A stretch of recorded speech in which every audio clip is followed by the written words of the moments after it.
for that beamer, for that jag, for that Chevy, for that lag, with the diamond in the bag. I've been grinding till it's late, trying to get my mama straight. I'ma put it on the line, counting every breath I take. Gotta hustle for that bag, for that beamer, for that jag, for that Chevy, for that lag, with the diamond in the bag. I've been grinding till it's late, trying to get my mama straight. I'ma put it on the line, counting every breath I take. Runners go up, runners go up, runners go up, runners go up,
Heavy is the head that the crown sits soon. Feel it weighing down on my shoulders. Rules are meant to break by the proudest ones. Money on my head cause I'm lawless. Taking no relate, walking down this road. I don't relate, being the same, ain't no debate. Cause rules are meant to break by the proudest ones. Didn't do recon, but they wanna lead him and guide him straight and tip him off axis. I was in the belly of the beast, meanwhile they was cutting man deep like sickle or mantis. I've been winning off practice, not clout or digital captions. World's in madness, how am I gonna manifest greatness if I don't make actions? I don't need reasons, I just need money and power and stat lift. I don't wanna do it like that, that method's too underhanded. The big man said it ain't landing, never gonna profit off badness. Never got a dollar off sadness, but I've been sunk so I don't do sanctions. Heavy is the head that the crown sits soon. Feel it weighing down on my shoulders. Rules are meant to break by the proudest ones. Money on my head cause I'm lawless. Taking no relate, walking down this road. I don't relate, being the same, ain't no debate. Cause rules are meant to break by the proudest ones. Came in this game with a serious killing instinct, man, I never did courses. Look at all the times in the past they rejected him, like they wanna imitate patterns and forces.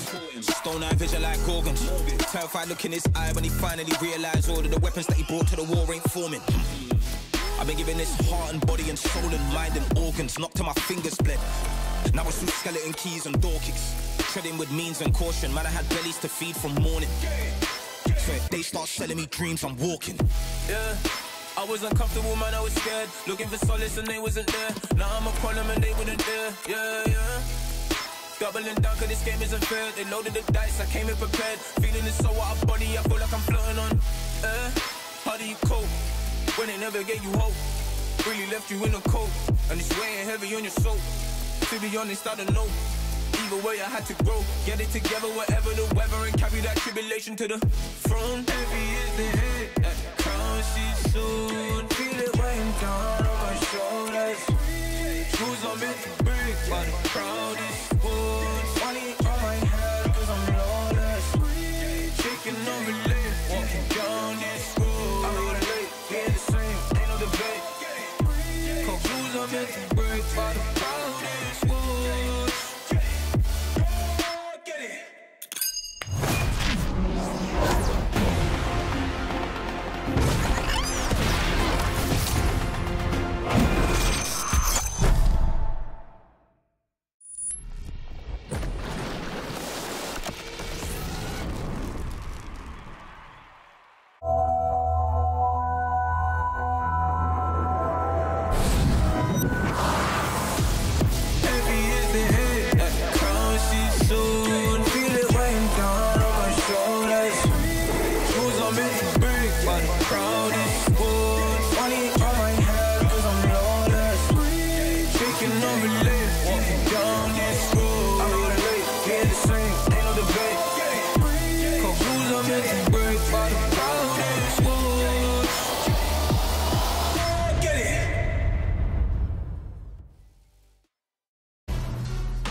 JDG가 이제 강력한 또 MSI 우승 후보 중 하나인데 저희가 만나면 충분히 이길 수 있습니다.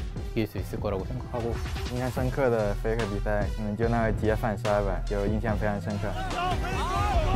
还有一次我和FLICKR打，也是那种洲际赛，我用卢锡安打他Nico，但完全打不过他。我觉得这次我和我们队伍都准备的比之前好吧，就也是比较有概率。 JDG might just be the best damn team fighting team in the world. 룰러 선수랑 자주 만나긴 했는데 이제 그 점이 서로에 대해서 더 잘한다는 거 말고는 서로 열심히 노력하는 사람이 이길 것 같습니다. 정말 우승하고 싶습니다. 这是我的时代，不容别人拦截。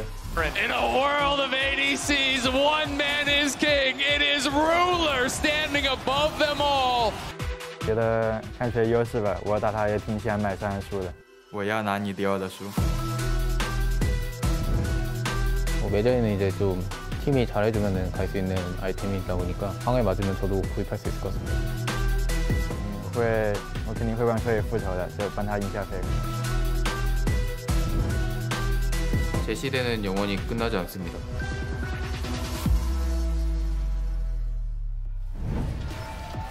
What an introduction to today's match. Welcome everyone to the upper bracket final between T1 and JDG. Live from the Copper Box Arena in London. A banger on the cards. I just love so much about that video. FLICKR in true FLICKR style about the Medjais, but then he said, my era will never end. We've got 2 regional Titans fighting today. We have a full house as well. I saw so many cool signs. My name is Shox. I'm joined by Dagda, Jat, and Vedius at the desk. And in fact, there was a T1 fan, just here, I took a photo, had a sign saying, my flight is at 8:07 tonight, T130 JDG. Oh, you could make it to 5. You can make that. So it's like, yeah, it's pretty far though. If it's from Heathrow, I think he'll be okay, that's driving quite for a the while. trek. That's quite the trek. But hey, welcome to my analysts. Can someone summarize for me how excited we should be ahead of this day? Quite. It's a banger! I'm so ready. That was so British. Very, and it's a banger. unbelievably. Unbelievably. But it does come in contrast to what we saw yesterday because we had to say goodbye to the last remaining team from the LCS as Gen G demolished Cloud9 in a clean sweep.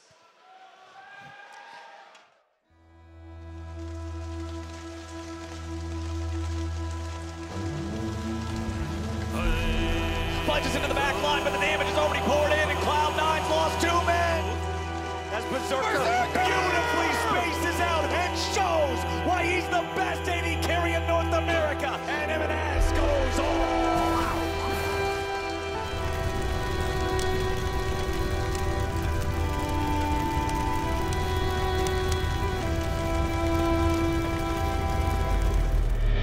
Back flight on 2 fronts. Elk! What was he doing there? 20 health. Oh, Shuriken! My team trust me. No, don't talk. The engage is clean. Gen G is mean. They are not going to be stopped. It's a double kill back over to FaZe. The #1 team for the LCK has that title for a reason, and they will clean sweep North America out of MSI.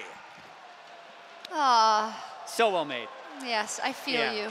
That was so well made. It was definitely, I definitely was very sad yesterday with the way Cloud9 went out. They did put in all their effort. They hopefully learned a lot. You could see MSI already looking for tips after the game from Trophy. Yes. So they're gonna keep grinding and hopefully come back stronger next time. The real tragedy, though, is that we didn't see NA versus EU, but I've got some good news about that. For everyone disappointed about no NA versus EMEA, after summer, there will be a best of 5 between the 4th seeds of LEC and LCS for a spot at Worlds. Hell yeah. Okay, I mean, we gotta wait a little bit, but at least we get one. It's gonna be so interesting, that matchup. It was in the announcement a while ago when they announced the new Worlds format, but just like, the #4 seed from each region, it's like they're going to have to pick themselves back up because they're going to be so down on themselves for being 4th in their region, and then it's like the most important match of the year for some of us. It's going to be a mess. I'm ready where for are they going it. to play it?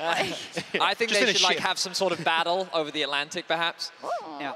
something Had to that consider. before. Hey, but no longer about the teams that aren't here. Let's talk about the teams that are still here. LCK versus LPL all the way. And I may say I'm really excited that we're hopefully going to see some high-level best-of-5s, hopefully getting us to silver scrapes every single time. I think we have some really interesting contrasts of styles, right? The way in which the LCK have dominated is through very intelligent macro play, really strong map movements, and I think very talented drafting, whereas I think the LPL continue to showcase their prowess when it comes to the 5v5s. Their team fighting seems unrivaled globally, and to finally get to see the LPL versus LCK in multiple matchups is going to set us up for some really interesting clash of styles. I also think there's a lot of redemption here for LPL. When you look towards Worlds last year, it wasn't exactly the best of showings. I mean, T1 knocking out JDG in the semi-finals was the last one. It feels like LPL have a lot to prove here going forward. Yeah, we have no LCK champion at MSI since 2017, but then we also have 2 LCK finalists at Worlds. So both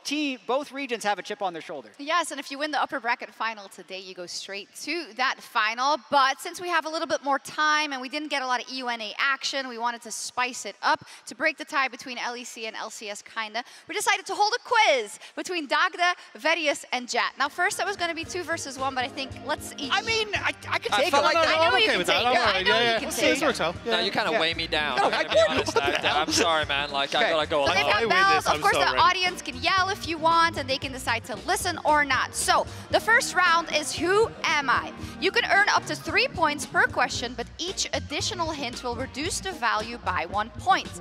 If you want to guess, you have to ring the bell. You cannot answer again if you guess incorrectly. So these are the bells? Yes. That's the first hint. Made it to MSI. Made it to MSI 2023. I'm not going to guess one of first round. 100 people. Nobody's taking it. I'm not. Second, the oldest player in his domestic league in spring. Oldest player. Is it FLICKR? No. I tried. Hang on. I need a second. I need a quick second. Oldest You only get player 5. in domestic. 5, 4, 3. No, I'm waiting for the next thing. I'm not gambling it. But never played at MSI, though. Never played. But made it to MSI 2023. Before 2023. But never played. 5, 4, Hey, I can't guess. 3. Guess at least. 369. You're trolling. Ottawamne. Oh, what? Oh, Yes. Oh. He drew. Oh, never played He put at us in this mess in the first place. Wow. That's made it. I'm annoyed. That was a cheeky one. That was a cheeky one. We're just setting the tone. Next Okay. one also made it to Of course they MSI did. 2023. Okay, next. Give me Has the a 1-1 record against Bin. No takers? So 1-1 record still against probably many people. Bin. Has been on a team with 2 former world champions. This is such a tricky one. Has been. I want to give a hint because. So. Yes. Has I'm a not going to answer. 1-1 record against Bin. Has been on a team. Think outside of the box. Former world. So this has to be from like Worlds last year, right? From like groups or something. I'm Maybe assuming? it's not an gotta be a active player. groups. Yeah. Maybe it's not an active player. Maybe it's not an active player. Maybe it's someone else doing another job completely now at MSI. 5, 4, 3, 2, These are hard. 1. Jab. Correct! Yes! Oh! That's only because last year we had that with a Worlds where it was chat was one of the answers. So I was like, they're just giving you the ego boost. What's the 1v1 versus Bin? Because we're group stage Worlds 2020, TL 1-1 against Suni. Yes. And I was the coach. Great. That's rotten. 1 I don't like these questions at You got a all. point. 1 point for Dagda. Yeah, no, yeah. So, I'm sorry, you were round holding 2. me We back. need Round 2. Here we go. We also need to talk about T1 JDG later. So round 2, multiple choice. If you answer correctly, you will earn 2 points. Some questions have multiple correct answers, and each additional correct answer will give you a bonus point. Whoa. But be careful, a single incorrect answer will invalidate your vote. Okay. You can write down your answers to the whiteboard. You will have 10 seconds to deliberate once I finish reading that question. Okay. Here we go. You all have your whiteboards? Yeah.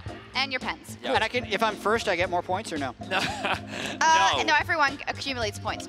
Which keystone has not been used yet in the MSI 2023 bracket stage? Arcane Comet, A. B. Dark Harvest, C. Predator, D. Phase Rush, E. Halo Blades, F. Press the Attack. 10, 9, 8. There can be multiple answers. 7. I'm good. 6, 4, 5, 4, 3, I'm sticking with just the one. 1, 0. I've got two Vedius? answers. My Yes. answers are Predator and Dark Harvest. No points for you. What? No! I have Predator. You're still writing. Stop writing. You're cheating. No, it doesn't count. You were totally out of the time. Okay. The F does not count. Based on the rules, if I put all of them, I'll get some of them right. You're But wrong. you were too late. One wrong correct. One wrong You answer played invalid. yourself. Did I? Yes. So what was the answer?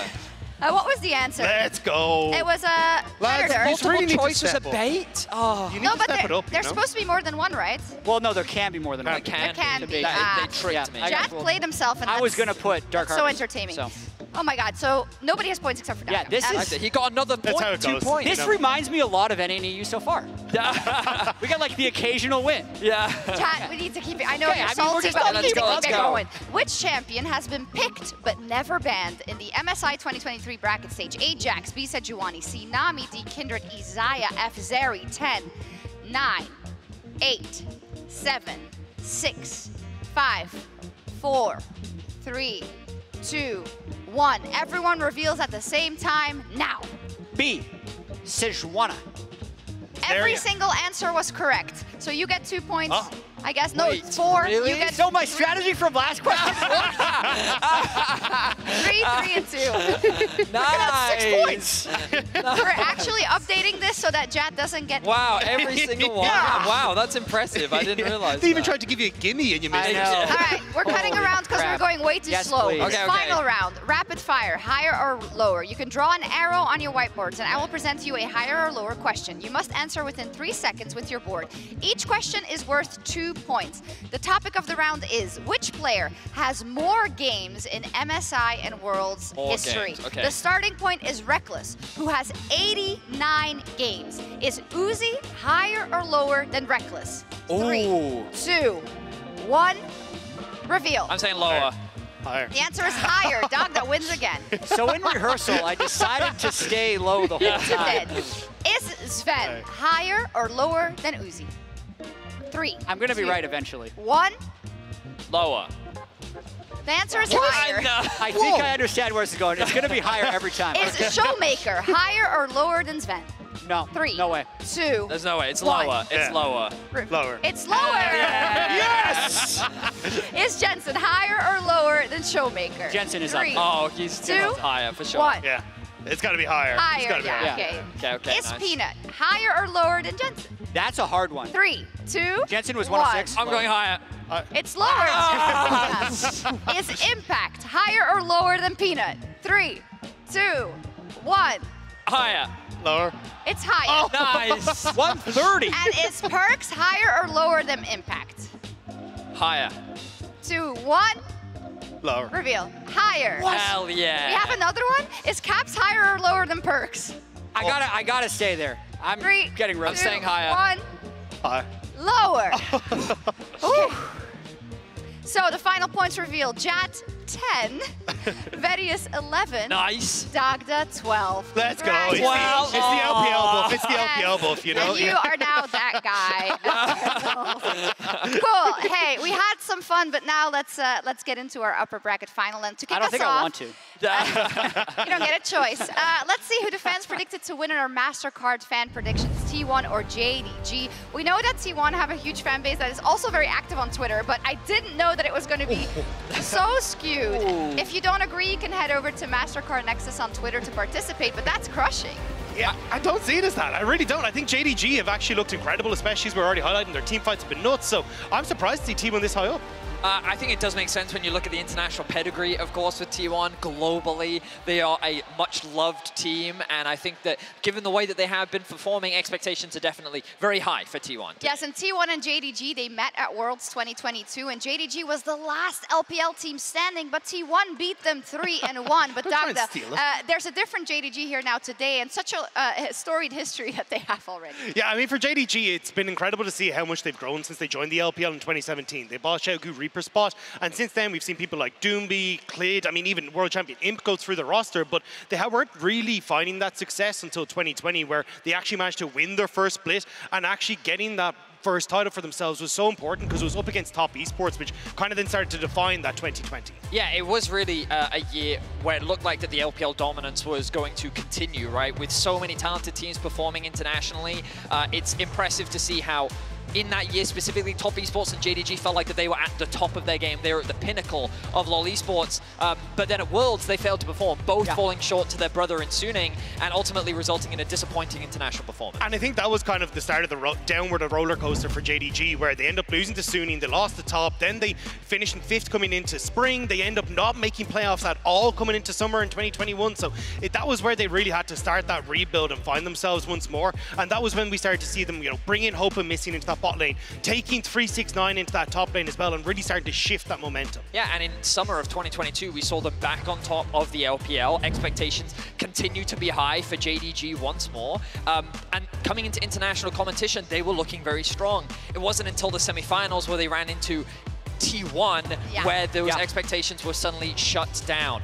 They've only ever played against one Korean team internationally, and it is T1, and now today they'll get their opportunity for revenge. That's insane. So they will say it's disappointing, even though they are such a strong team. And for the side of T1, I think they will feel similarly, even though they were also so successful. Exactly. T1 has been so dominant in the regular season. They were a game away from winning the world title in 2022. They are sitting here now with what many still see as like FLICKR and the young guys, but they have a lot of experience. They have been playing internationally basically every single opportunity they get and going extremely deep in the tournament. So if we actually look at how many total games T1 has internationally, you obviously have the GOAT FLICKR 206. No one's probably ever going to touch that. But the rest of the team is all over 50. Like, they out-experience JDG in 4 out of 5 roles. Only Ruler has more international games than Gumayushi in the bottom lane. So while you can look at them as this like younger team, I think they're the most experienced international team that we have now.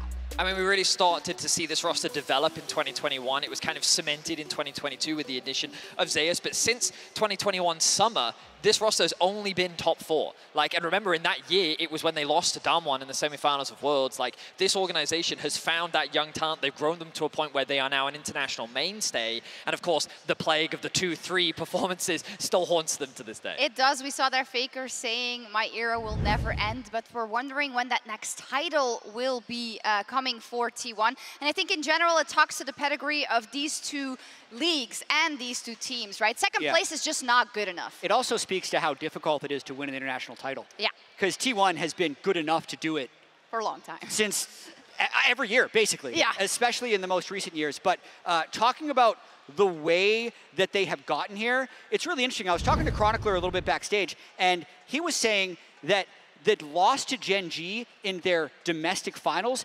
changed their approach a little bit coming into this tournament. So they have been an incredibly strong early game dominant team and have drafted towards early game. They've gone a little bit more towards team fighting and scaling since their loss to Gen G because they're able to be neutralized over in Korea. And that has maybe even made them stronger because they're still so good in the early game and even stronger in 20 minutes. I think it's just how disgusting they are at snowballing that lead as well. Like, the way they're able to find moments to win mid priority, even in matchups where you technically shouldn't, and then move that into sides. Like, I was super impressed when they were like, oh, we're a into Jinx. In theory, Jinx should be able to shove in mid-wave. We don't really get control at all. But then they bring up picks like Nocturne and Blitzcrank, where you can kind of cheat that priority and then just dive side lanes over and over again, bringing FLICKR into the mix and just getting to this point where they're unkillable in team fights with the gold leads they have. Yeah, they've showcased also great team fighting from their side, but I feel like a lot of this also goes for JDG, Verius. Where do these teams stand apart? I think one of the biggest things is JDG, when you kind of look at their philosophy and approach to the game, they're actually very similar to Gen G. They're not the most proactive early game lead. Often when they're building leads in the early game, it's because of their phenomenal individual laners. The fact that Knight, 369, Ruler, these individuals do not need jungle intervention to find leads by themselves, but really where they shine is their unbelievably phenomenal team fighting. While, of course, they do still have a good sense of macro, when we kind of look at their objective setup relative to a lot of the LCK teams, it's not as crisp because they're just way more willing to fight you, as is true for many of the LPL teams. Yeah, and I think that's the big talking point here is how well can they try and adjust to how aggressive T1 are going to be. I definitely think when we look at Kanavi has been starting to lean more down towards that bottom side when you look at him domestically versus how he's played at MSI. Same with Knight on picks like the Ari, trying to play down towards that bot side, get Ruler into position where he can be that big teamfight AD carry. But I still think you're basically, T1 have already played this style, all split long, and you're now trying to adjust to that. That's true. They're going to have to play it to perfection. I think we see a big difference between games where the teams are evenly matched and it's coming down so much to these team fights, and then where they go up against a team like we saw in the last 2 days, unfortunately, where it's different. Then the early game does matter in Snowball, but we feel that it's going to be more about those team fights. So do you think those drafts are just going to only facilitate those points in the game? It's possible. I think the AD carry has been the position that everyone's eyes have been drawn towards, and we're saying, like, who is better, Gumayusi or Ruler? And I'm going to break down some clips that show that it's a little bit more than that. It's about how these teams enable their AD carries for success, and also how they make sure the other AD carry gets no success. So let's pull up the Telestrator right now. And I have a fight from Game 3 of BLG versus JDG, and I want to draw your attention immediately to Ruler in this fight. He's on the Zeri, and we're going to be showing it a couple of different ways, but I need to show actually the very beginning of this engagement where Knight over the wall is landing a stun onto Nidalee. And there are only 2 squishies on BLG. So normally if you land CC on a squishy, you think you go onto him. So a lot of teams would say, okay, Sejuani follow up, maybe 369 move in and get some CC, and Ruler can just make sure he doesn't engage. But remember, we're going to clear this and focus on Ruler a little bit. He has a Nautilus ult on him, and that's actually where the focus from JDG goes. So what they end up doing is Kanavi actually peels away, he stops Bin from being able to follow up the CC, and they decide to reset the fight. Now we continue moving on to the rest of the fight. Yagao uses Hook, and that's the immediate moment where they decide to re-engage. Ruler up towards the top side, as you can see, had been hooked by the Thresh right here, and again, they peel back for him. So he's able to get out of the CC with his cleanse, they win the fight. But now you're kind of wondering, what actually happened to Elk? Because he's dead. He doesn't get a chance to play the game. So consider the same situation that Ruler was just in, but this time we're going to be focusing on Elk. Hook lands, he might try and follow up. Wait a minute, he's dead. He doesn't actually have a time to react. So from this moment, he's kind of in fatal range. 369 gets a knock-up with Cassante with Flash, and Knight from over here is able to chain the CC. So he actually did not have a realistic opportunity to play this fight, whereas you look at a guy like Ruler, he got Nautilus ulted, he got Thresh hooked, and he was fine based on the positioning and the way the various teams worked around them. Similar example, actually, to something that happened in Game 5 of T1 versus Gen G. So in this fight, we're going to be focused on Gumayusi right at the start. So he's right in the middle of the screen here on Xayah. Wash Delight over the wall, try and get CC on him. And what I want you to pay attention to actually is when the CC does land on a Gumayusi, how does T1 prevent other people from following up? Because they couldn't avoid the CC, but they don't let anyone else get into the fight. So we're gonna roll it right here. And what I'm gonna call attention to as we watch this again is Keria. Rather than saying, oh my God, other AD carry over here, find and engage, he actually decides, how do I prevent them from getting on my carry? So he will end up CCing kind of everyone in a beautiful little line here with his Rakan, and making it so no one can realistically follow up on Guma in a good way. They one-shot Chovy, they win the fight, and Pays ends up getting killed on the other side. But that's what I actually want to make sure we're paying attention to, because this whole segment has been about how a team is peeling for their own AD carry. Even though it may seem like a good engage for Delight to go in on his Alistar and use all of his spells, his W, Q, and his E, wouldn't it be nice to have any of those spells right now to use on a FLICKR? Because once you don't have those spells, FLICKR's kidnapping your AD carry, bro, and the fight's over. So that's what FLICKR does. He ults over the wall, he Q3s, he ends up killing Pays, and it's just a total difference in the way these teams are killing the other AD carry while managing to protect their own. It is beautiful to watch. Yes, Ruler and Gumayusi are amazing, but their teams are amazing at enabling them. What I think is beautiful is basically how there are strong facilitators on either side, and I think that that is where the similarities lie when it comes to the actual team fighting. Their ability to enable those carries to really shine, and this is where players like Knight really stand out to me. Knight and 369 really are the cornerstone of what make JDG so phenomenal, and FLICKR is exactly the same for T1. And are these two teams that we have today, are they just the best, the top two in doing that in this tournament, and the best in the world?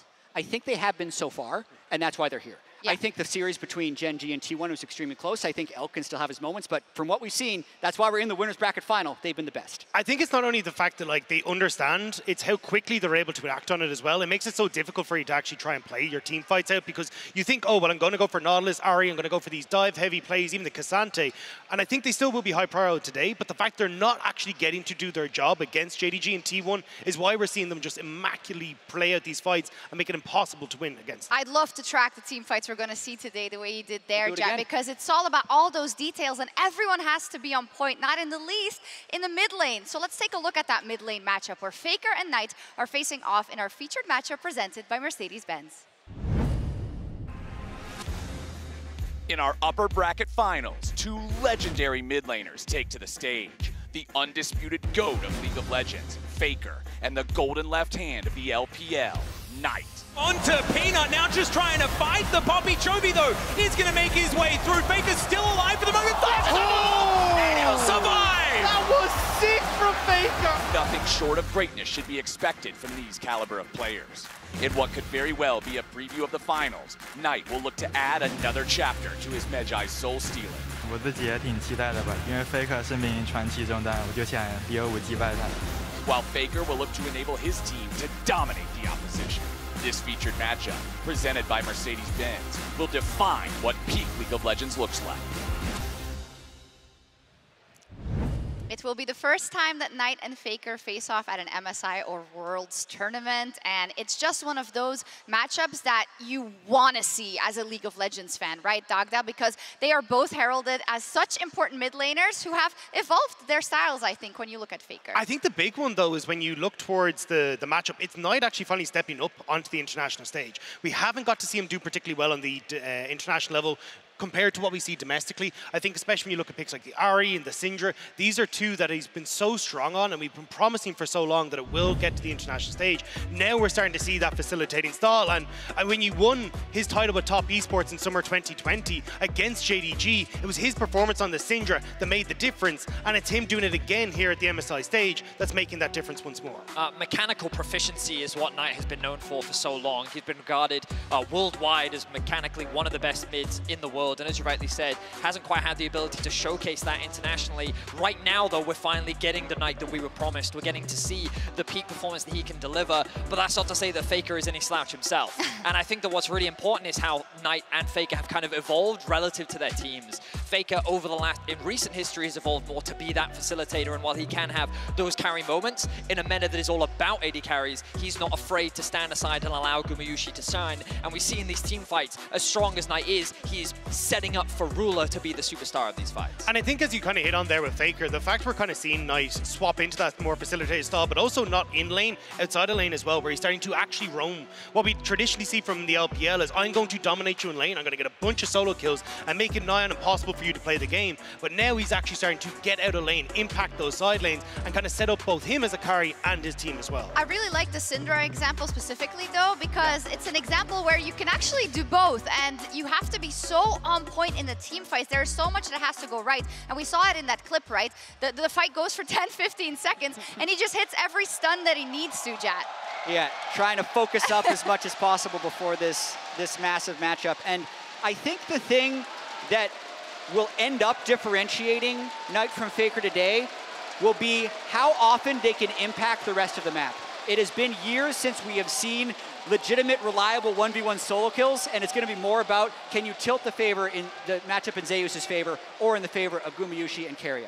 And I think that's where I'm looking to see what exactly does end up drafted here, because I think Cassante, huge party. Nautilus has been massive party for T1. We're starting to see Knight bring it out as well. But that Ahri is so important for Knight. I think these are going to be the main focus when we come into that mid lane, is going to be making sure you can have your side of the matchup winning out in that regard. Since we have 2 minutes left, I'd love to hear predictions. We don't do it that often, but I think this one deserves it. You can write it down on your whiteboards and let me know. Very quick from Verius. Yeah, so I believe, while we've talked a lot about the team fights, what I think the biggest difference maker between T1 and Gen G was that T1 never actually allowed Gen G to get to those 5v5s playing in the area that they feel confident in. So I am actually going to be predicting 3-1 to T1.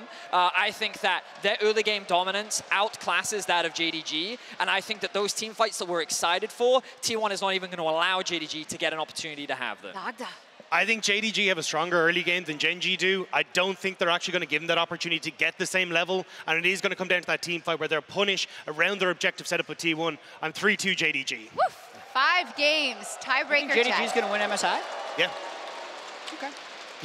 I think the international experience of T1, as well as, weirdly enough, their experience of losing to Gen G, have changed them and prepared them for this moment. I don't think they'll be nervous. I think the meta fits them. I do think it's going to be a slog, though. I think this is an incredibly good team in JDG. I've been back and forth on this. Yesterday, I was JDG 3-2. Today, I'm T1 3-2. So I think it's going to be a great series. I'd love that. They're so loud. Audience, what do you think? Is it T1 today? Or is it JDG? Yeah, it's pretty close. Wow. Both of these fan bases travel.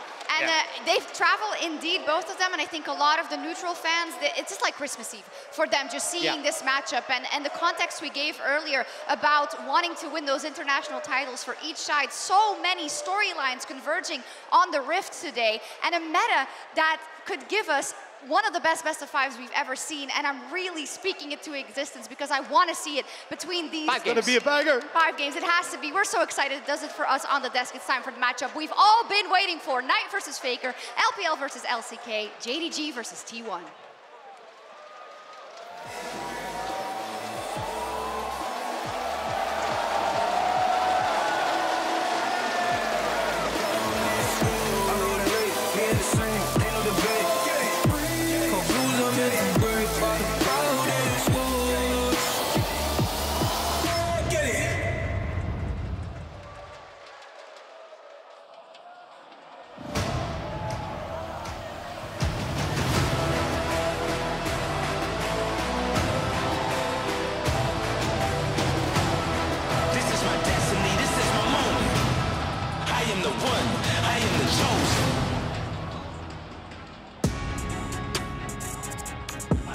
Ladies and gentlemen, to the MSI 2023 caster desk. I'm Atlas. I'm joined by Chronicler and Azael, and we are immediately into the Game 1 draft for JDG versus T1. And yes, indeed, the matchup we've all been waiting for. I'm just here, you know, just another LPL LCK caster here to cheer on my teams Yeah! that are definitely still in the tournament. We did this last year. I'm ready to get back into it, man. This is exciting. And already, a whole bunch of bans have come through. Chronicler, do you want to take us through it? Yeah, I want to specifically talk about the JDG bans. The Lucian ban makes a lot of sense. 100%, remain still, 100%. Yeah, still can't give that over to T1. I love the Sion ban specifically, though. I think the Sion strat makes it really hard to make sure that T1 doesn't get the explosive early game they're looking for. They're very adapted, and even if you can deal with it, it can warp the game in a way that doesn't allow you to play your usual early game. Absolutely. I mean, we've even seen people try to answer it. We saw, you know, bringing the Gwen down to the bot side, trying to answer this dive, and even still that did not work, and we are flying through pick bans. Yeah, Annie already insta-locked. Obviously, an incredibly strong pick at the moment, something that FLICKR was playing a lot in their previous series, but of course, Knight no stranger. But then Cassante and Nautilus immediately locked in. Is this the Nidalee angle? I mean, it's very likely double solo lanes that have been locked in for T1. And we haven't really seen as much of Nautilus getting flexed towards bot. Of course, they could be trying to do something a little bit tricky going for that. Ruler going to be getting his Jinx. Aphelios is up. You have to feel like Aphelios is going to get locked here with Lucian already banned away, Jinx already taken, unless they want to go towards, you know, something that we haven't really seen as much as. And I was actually we were having some conversations backstage talking about this bottom lane and the Aphelios versus Jinx, which is going to be inevitable. I have a feeling that Ruler is just happy to handshake that every single time, and Gumushi's like, oh, that means I get Aphelios. I'm down to handshake that every time. So guys, if you want variance in the bottom lane, maybe tomorrow. Maybe next tournament, I think is the real answer. And last time we watched these two teams play, actually, the first 3 games were exactly the same bottom lane. Want to highlight what JDG have here so far. Extremely strong team fighting core. There is some flex potential, but I do expect the Annie to just go towards the mid lane. And for T1, still a lot of flexibility. We've mostly seen the Nautilus go mid, but Nautilus Aphelios is a very strong bot side combo that you can end up going for nonetheless. And Rumble has been popping up more and more. Owner already played it once in the jungle, so they do know it has the flexibility to go mid, to go jungle. Is becoming a really powerful pick when the game has been so much around 5v5s, fighting around objectives. It does give you a lot of that early power to try to look towards those early heralds, especially Malphite and the Gwen. So I mean, Gwen obviously a little bit of protection band here for potentially the Cassante or another tank top that they could lock in. Yeah, 369 angle maybe. Yeah, it definitely could be. It could also just be Cassante top, which you wouldn't really want to play into that Gwen. But we're not certain exactly where these solo laners are going to go yet.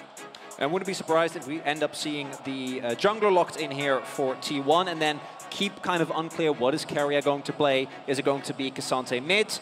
Is it going to be Nautilus mid? And not give the answers, and it will indeed be the Kindred pickup here. So looking like already a double frontline, double AD composition here for T1. I'm kind of just expecting Thresh to come through. I do think Jinx Thresh can be quite strong, you know, and also potentially a denial pick away there from Keria. But it'll be interesting to see where they want to go. 369 Gragas, I think, would make a lot of sense here.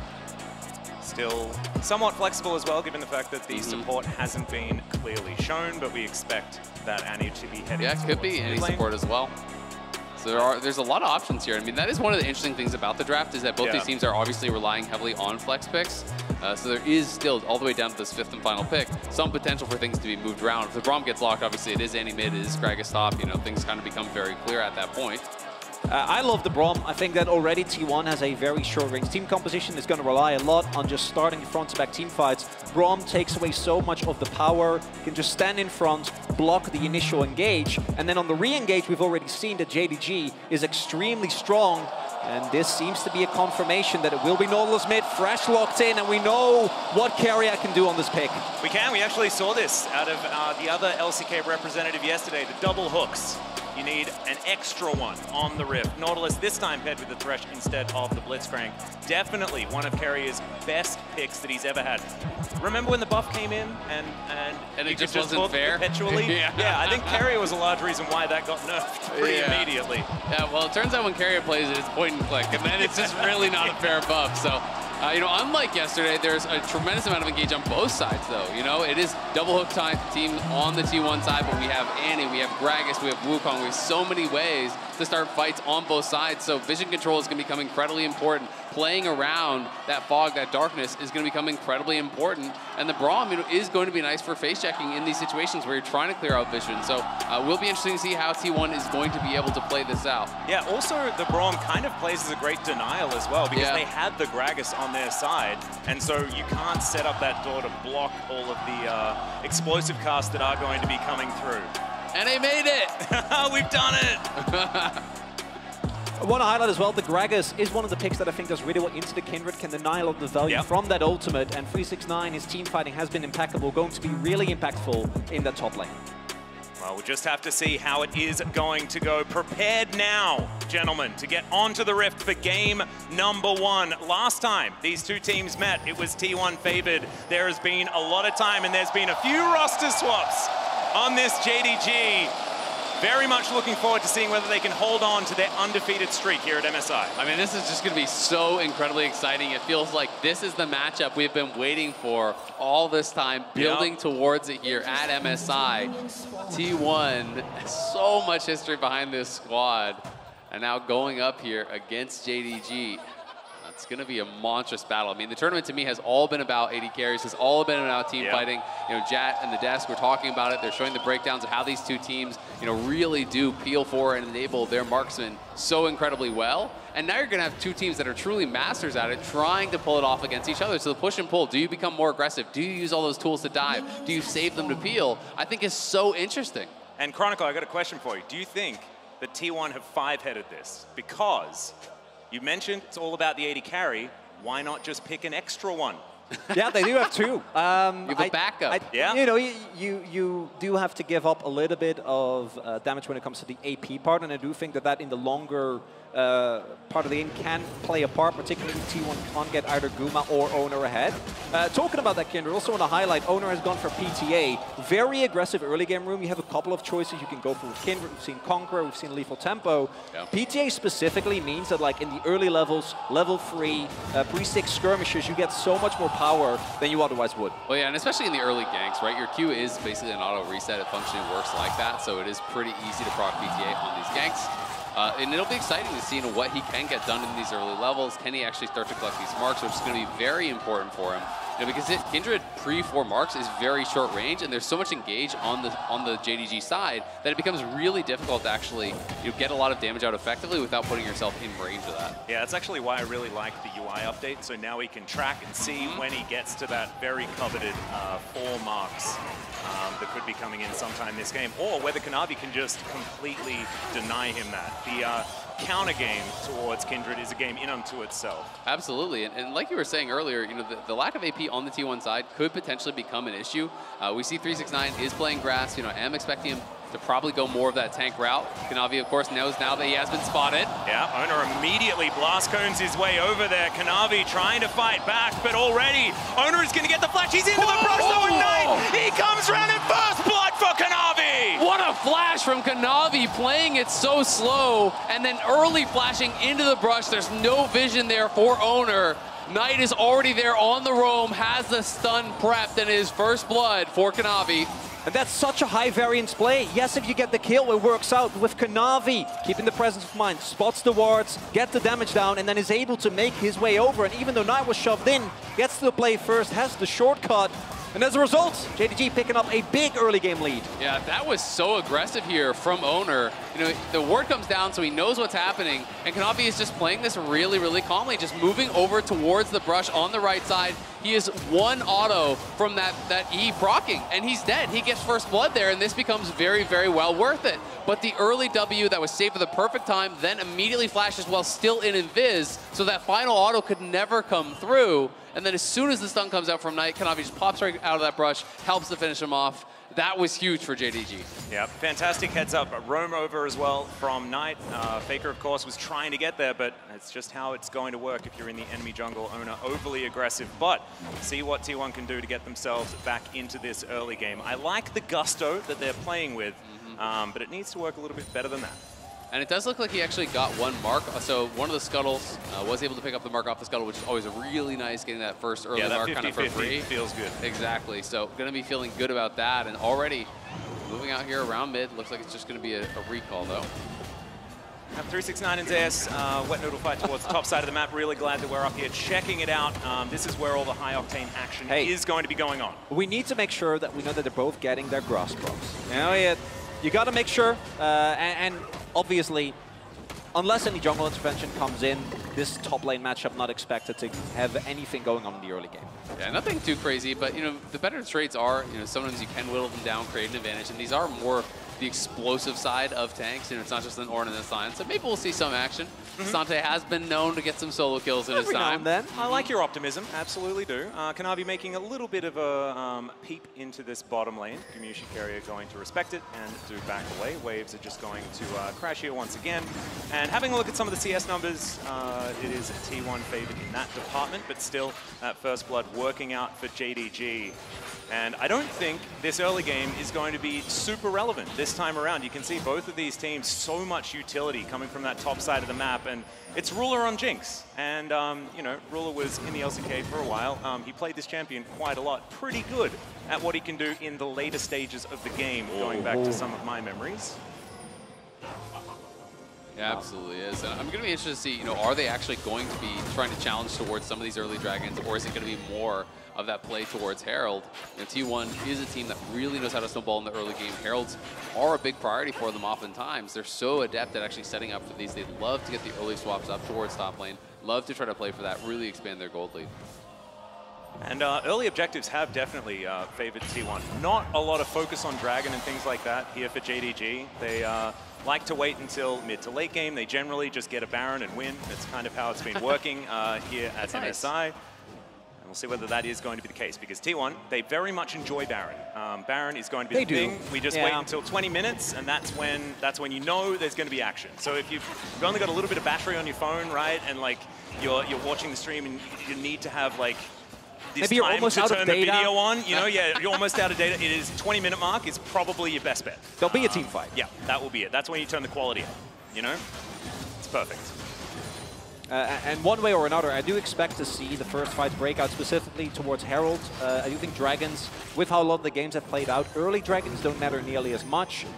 We've seen teams kind of forgo that in favor of trying to get the Herald early, because getting actual gold onto your AD carry, right, by the use of Heralds, particularly with Aphelios, who with the right weapon set can obviously just, with a Herald and maybe 1 or 2 kills, get a turret from 100 to 0, can be a really good start. So for JDG, I also expect them to maybe roam up missing. I think having Brom at that Herald skirmish makes the game so much harder for T1, because otherwise there are a number of targets on JDG. I think you can try and 100 to 0. With Brom there, that doesn't really seem like a possibility. But I do like this from Kanavi. Level 6, just clones over the wall, drops a pink, so knows that he is unspotted. T1 may be suspicious, but not even using Tibbers to actually scout out the river there. So this is going to be secured now. Owner, of course, is on top side, so not going to be able to contest. And Knight just using this Tibber as well. This is becoming really common, just using it for prio. Just burning down the Nautilus. It's a very frustrating thing to do with, yeah. Tibber's got super tanky, and I think that's one of the biggest issues here. You need to bring your jungler over to claim that 50 gold. And Zeus will be fine, gets the dodge. 369 not going to be able to knock him onto the turret. And as expected, immediately after JDG pick up the Dragon, it is T1 now starting up Rift Herald here. We do see, as mentioned, Missing roaming up, does have level 6 available here on the Brom, but I don't know if they'll quite be on time here. Yeah, I don't think they'll make it. We still see them continue though. Yeah. Carrier over here as well. Does have the Lantern available if he wants to get Owner out of any trouble. Full lane swap though, as Gumayusi and Carrier are moving up towards that top side of the map.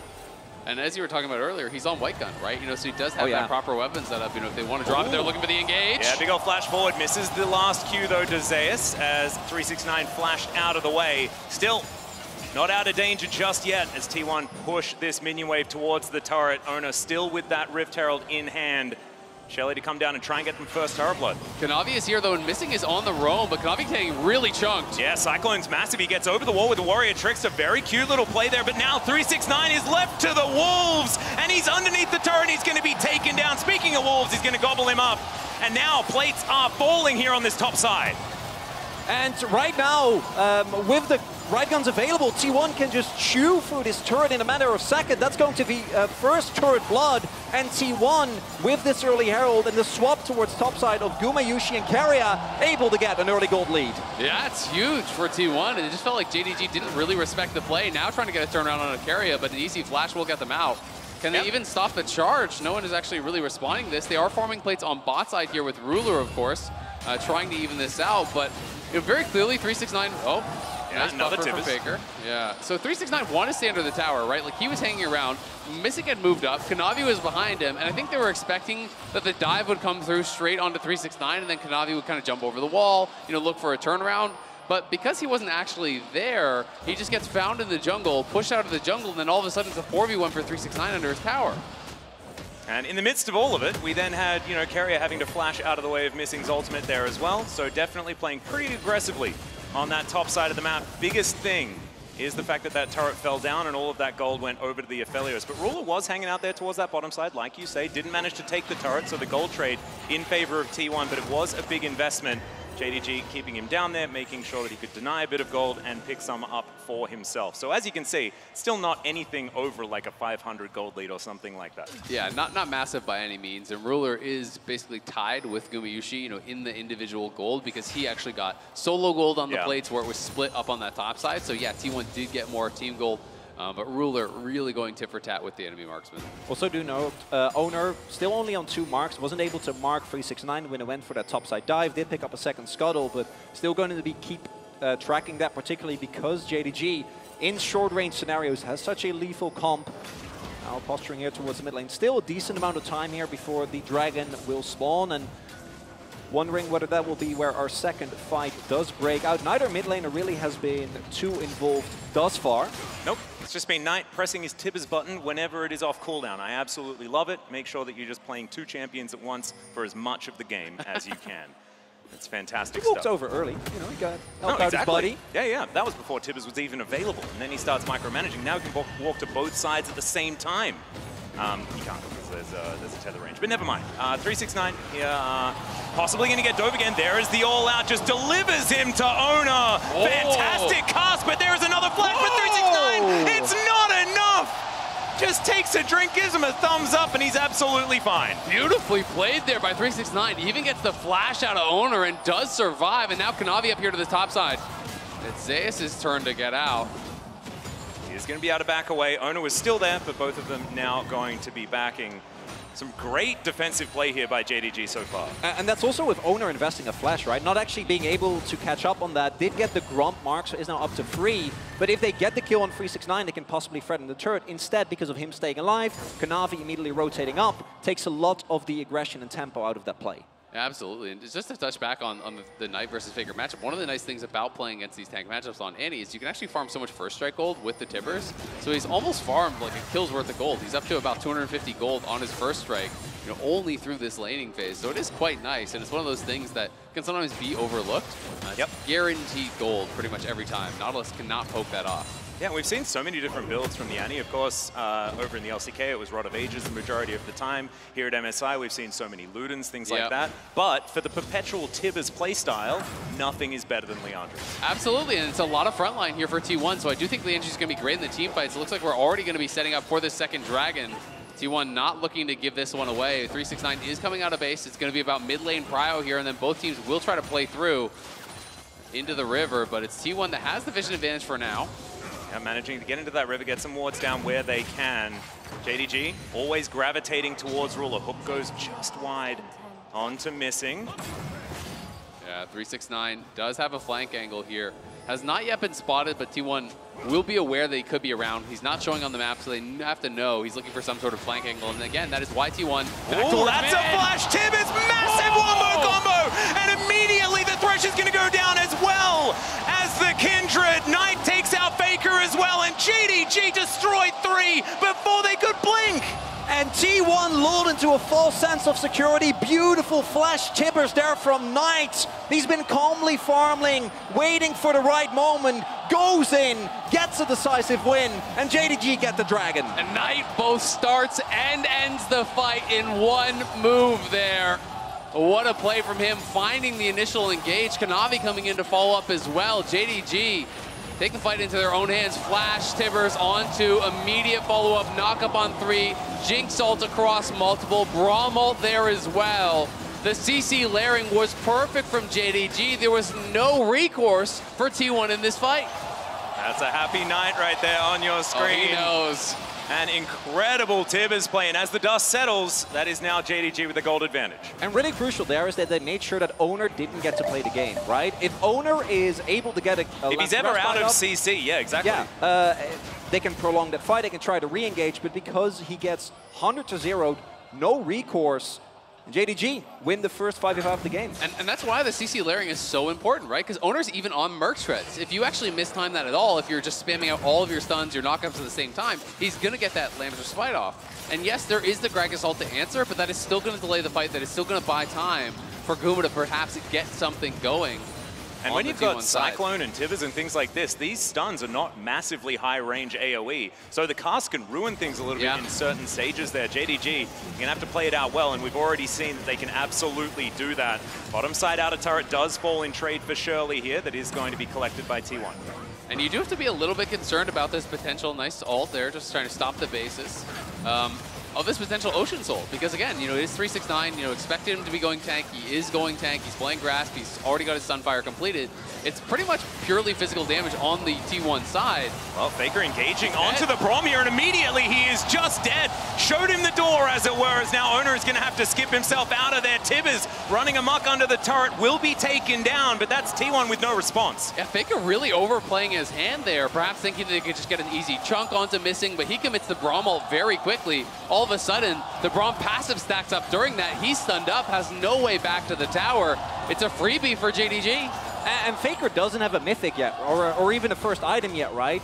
And as long as JDG keeps him on the back foot, keeps blowing him up before he has the time to respond, that can take quite a while. And if this Nautilus isn't a reliable frontline, I think a lot of the comp from T1 falls apart. If JDG just gets to hard engage on FLICKR, on Keria, or on Zeus, blow him up in a matter of seconds, then the rest of T1 isn't able to play forward. I think part of the difficulty is the follow-up from T1. Zeus can try to get into the backline. FLICKR can go forward, drop the Nautilus ult on Ruler, try to look for a hook, but then it's going to be Kanavi, Knight, 369, Missing, all stepping forward and pushing back Gumayusi and Owner. And if they can't get into the backline, actually follow up on that ultimate on Ruler, I think that is going to be the real challenge. So I do think there's going to be a lot of pressure on Zeus to be able to find an angle to follow up on what FLICKR is doing, because a lot of these T1 members don't really have the ability to do that with their kits. Yeah, it's just not really much of a 5v5 style composition out of T1, right? It feels a little bit more like that pick comp. You can separate that one key target, utilizing the all-out, things like that. Whereas JDG, you press your R buttons together except for Gragas, and then you're feeling absolutely fantastic. Also credit to Missing. I think he's been playing extremely far forward on the Brom, because he knows T1 can't really engage on me. If they try to, then throws his shield up, is completely fine. But it also means that they keep tabs of where everyone on T1 is, and if you can't start a fight with a good Nautilus hook or a fresh hook on the backline, it becomes really hard, as we see, because the blow-up potential, the 100-0 CC chain for JDG is definitely there. It absolutely is, and I actually really like Missing going for the locket here. I do think if Ruler is to die, it's going to be right off the bat. To have that locket there, have that additional peel, that protection for your marksman is going to be so, so important. And they have really set him up for success. Already has the Zeal. This is a build we're seeing a lot of these days on Jinx. They just go Kraken into Zeal, and then they go IE straight off that. Then they'll finish the Zeal item up later. Well, bit of an engagement here as Kanavi's just going to get out of there. Presses his Ori Trickster button. He's going to be absolutely fine, so no worries there. T1 moving back into this river once again. A dangerous zone of the map for the LCK representatives, as we've seen prior.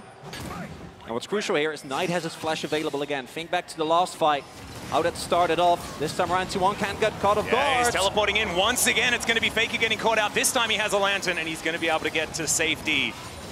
Not a whole lot invested outside of that Cyclone from Kanavi, I believe, as the hook is going to connect there onto Missing. And there's another flash. Tib is right on top of Gumayusi. This time, they're not going to be able to get any kills, but T1 have to back all the way off. Exactly. Guma loses his cleanse, and he's down to about 20% HP. He's going to try to heal up off the Wolves. So we'll see if that can actually buy enough time here. Dropping Herald mid, trying to buy time for Guma to heal up. T1 clearly still interested in trying to contest this Dragon. Yeah, and they're going to teleport on top of Shirley here as well to get themselves back into this one all together. FLICKR going to turn up with a full health bar. Shirley going to buy them some space and some priority here. Another hook is going to connect. A second one going to come through onto 369. Lantern comes out yet again. JDG just holding their ground though. Missing's door is so powerful. Everyone is basically still full health because the backline can't actually add anything but either a Brom or Zeus. Another hook from FLICKR. Immediate cleanse from Ruler there, though. It's like he didn't get CC'd from that passive. But another one comes through. Keria is going to land his own. They're just one-upping one another here. Zeus underneath the turret. He finds the Q onto Missing. And everyone's going to sail up. And now the max range hook from FLICKR as they take down the turret. But it trades for FLICKR's life. Another hook's going to connect because, of course, all of them do. But T1, they have lost one, and Keria misses that hook there, so I guess they're human. Call him DJ Khaled, because that's another one from Keria. Hitting hook after hook in the mid lane there, but it's JDG who are up a member here, and they're going to be the ones with Prio moving down into that bot side river. Missing is low, but they can just start this up, and if they get this third Dragon this early on, this is really problematic for T1. And by the end of that play, even though T1 was re-engaging, they weren't able to get a kill. FLICKR died, and 369 just rotated towards top, was able to crash multiple waves into the turret, and by the end of it, JDG is still able to pick up Soul Point here this early on. Yeah, and it's like, Yeah, cool hooks and stuff like that, like great plays, but yeah, you took the outer turret in the mid lane. We now have Soul Point. We have so much control of the map. Let's check out the replay. Yeah, I mean, the hooks from Carrier were great, but they just don't really have massive damage actually come through. This second one, obviously, on the clone, the flip in there. Then FLICKR going really deep here. Does land the hook onto the Braum, but the tower is on him. So much damage is actually turned around. The reset is popped there by a Jinx as Ruler gets another kill with the final rocket. Yeah. And you can tell that JDG very well aware of T1's Baron tendencies because as soon as they took that Dragon, it was only 20 minutes into the game, they immediately fired Jinx Ult over at the Baron. They say T1 could be rushing this. As we know, time and time again, they have done that in the LCK. Yep, they are absolutely not surprised whatsoever.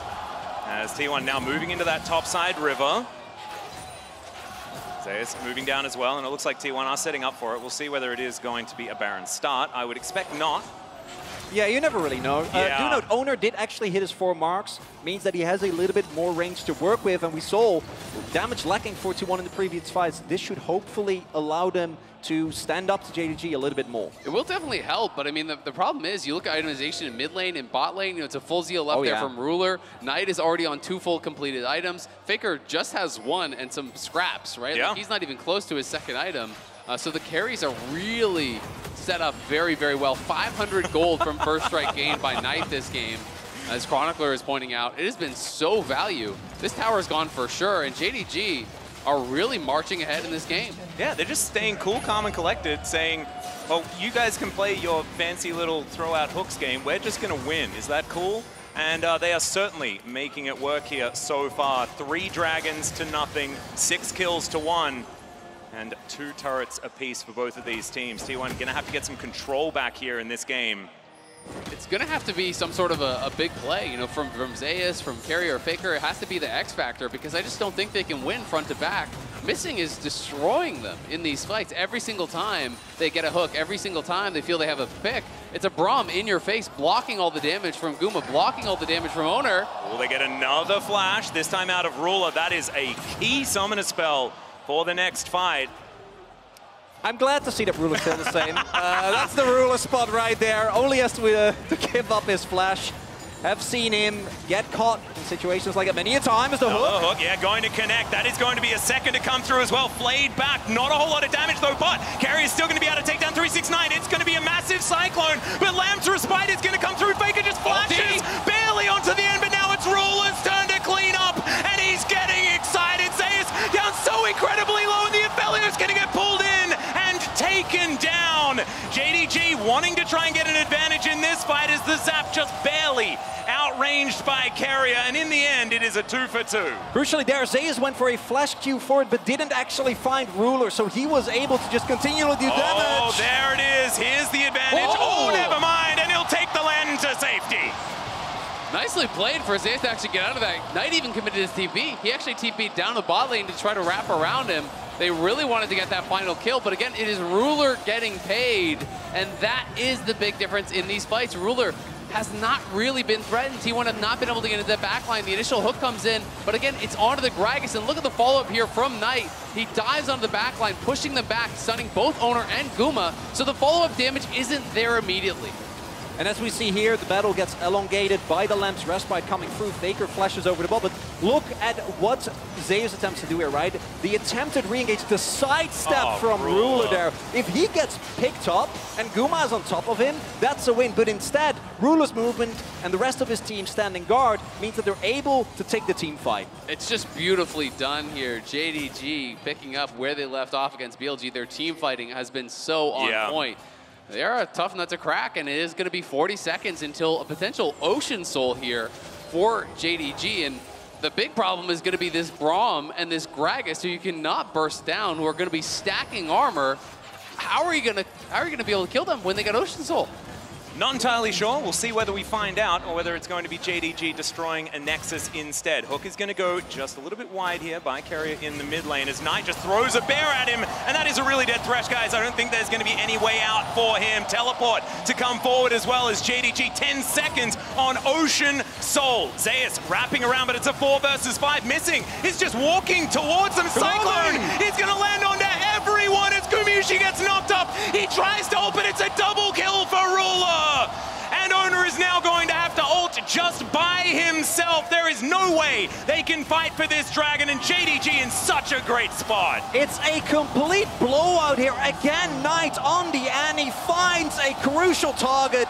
And that is going to be a soul point here for JDG, or rather the soul, Ocean Soul coming through, and T1 already couldn't get through this front line. And the Baron now to boot. They're going to be able to walk over and grab this. Knight, to me, has been such a standout in this game number 1. His engages have made all the difference. Missing, denying everything from T1. And it's Knight finding all the right angles here from JDG on the other side. Owner is going to try to see if he can make a miracle happen, but 369 will be keeping him out of this pit. Yeah, Hook is going to go wide there by Carrier as well. So the Baron is going to fall, and T1 not going to be able to do anything about this as Ruler, oh man, it's like he glanced at Carrier for a moment, and Carrier almost just passed out. T1 going to have to back away. I don't know how many options they have left now, gentlemen. Not a lot, and I think this is just such smart play from Knight. He knows there's no flash on Carrier, and T1 will not be able to actually take a 4v5 if they get this free kill at the start. What you also see is that Carrier is standing there thinking he isn't seen. Zeus at the same time is flanking around. They were trying to get backline access, but because JDG identified as start the fight, immediately take down the Fresh, the rest of the front line falls apart immediately. Leads to the Dragon, Baron, and an almost insurmountable advantage here for JDG. Happy players over on JDG's side of the Rift as T1 look to try and defend this inner turret. Ruler just having an absolute field day on this Jinx right now. Gets the zap out, but looks like just backing away from this one right now. And you gotta love Knight in the Trash Talk video talking about you'll just be another stack of my mage eyes. Look what he has purchased up. He's got 10 T1 names written down in the book, and he's gonna be looking for more. 3-0-9 for Knight. So it feels like a bit of an upgrade over his top laner, the scoreline at least. As T1 defending yet another inner turret here, but JDG, they have free access to this bottom side jungle. They can just move to whichever turret they deem deserves to go down. Hook is going to connect, but missing. He's a Braum. He doesn't care. No, not at all. Flame Chompers go through. Another Hook is going to be there, but what does it actually mean? Not a whole lot, as this inhibitor is going to fall now in the mid lane. What is next here on the menu for JDG? Go bot, take the tier 2, look for another tower here. They're threatening the wraparound, so T1 is going to have to pull back. They're going to have to look to defend at the inhibitors if they want to at all. But the Braum is even stacking a tremendous amount of armor at this point. 369 has a stopwatch. There's a stopwatch on Knight. So they're picking up all these luxury items. JDG could very well just close the game here if T1 misstep.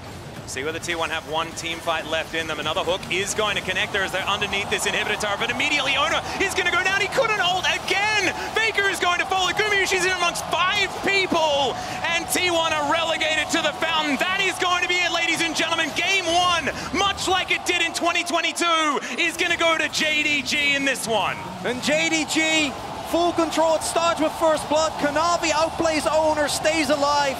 But to me, it's about Knight and missing. The amount of control in the fights from this Braum combined with Knight's engages means that JDG take a commanding game 1. It's absolute domination here in game number 1. T1 just did not have the answers here to get through the front line, it felt like, of JDG. This Braum shut them down at every single turn. The Braum going for the Emax, which really is kind of the new meta these days. So much damage reduction, it's very difficult because there wasn't really great follow-up on the initial engages from T1. They don't have a lot of divers. It's really just the Nautilus is kind of going on this one-way trip. If he takes a hook in, he's just gonna die. The T1 marksman can't really get damage on the targets that he's landing on. There's just such great peel and such great counter engage on the JDG side. They really made it work to perfection. Yep, and it started so early on there as well. It all stems back to Knight getting that little bit of an advantage, to Kanavi getting that little bit of an advantage in that jungle in the early game. And I'm not taking anything away from JDG. They just continued to build these leads, and they saw T1 trying to flex on them, and it's like they didn't even really notice. They just swatted them away and destroyed their Nexus. And obviously, you know, on Nautilus, you're not there for the damage, but when you also are unable to get any engage going, you see Knight gets the first pick Annie and makes it work very, very well. Yeah, I mean, the Annie was a huge problem. The Braum was a huge problem. It's going to be interesting to see what the adjustments are for T1 because, you know, while those picks were definitely concerning, I also think that, hey, if they had more dive, if they had more follow-up, potentially they can actually just, you know, circumvent a lot of the issues that they had. So going to have to kind of go back to the drawing board. We assume that we're going to see T1 go to blue side. We assume that we're going to see some adjustments here in the draft because clearly game number 1 was really JDG favored. Yeah, there's a certain Annie that's standing out in my mind at the moment. But now to break down that game number 1 win for JDG, let's throw it over to the analyst desk. Yeah, I'd even say she was on fire. Absolutely, Knight playing that Annie masterfully. And when we look at what these two teams like to do, Dagda, they like to brawl in the early game. They like to snowball their advantage. But what stood out to me is that JDG said, "Come at me." Patience, that's the word I want to use. Yeah, and Betty was even talking about this when we were watching the games. Like the fact that they were so slow, they didn't fight for any of the Rift Heralds. And I think a huge portion of that is, what I was kind of joking back was like, it feels like Annie is going to become the LPL Renekton, where it's like, hey, look, we burn our flashes at dragons. We play for dragons. And that's all that they did with this Annie. They were like, we don't care about any other part of the map. As long as we have flash on Annie, and as long as we have control of dragon, that's where we want to fight. I feel like you have a thing you want to say. Yeah, I have visual aids for discussing why it didn't work for T1. Go ahead. Okay, so they had good DPS, more DPS, damage per second, than JDG, but they had much lower burst. So, and that was just Annie's burst right there? Yeah, that's pretty much Annie's burst. So you could see anytime they'd land a hook, because hook champs need burst, it didn't work. But JDG, every time they'd land CC, because they had burst, they could remove someone from the fight. And I think because they fell behind early, it just didn't end up working for T1. When we watched JDG play against BLG, it was every single neutral objective, fight, fight, fight, fight, fight, right? And I think that we saw JDG even fall short at times because they would fight for objectives that they weren't actually in a position to fight for, and sometimes those games look very scrappy. And I think that kind of had an impact, especially on me, that like perhaps they weren't as good at playing the macro game, right? But in this game, completely defied that expectation. Their cross-mapping was fantastic. They traded every neutral objective. And that top play, where I thought that T1 was going to balloon the game wide open, they funneled all those plates into Ruler. He was still matching in gold. He was even ahead in experience. Like, they just played the map so flawlessly, and they didn't concede anything in the early against T1. And that was the big one for me. I was a little bit concerned once we saw, like, Knight had to give up 1 or 2 waves in the mid lane to try and cover for that top side. But the fact that you just had Ruler, even when Cassante started to shift down to that bot lane, they were like, no, this is fine. Ruler can just continue to farm. We're going to make sure that he's okay. And then when you get to those later fights, you've got long-range follow-up onto the Annie engages that you were talking about, chat. Like, there was just no stopping JDG, and that is a terrifying prospect coming into this. Yes, and one particular fight ahead of the second dragon. Every second counts, and thanks to the reliable Cisco network, Knight finds the flash tibbers to secure JDG a huge team fight win. I would say every stun counts. Talk to me through this. I mean, what is there more to say? Knight is just so exquisite when finding these opportunities. See that there was... That's how I talk through this play. Blam. That indeed sums up exactly what Knight was able to do. And it's the fact that, as Rob was just saying, their control around the river, forcing T1 into them, was just exquisite. And face-checking in Annie, they think that when they have the Nautilus with the Aftershock, they have the Cassante, especially with the Kindred ultimate as well, that would be enough to mitigate that burst, but it wasn't. And it definitely felt like this was a tester game for T1 about the Annie, right? Because they banned the Ahri over the Annie, which we've pretty much seen guarantee ban on red side all tournament long. And the fact that you're now having this problem with the Annie, it feels like you've got to let the Ahri slip through as well. But I don't know if it goes much better. Like, Knight's Ahri is absolutely insane as well. So I think you're now caught between a rock and a hard place as T1, where your experiment didn't work. What is the adjustment that you have coming into game 2? Yeah, and for me, I think the adjustment would be, like, owner not taking a massive gamble at level 1. Like, when I look at this whole game, like, they pick the Kindred there not because it's good for the team comp and not because it's good for team fighting. It's because he thinks he can kill Wukong at level 3. And when he instead gets killed by Wukong at level 3, the plan doesn't work very well. I do think that is where it started to go off the rails, because it was actually pretty close until the Annie started picking up. And, like, I think once that 13-minute team fight happened in mid lane, the game was kind of over. Yeah, it was also nice to see because it happened in mid lane a couple of times, and it's almost like watching The Matrix, because the hooks kept coming out. They were like, whoa, no, you're not going to get me. And then FLICKR's so frustrated that he just goes in all the way. And I think that one of the big things that really stood out, we already highlighted Knight, but he was the difference maker at the end of the day. He was involved in every single kill in this game. Like, the masterclass performance, we talked about how this matchup coming into it was very much FLICKR versus Knight, the facilitators for their team, and I think that we saw it right there. It wasn't the Ruler show. While he was cleaning up in the team fights, the damage was very real.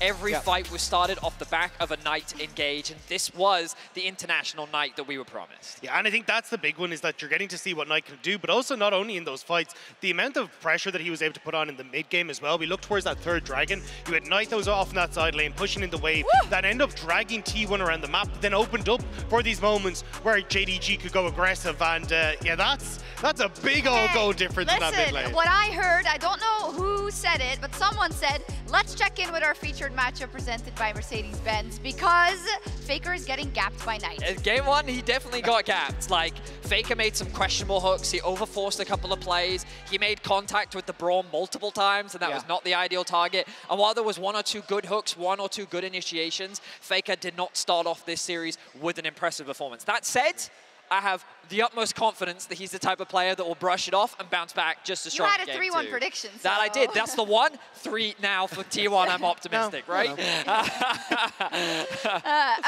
did select blue side going into the next game, and Max snuck it in there as he tossed it over to us, but he was like, just like it happened in 2022 Worlds, he believes that this is just a test game, just as you guys are saying it. But we're dealing with different members on JDG as well, right, chat? And it is a completely different story. It's true. I mean, they didn't have to play against Ruler the last time they played them at the World Championship. I do think, though, that T1 does need to make like relatively small adjustments. Blue side is one of them. It gives them the power pick. If Annie is still up, they can first pick the Annie. Suddenly they have the burst and the engage on their side, and they can better zone for their 80 carries. I really do feel like part of FLICKR getting gapped by Knight there was his team composition, and his jungler didn't set him up for success because he has a hook. He's trying to use his tool, but there is literally no follow-up, and then you'd say he needs to play as a peeling champion. But you can only peel if you're in a position where the other team wants to come into you, and because they have no burst to threaten, they can never take space. So he was completely lost in that game compositionally as well as the way that he played. So I do think, to Vedius' point, we have a lot of series left. I think it boils down to a stronger mid-jungle for T1. I think that when they look the best in the early game, it's when Ona and FLICKR are working well together. This game we didn't get it. I'm hopeful we get it next game. Golden left hand is too strong. It's going to be JDG all the way. Okay, let's see. JDG is on the lookout for revenge. Let's see how T1 will react in game 2 right after the break. And Avi trying to fight back, but already Owner is going to get the flash. He's into the brush though, and Knight, he comes around in first blood for Kanavi. Again, that is YT1. Oh, that's a flash. Tibbetts, massive one-more combo, and immediately the thresh is going to go down as well as the Kindred. Knight takes out FLICKR as well. Hissing is just walking towards them. Cyclone is going to land onto everyone as Gumiushi gets knocked up. He tries to open. It's a double kill for Ruler. It's absolute domination here in game number 1. T1 just did not have the answers here. Get it. A team against a king. Seeing against believing. A moment against a moment for the ages. Countless battles, one arena. The realm. The only thing capable of powering the game, the stage, the broadcast, and the worldwide spectacle we know and love. AKA the Cisco Network.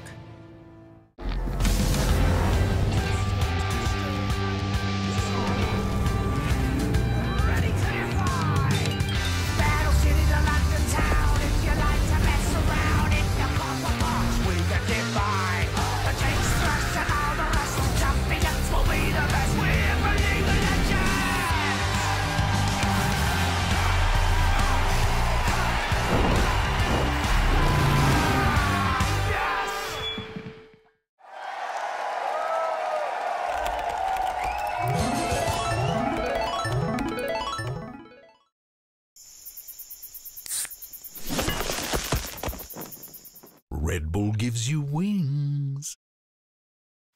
New and existing customers can choose the phone they want, like the incredible iPhone 14 on us. Not to brag, but I'm on Verizon now. And I got to choose the phone I wanted for free. Not that you're bragging. Choose the phone you want on us. Verizon.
ladies and gentlemen, to MSI 2023. We're up to game number 2. JDG, absolute destruction in the first one, Azael. Yeah, I mean, but the thing you have to remember is it's a really poor format for T1. This is a tournament that has been designed by Riot with 3 finals in it. There's an upper bracket final, a lower bracket final, and a grand final. I mean, how much more LPL bias can you get? We get Azael unleashed. That's what's actually happening here. I can't handle bias in my broadcast, Azael, okay? But look, all jokes aside, I think T1... I believe in the bounce back.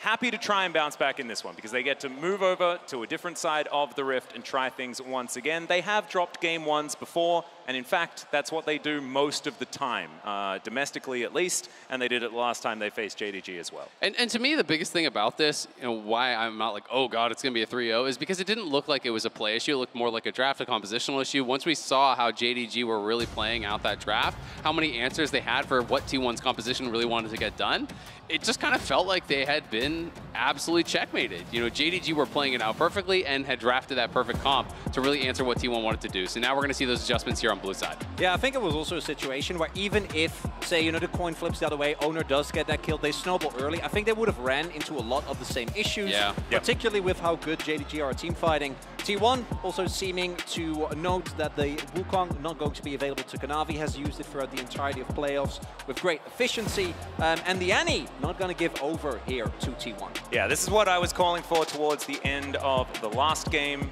because of course Annie has just been so incredibly strong in the hands of both of these mid laners.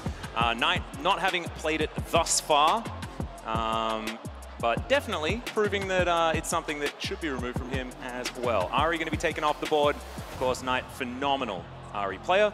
As the Maokai left up and available and will be locked away. The Cassante being the final ban is kind of curious, as 369 is going to hover some stuff before he picks a champion. Yeah, very big swap away here. We saw Owner on the Kindred, wasn't really able to get anything done. Early play didn't work out. The Lamp's Respite wasn't really able to be used. And I think that Maokai, very similar to what we saw previously with the Braum and with the Gragas, makes it really, really easy and straightforward to play around your AD carry. Now, I'm really interested. Is JDG going to try to T1, with the red side Scion here? Because they do have it. Will they try to look for that draft setup? And if T1 sees it coming, will they have their own response prepared, right? Because this is a strategy that they're obviously very familiar with.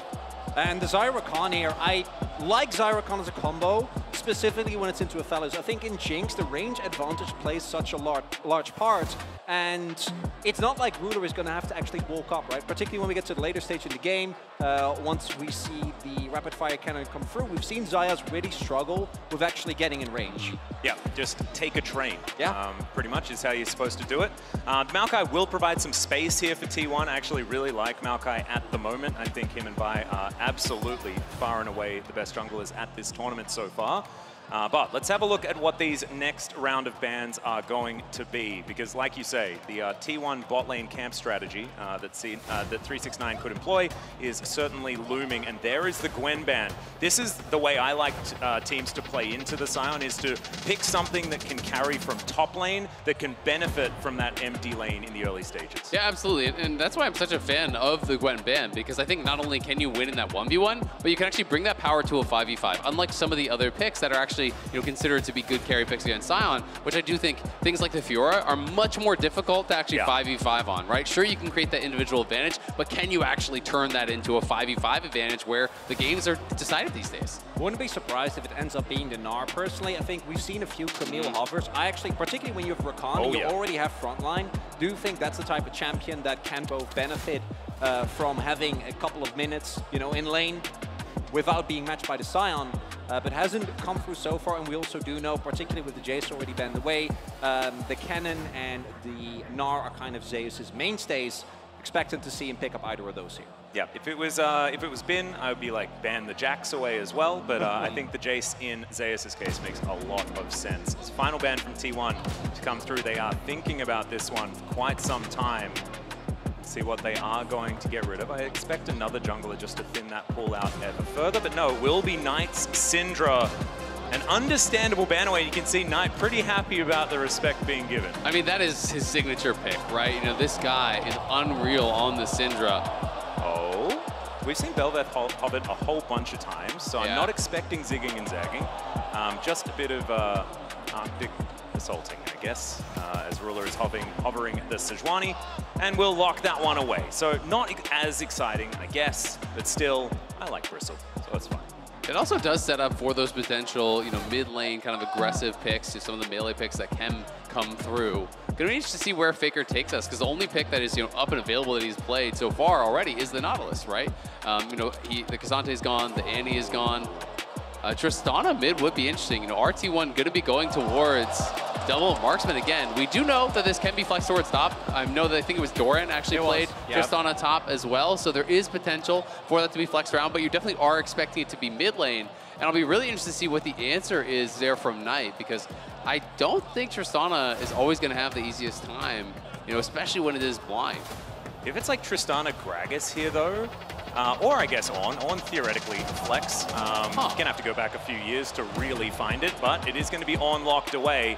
Zeus has been putting a bunch of time into the Tristana top as well, like you were talking about. So theoretically, FLICKR can be on the Ornn in the mid lane if he would like to, but Knight, okay, considering the Cassiopeia for now. Well, this is actually a really tough matchup for Tristana. It can be very difficult to actually win out in this. Cassio can just harass the Tristana very heavily in the 1v1. You can win a lot of the all-ins. If Tristana's jumping in with the rocket jump, it's very easy to actually just drop the Miasma on her, drop the Q on her, and you can win out in some of those all-ins. So it's also a pick that scales incredibly well. Range can be the difficulty for Cassio. It's how are you going to play it out in the 5v5 where there's a lot of engage, there's a lot of CC from that T1 side. But I think this is a great answer. This is something I've been seeing a lot of players go to in solo queue as an answer to that Trist mid. So excited to see Knight bring it out and want to see how he can perform. Also puts a lot more attention towards the mid lane. I do think both Tristana and Cassio can really struggle and put behind, right, when you can't hit kind of damage thresholds that you're looking for. And even though it has been a very bot side focused meta, it still kind of pales in comparison to how much attention we saw junglers give when it was the AD support, right? When it was basically dive, full-on 3v3s for the first few minutes of the games. So both Owner and Kanavi, I think, going to be looking to try and get the mid laners ahead. Top lane, it's tank versus tank. I think we might see the Science strat, but outside of that, don't expect there to go anything crazy to go down towards there. You also have to remember that Miasma as a follow-up to other CC, like if you can hit someone with a Sejuani ultimate, you can drop the W onto someone like the Trist, onto someone like the Rakan, the Maokai. All these champions cannot actually get out of that very easily. You can even disrupt the Ornn ultimate. If he actually goes for the R, you can drop the Miasma on him as he's looking to R2. He can't actually redirect. So there's a lot of annoying little interactions there. I think FLICKR's job in this lane is really to not interact with the Cassio. It's actually to just try to avoid all his Qs and just hard shove and just try to scale and try to not fight that guy. Because I don't think it's going to go well for FLICKR if they are trading back and forth. No, exactly right. He wants to just fire minion waves into the Cassiopeia as often as possible. Let's see how it goes as we are onto the Rift here for game number 2. T1 now on the blue side. JDG on red. Gumayusi going to spot them out, give them some feathers there. And 369 already where a Scion belongs in the early game, and that is bottom lane very close to a turret. You can see the response, though, from T1. They are going to be potentially moving up into this topside jungle. So where will they start? T1 obviously having done this strategy themselves. Really curious to see what the response is going to be. Obviously, the early information is so important. Yeah, FLICKR still hasn't seen any of JDG there, as all of them just sitting in this one brush. I really hope that FLICKR decides that this is the time where he doesn't want to venture into the river to ward. But I'm still nervous. Okay, spots all of them out, walking towards that bottom side red buff. T1 are positioning like they want to fight this. FLICKR is moving down. Maokai is actually starting on Wolf, so are they going to try to harass here and try to delay? This is very interesting. They spot them out immediately. Ward goes over. They clear it out as Missing is just trying to keep them at bay. And T1 know exactly what this strategy is going to be, but JDG playing it out pretty comfortably so far. Well, also, Guma used his Ghost there, right? And Inter specifically, Jinx and Lulu, actually fighting for early prio was going to be extremely hard. Look at Owner. He's coming. So they want to try to position with 4 members bot to try to actually harass here and stop this. FLICKR is coming down. Yeah, they have full information. There is the grand entrance. The knockback's going to come through. The flashes to come out there as Owner's going to get stunned up with the permafrost, but it's first blood going to FLICKR, immediately answered by Knight here. Both mid laners walk out 1-0. Oh, Kanavi maybe in a little bit of trouble, but no, it's just going to be a feather or two. As now Knight is going to come on over to Faker here. These Twin Fangs just layering on top of Faker. Knight is going to go down, and it's going to be an extra added assist for missing on top of it somehow. Oh, and with no flash on either mid laner now, that mid lane, I expect to see more attention towards her. Also do note, T1, yes, they're able to get a kill, but Ruler was able to get full experience, whereas the bot lane for T1 gonna be put on the back foot right from the get-go, right? Guma and Keria were, I think, missing at the very least the first, maybe a wave and a half worth of experience here, where Ruler was just shoving without a care in the world. Absolutely, and Guma had to use his potion for this fight as well, which is very problematic. But T1's answer is clearly just, we're just going to fight. They're actually just going to battle for this. Owner started Wolves, passed down, gets level 2, comes to actually fight. And yes, they do get that first kill, but Knight gets a kill of his own. And then this is what I'm talking about. If you connect on the Q, he gets that early level 2. There's just nothing Faker can do in this situation. He's on an E-Star. He has no flash. The Q follows. He flashes through, lands that last Twin Fang. So 2 kills early to the Cassio. Knight going to be feeling really happy. Yes, it is 2 kills on Faker's side. But again, I do think I really favor the Cassio in this 1v1, and if Cassio can get those scaling items in quick, looks like he's building towards a Catalyst. You know, if you can get that Roa really early, have that stacking up, it's going to become problematic. Accelerated game potentially for both of these mid laners. Of course, Tristana does like to get to those spikes a little bit earlier, as well as now 369 does still have flash. He's going to use it right now. Is slowed down by all of these saplings. Bramble smash to push him back in. Kanavi's going to come up 50% health. Decent Q there. Is going to knock up one. Is now T1. They're desperate to try and find one of these. Permafrost is going to keep Owner at bay, but Faker is moving in now. There's the immediate flash out as well. Double knock up from Zeus as they take the first one, and Faker is going to look to try and take down 369. He's knocked up though as Zeus tanked the turret for as long as he could, and Faker's gonna get it with the explosive charge. It starts out as a wet noodle fight, and then Faker shows up and then you say, hey, this isn't fair. How dare you bring a gun to our wet noodle fight? What a roam though from Faker, getting up towards topside there, changing everything, because if Faker was not coming, JDG just can continue to fight that 2v2, and I think they win it. So instead, it is a 2-for-0 clean for T1 on that top side, thanks to the roam for Faker, who gets another kill. And missing is just being so annoying here. He couldn't break the shield there, unfortunately, not quite enough AP. Yep, Zyra can't OP at getting back, as it turns out.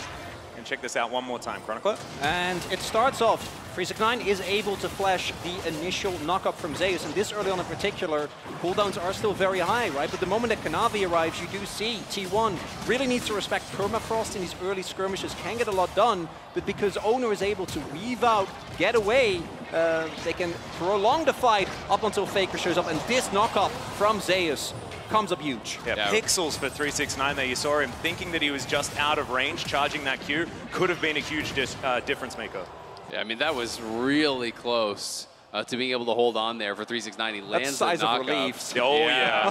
I mean, you could tell you're feeling stressed. You already lost one game. If you start to fall behind in game 2, you really start getting nervous here. But JDG down to this bottom side, trying to take first dragon here once again. It's a very early one. We're only 5.5 in. So they're kind of bucking the trends we've seen somewhat in this tournament, and they are really heavily prioritizing these early dragons. Also want to highlight, although we might get a attempt at a steal here. Looks like Missing is going to keep them off.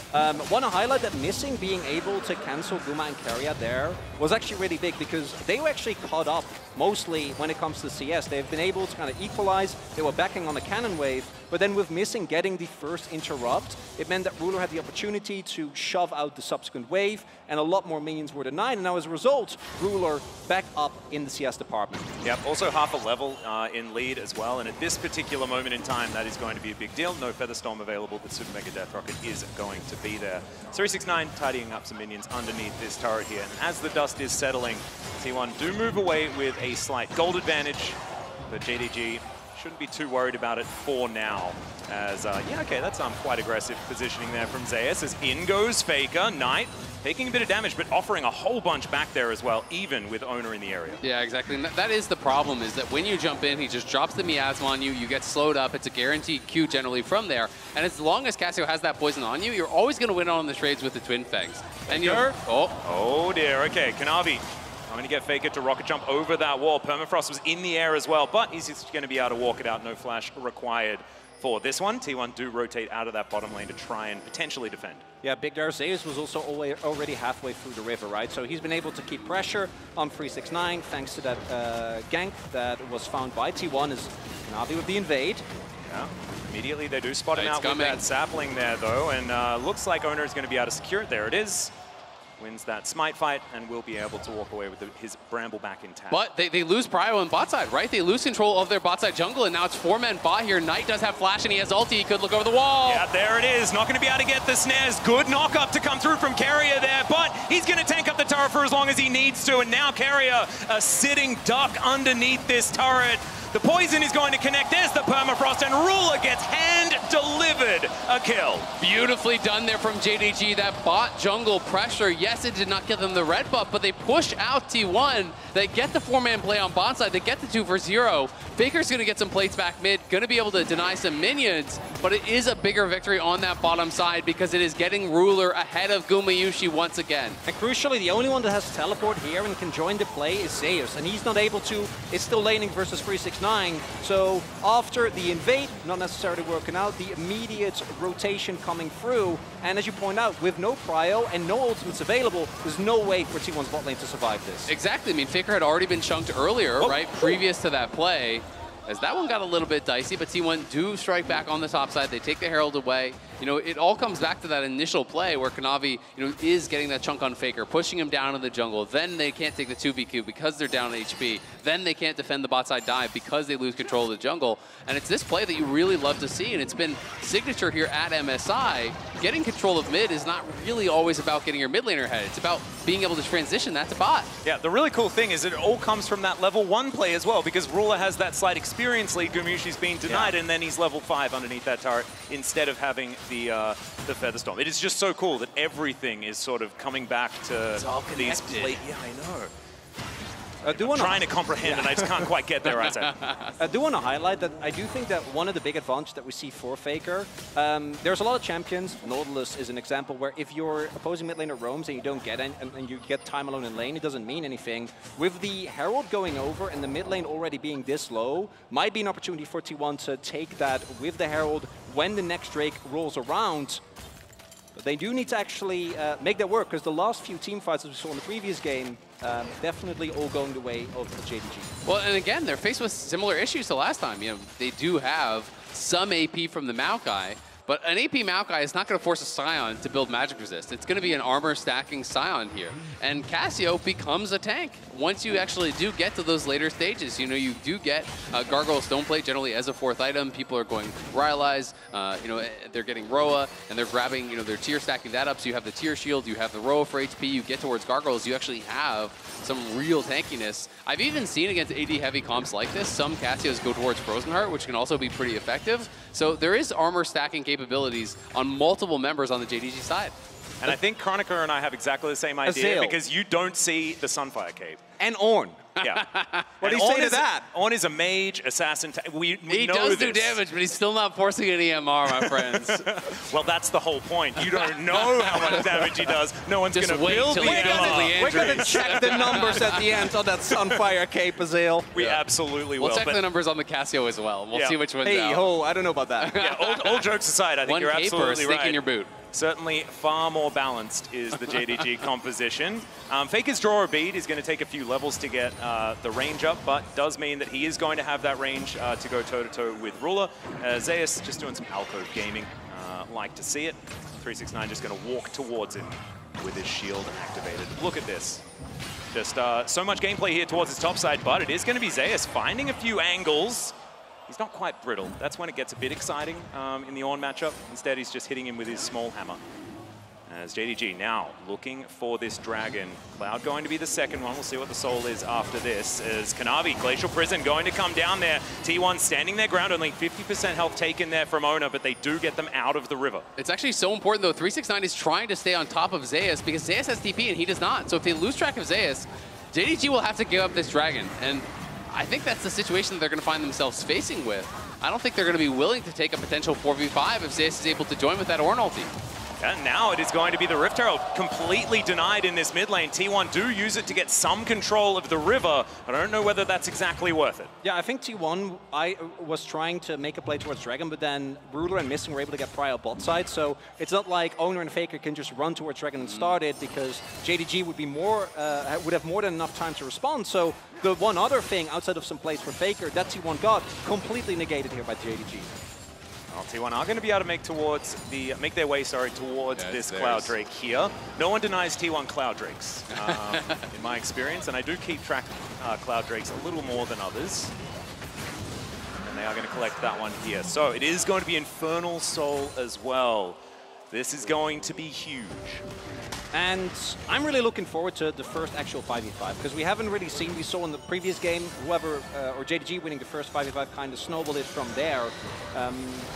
Both compositions with the amount of hard engage and front-to-back teamfight that they have available, definitely a big threat. I do think Faker needs to get to a Mythic as soon as possible and try to accelerate him more, because I do think that Tristana is one of the picks where if you do get ahead of the curve, right, if you're able to pick up an early LDR, you can actually shred from front line, but you need to not just take this lead as Kraken Slayer comes through, but build upon it further. And I think that's why that Herald mid was such a costly opportunity, because if you do actually get like maybe a couple of E-autos and a charge in the turret, you can take that down. Yeah, absolutely. And extending that gold lead, I do think is really important. JDG, I don't really feel like there's any pressure on them to really get anything done. You know, take the fights that look very good to you, but when you're playing Cassio Jinx with multiple frontliners and an Enchanter support, you're down to go 50 minutes. You're down to play this as long as T1 want to. We'll have to see, you know, if T1 is going to be able to push the pace of the game, or, you know, if I'm wrong and the physical damage is not really going to matter. If they can just outplay in the team fights, utilize Keria with this explosive engage, you know, find that follow-up from Zeus, and really eliminate one of these DPS right off the bat, and then all of a sudden, the damage doesn't really matter. Because I think that's the biggest lead. If we do go to late game, if we do go to stalemates, T1's ability to start off fights is a lot stronger than JDG's. Now, of course, JDG's counter-engage, we've talked about a lot. They are really good at ebb and flow, but the fact that T1 can start fights might come back and be important as we get to the later stages, particularly with objectives being very evenly spread thus far. Absolutely. I mean, they have really all the good go buttons this game. Yes, there is Sejuani ult, yes, there is Sion ult, but it's not nearly as reliable as something like Keria or a Flash Twisted Advance or even that Horn ulti. But not to mention Nature's Grasp, which is pretty ridiculous. Oh, great now buffer. they're going to go for the point-blank ulti, but yeah, exactly right. The buffer is going to be there. Nature's Grasp going to come down. Miasma causing a few issues, but it's not going to be the greatest. Petrifying Gaze is now Knight taking so much damage here from Faker. Oh my goodness, the AoE. Ruler taking matters into his own hands here. Still has Super Mega Death Rocket available, and T1 are going to back away. In the meantime, though, 369's chilling on the top side of the map, just smacking down a turret. Yep, someone's going to have to respond to that, but it is going to be T1 moving into the top side river. They're going to be starting up this Herald, utilize the chunk they got on Knight, utilize the ulti down from him and Kanavi to be able to start it up. And that's really all thanks to Faker. It's a great buffer on that ulti. He's able to jump out, then get a chunk down on Knight. He doesn't get stunned up by that Cassio ult. That was a good attempt at a steal from Ruler, but T1 well aware of it. And will be able to extend their gold lead. He was aiming for Zeus there to win out that top lane matchup. Knows how important that is. High five. So, yep, you can understand that one. Knight here towards his bottom side, though, is just taking this out of turret. In the meantime, and this is what we've been seeing sort of all tournament long by the Eastern teams, is being able to know exactly where to be to maximize the amount of gold earned on these maps.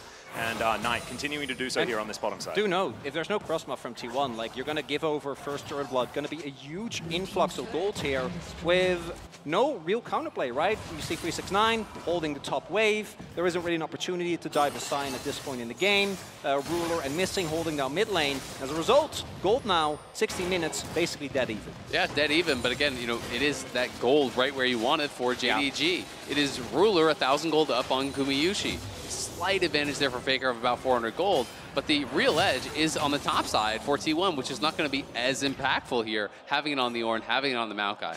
Yep, big spike as well with the Rylai's and the Rod of Ages now stacking, looking towards that Seraph's Embrace for Knight. He's going to get more and more powerful as all these synergistic items come in together. Kumiyushi feeling a little bit in danger here in this mid lane, and I don't blame him with Kanavi waiting in the wings. And that's why Cassio is so frustrating to play against at times, because it is so difficult to burst this champion down because you can build so much HP. You get that Seraph, you get the shield from that as well as they're going for the engage. In they go. Yeah, the quickness going to charm up. Kanavi does land the ultimate, but not going to really get too much done as 369 is going to teleport in. And JDG going to be able to get out of there. That's both sums off Ruler, though, and that is massive here. We'll see if T1 are going to be able to find any sort of a fight.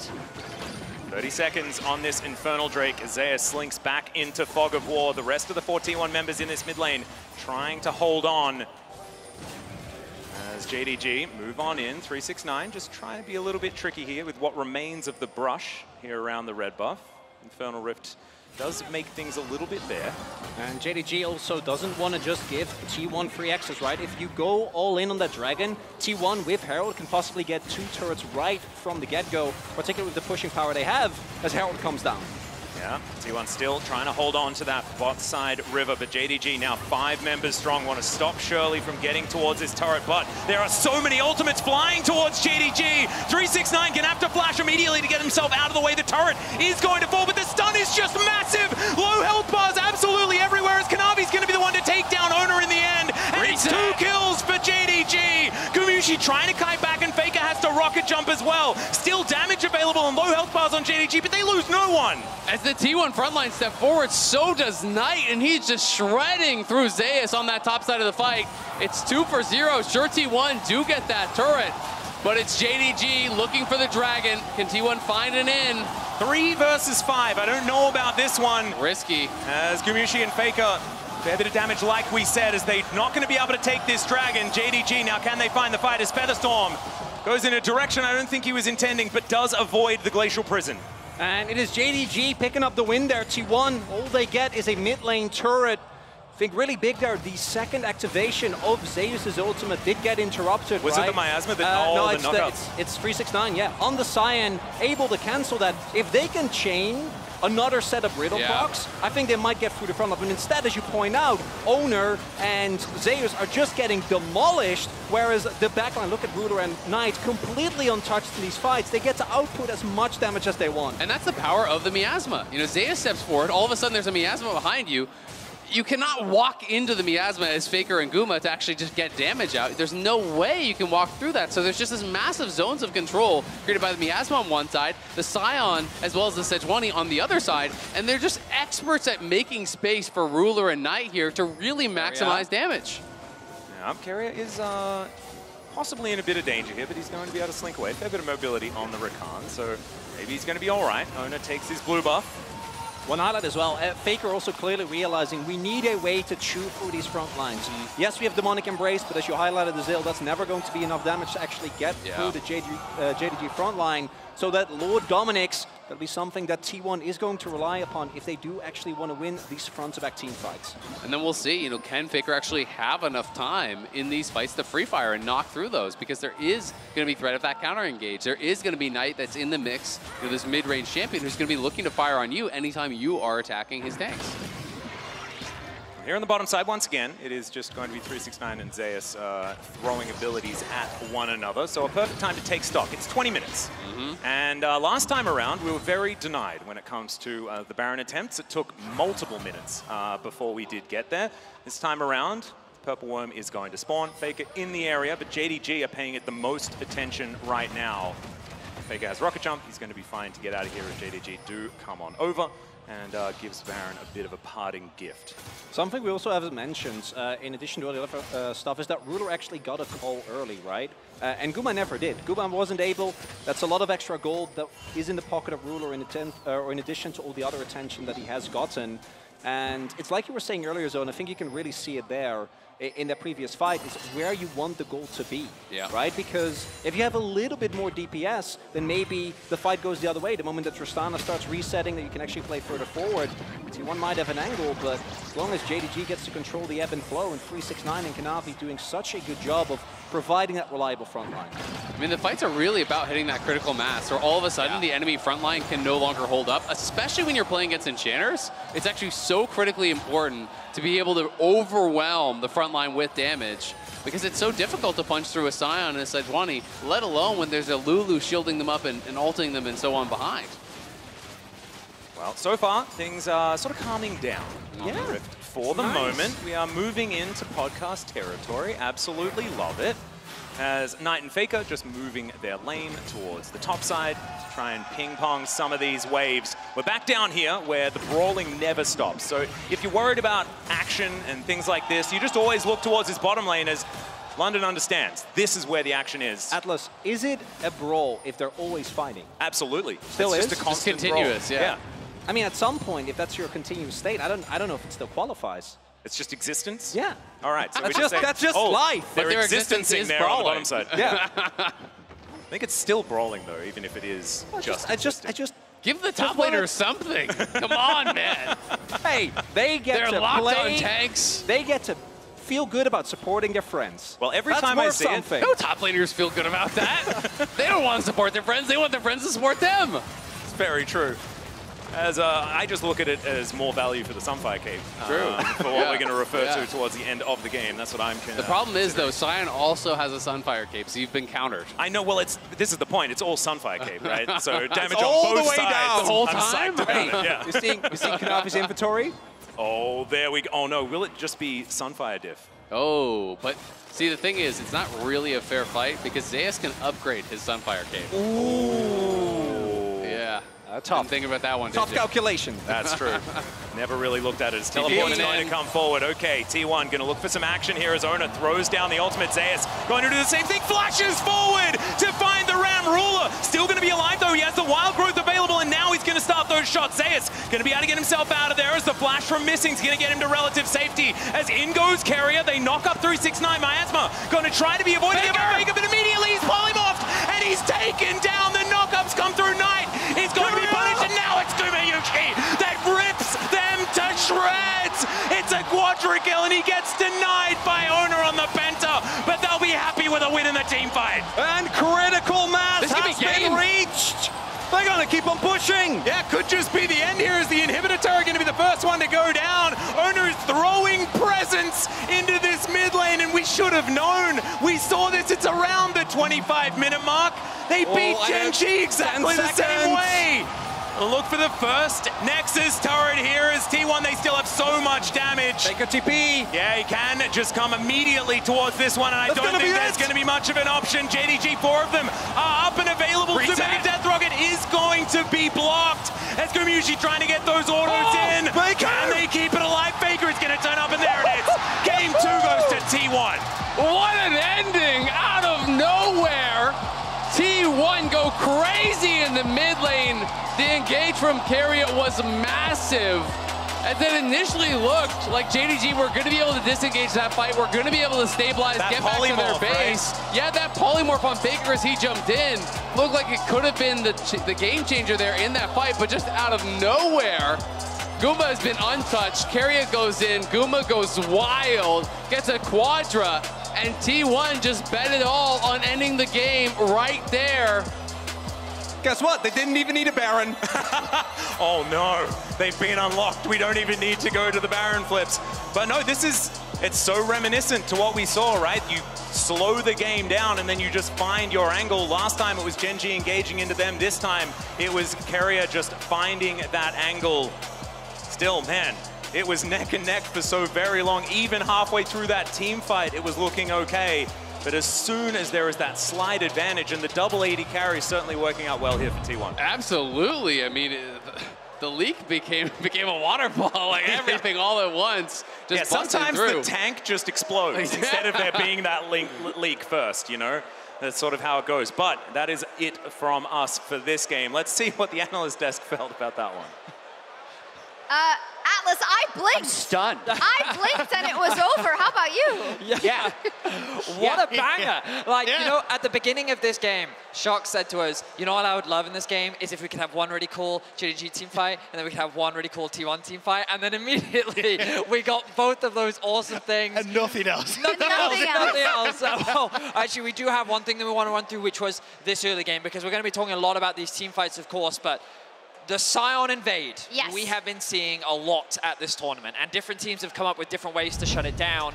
this was T1's strategy of shutting it down, and it was to actually just straight up fight it, Dagda. Yeah, and they wanted to try and match the invade. You can see already they pulled their bot lane across as well to make sure they could actually try and fight. But the biggest problem with this is you've still got Ruler is going to be pushing in that bot side. So despite the fact that they do try and go for this invade and try and match the invade, you actually end up in a position where you end up trading 1-for-1 as they start to come across, thanks to the ability for JDG to just pull it back. You don't really get Gumayusi involved in a lot of this fight. And then once you trade 1-for-1, Ruder's still in a good spot in the bot lane. I think the other big thing is the fact that, as you rightly said, because they're able to get that kill on tonight, it makes this idea not as promising in the early game. And then we were talking about, is this really worth it for Knight?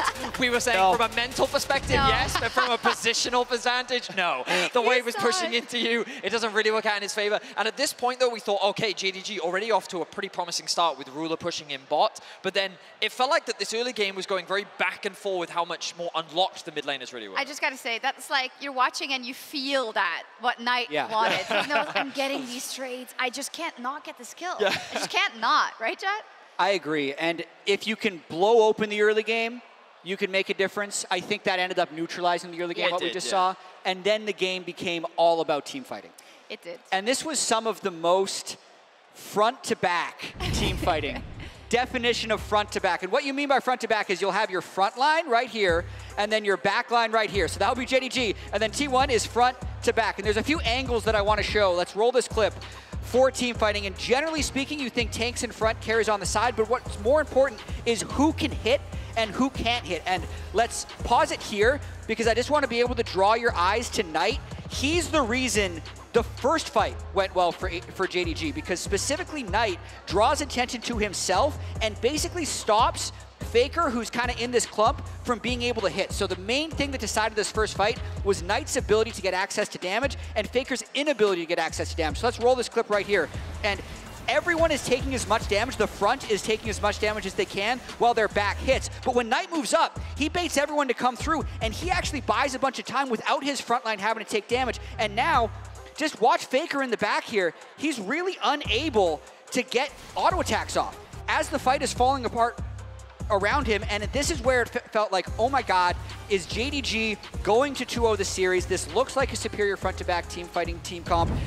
Tristana can never access damage against Cassiopeia, but that changed in the second fight. Yeah, we'll see it in just a second, Dagda, but I think you were feeling the same thing what Jad is laying out here. The fact that they seem so incredibly crisp, Ruler just doesn't seem to die, and I guess there's a lot of frustration probably at that point coming out of the side of T1, specifically Gumayusi, who probably feels like, listen, I don't feel like I can really do anything here. And I think that's what myself and Betty were talking about in the middle of the game, was like, hey, you know, what do we think? Is there ways for you to get access onto that back line? Because I think when you've got like the Miasma, the Sejuani, the strong side in the front line, it becomes very difficult for Gumayusi in general to try and get onto space in these fights. You can even see in that fight there, the Miasma being able to prevent the likes of the Maokai from being able to twist and advance. You don't get the Ornn in onto the back line. Like, you actually don't get the setup to actually gain access to Ruler. And I think that made such a difference in this one, but it was very different when we got into that second. Yeah, and we want to give we got the final fight. Okay, let's go. We'll take a look at that. I tried to watch this as many times as possible, so let's put it up on the screen. We can roll it right now, and I'll tell you when to pause. So basically, this fight is different because T1 actually gets access onto Knight, not to mention the initial engage doesn't get stopped. So the Ornn goes down, and Ruler gets fairly low at the start, which prevents his ability. But here, if we pause, it is kind of reset again to a front-to-back team fight, right? Ruler is back here, Knight is over here, Guma's hitting, FLICKR's hitting. FLICKR gets a lot more hits off in this fight, so let's roll it once again. And as Knight turns to try and get the damage down, he actually, FLICKR jumps in, this ends up baiting him, so pause it.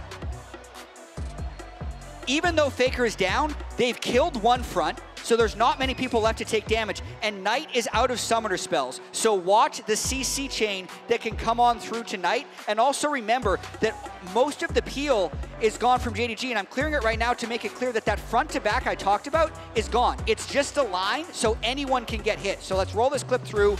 Knight gets CC'd by Zeus, amazing knockup.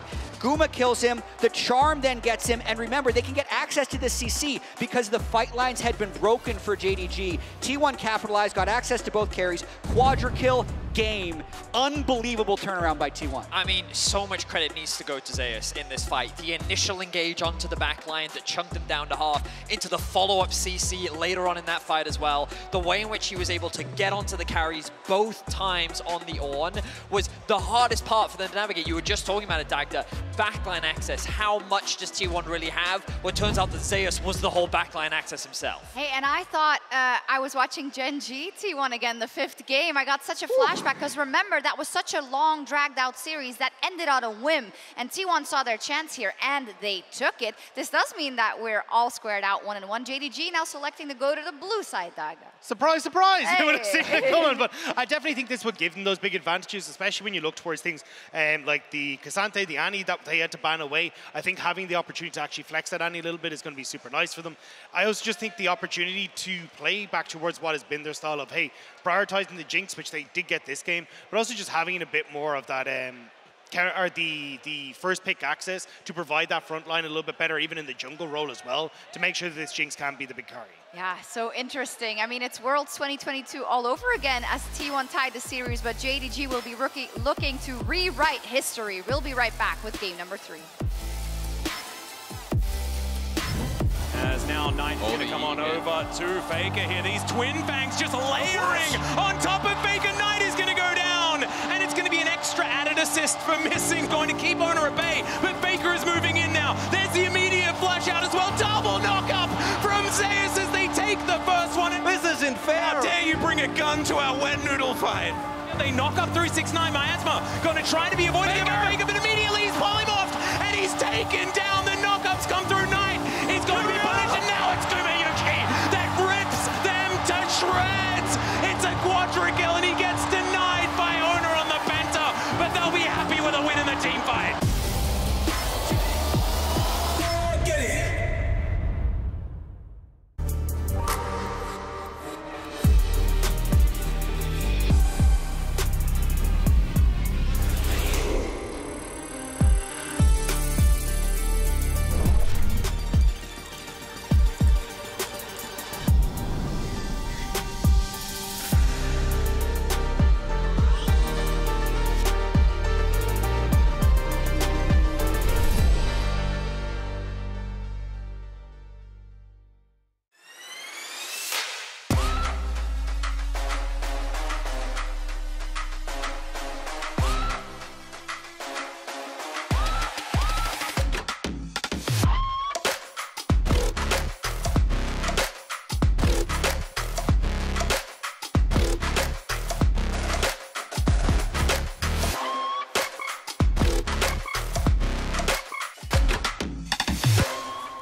New and existing customers can choose the phone they want, like the incredible iPhone 14 on us. Not to brag, but I'm on Verizon now. And I got to choose the phone I wanted for free. Not that you're bragging. Choose the phone you want on us. Verizon. Red Bull gives you wings.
Welcome back, ladies and gentlemen. MSI 2023. We're here for game number 3. It's best of 3 from now on. Chronicler, you'll be used to this from the LCK. We're pretty comfortable in these situations. What happens in those? I've never seen one before. Well, a game happens, and then another game happens, and Doesn't just potentially end there's after the another first game one? after that. Yeah, I know, it's crazy. That is crazy. It's super weird. But I'm not participating in this bit. Well, actually, you just did. But now we You're have... the straight man. Congratulations. Part of it. Boom. All right, let's get into the game. Kept meta. Now we have a situation where T1 are on the red side once again, much like they were in game number 1. Will they ban Annie? Gentlemen, that's my question. Yes. All right, that is my answer. I think it was really problematic. JDG obviously banned it from red side in game number 2. I expect T1 to do the same. T1 won that game, but it's not what I would call like a dominant game. It was so close. It was so back and forth. You know, I think either team could have won from that position. It's one incredible team fight from T1, and then the game is just over like that. So it's going to be really interesting to see what these two teams' reads are, because I think you could both walk away from a game like that saying, our drafts are fine. Wasn't really any problems. You know, it was just about execution in this one fight. Certainly was, and here we are into the pick and ban already. It is. Okay. So Annie's left up yet again. Caitlyn's going to get hovered before Annie's going to get locked in, is what I'm expecting here. And no recon for Keria, so the respect ban coming through as Keria was explosive on that engage. You know, the follow-up after that initial engage from Owner, from Zayas. Look at Knight's face, man. He is so excited. It's like, again? Me? I get for me? Thank you. Serious? Had they even seen my bad tippers? Yeah, it's an interesting read from T1 that the Wukong was the problem in the Annie Wukong combination. As we are going through this very quickly. Cassante, no surprise, but T1 actually going for the Jinx this time around has been a very successful pick. We've seen the fact that the range advantage you have into Aphelios can be a really big boon, particularly in how it allows you to set up team fights and how you're able to play much further back. The aggressive threat, though, particularly with Aphelios and Annie, like the 100-0 potential, cast your mind back to game number 1, as looks like another Lulu in the works here. Yeah, and that is going to be the Aphelios Lulu combination picked once again. Do they pick up a support here for Keria, or is it just going to be Nautilus, just to flex it around a whole bunch, much like they did in game number 1? I wasn't a huge fan of the pick into the Annie, but they are still going to go there, and there it is, FLICKR locking that one away. Yeah, it's interesting. It feels like a little bit of a salty run back almost. Yeah, I mean, I was about to say, like, I think as long as we don't go for the Nautilus, you can make the adjustments. I think the Braum ban here needs to 100% come through, because although I guess the Lulu's already locked in, so scratch that. Well, I mean, also, like, you can just change your jungler, and I feel like the whole dynamic of that draft does change, right? I don't think they have to go towards double marksman. If you have something like, you know, a little bit more aggressive that can dive, something along the lines of like a Viego even, who can help to follow up, who can help to actually get that first kill, things could look really good. You know, getting that first kill with the burst for Jinx, for Viego, could be really, really big. Again, it is going to be the Rumble ban in phase 2 here, as clearly are concerned about that. Yep. Just banning away these magic damage junglers there as well. Of course, the Maokai was the first ban by T1, so you go down that list just a little bit, and the Rumble is going to be there. Nidalee, of course, an option, but first ban going to be the Gragas here from T1, and their second one, we'll see what it is going to be here in the second round. Round this one out. Viego taken away. I like that ban. I do think Viego is really a good pairing with Annie as well. You know, I talked about the T1 side, but I do think anytime you have really high damage burst, pairing with Viego, it's so easy to get that first reset. Annie just full dumps all her damage on one target alongside that Viego. And I wonder what the angle for T1 is going to be here now, because the Kindred didn't really end up working out in game number 1. We saw how well JDG was able to deal with that. But you do really want to put Owner on something with aggressive threat here. And Kha'Zix would be in the direction, but it remains as Owner, Rise Smile. Still, the magic damage being so heavily prioritized for T1 means that JDG, if they can pick up something in the ways of frontline here, can itemize very efficiently again. I think we're pretty much guaranteed to just get double beefy boys for the frontline, I think, for JDG. Like, they have clearly shown us how they want to play. I would not be surprised about, like, Sejuani, Ornn, or something along those lines. Or Ornn Sejuani, just to mix it up. Sejuani, yeah. Spicy. Another take on the duo. Zin's out. Never mind. So it is a very different look. So we want something maybe with a little bit more dueling power, potentially, to mix things up against this Kha'Zix. Zin can actually perform pretty well in frontliner during the ultimate, so Not to mention paired with a Lulu. This is something that we saw at the height of Zin's prowess, was if you pick a Lulu, it gives him so much more longevity in these games. Crescent Guard, of course, giving you a lot of power in that department as well. So the Ornn is going to be paired alongside it. I like how balanced this draft is from JDG. Once again, they are just cleanly picking into their favorite archetype, as that is going to be Gwen insta-locked. No waiting, nothing like that. Zeus going to be taking that magic damage mantle towards the top side of the map. Yeah, instant snap up there also alleviates a lot of the issues that T1 have run into when it comes to damage types. I do agree with you though. I think the composition from JDG, particularly in a meta that is centered around teamfight, it has great non-committal engage. If Annie's flashes up, you can go in aggressively, but the counter engage with Zin and Lulu specifically also is quite strong. And when I look at T1, outside of actually getting a Nautilus hook onto someone, you're going to be very aligned on picks, right? Someone walking where they're not supposed to, or a flank from Gwen or Cassante. But at the same time, you know, it's like for T1, if the engage goes well, Ruler could just be insta-dead. There are so many threats to actually dive into the backline this time. It is not the situation that we had in game number 1 where T1 had this Nautilus mid who's kind of on his own going in. They have the Cassante to follow up on Keria. They have a Kha'Zix as well as this Gwen to be able to dive back and really threaten Ruler. So I do think it's going to be tough for Ruler to actually find space to sit there and auto against these champions. It's going to be so much about the peeling, so much about the counter engage here from JDG to keep their marksman safe. Yeah, and a lot of it comes down to as well is, can you get FLICKR away from him? If he's in all-out range, Ruler can just be pulled out into a 1v1 against a Cassante, and in that scenario, T1 is going to be very, very comfortable. It's going to be a lot about JDG and how they can play out these team fights. And that test they've already passed many times this tournament. Their team fighting has been second to none before this particular series. And as we hop onto Summoner's Rift, we'll see whether they can do it yet again. They make their way out. Very cool, calm, and collected composition. The alliteration was unnecessary. I apologize. Definitely a lot of tools here in the early stages of the game. I do also really like that Zeus is actually playing Ghost. You know, there is some benefit to playing towards the Ignite TP in this sort of style, but this is going to be about 5v5. It's not going to be about the 1v1, and the Ghost is so powerful in the 5v5, and even later on in the game, in those long lanes, can be really, really strong. Also, yeah, also really like it because I think that particular when you're playing things like Gwen, you can feel very safe due to your E, right, and your W, but if you're too far up in top lane and you have Ignite, it still becomes very easily for a jungler, particularly with really strong ganks like the Xin Zhao, to just take you down early. And I do think that if the Gwen starts falling behind, if we get far enough in the game, you're always going to be relevant, but the actual late game, we really haven't been reaching that much this tournament. It has much more been about like the team fighting between like what, 25 and 35 minutes. Someone gets a decisive lead, and from that point on, you don't really get to play the game anymore. Yeah, the Gwens that we have been seeing though have been, you know, Bin, who has looked fantastic, and Doran, who has never really been our premier Gwen player. And we'll just have to see whether this is going to be some vintage Zeus Gwen towards this top side, because he hasn't played it so far this tournament and hasn't really been favoring it in the LCK this year as well. So I'm excited to see whether he can get back onto the carry side of these matchups. There's been a lot of tanks for our young man in the top lane for T1.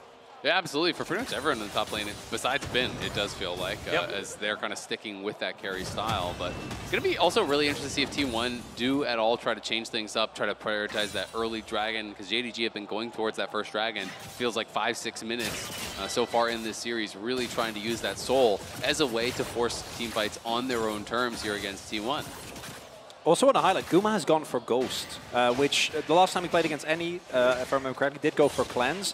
And you're also playing with a Nautilus. It's not like a Lulu, like Keria has been really, really good about his McKills usage. Not going to be the case here, which means a lot more agency for Nine. And as we saw in the last game, he knows how to use that very, very well. And I think in the early skirmishes and in the fights, if you can stay away from that backline dive, it's great, but does mean playing at a much higher risk. Yeah, it's way higher risk, higher reward here. You know, if you do get caught by that full laning combo, you're probably just toast.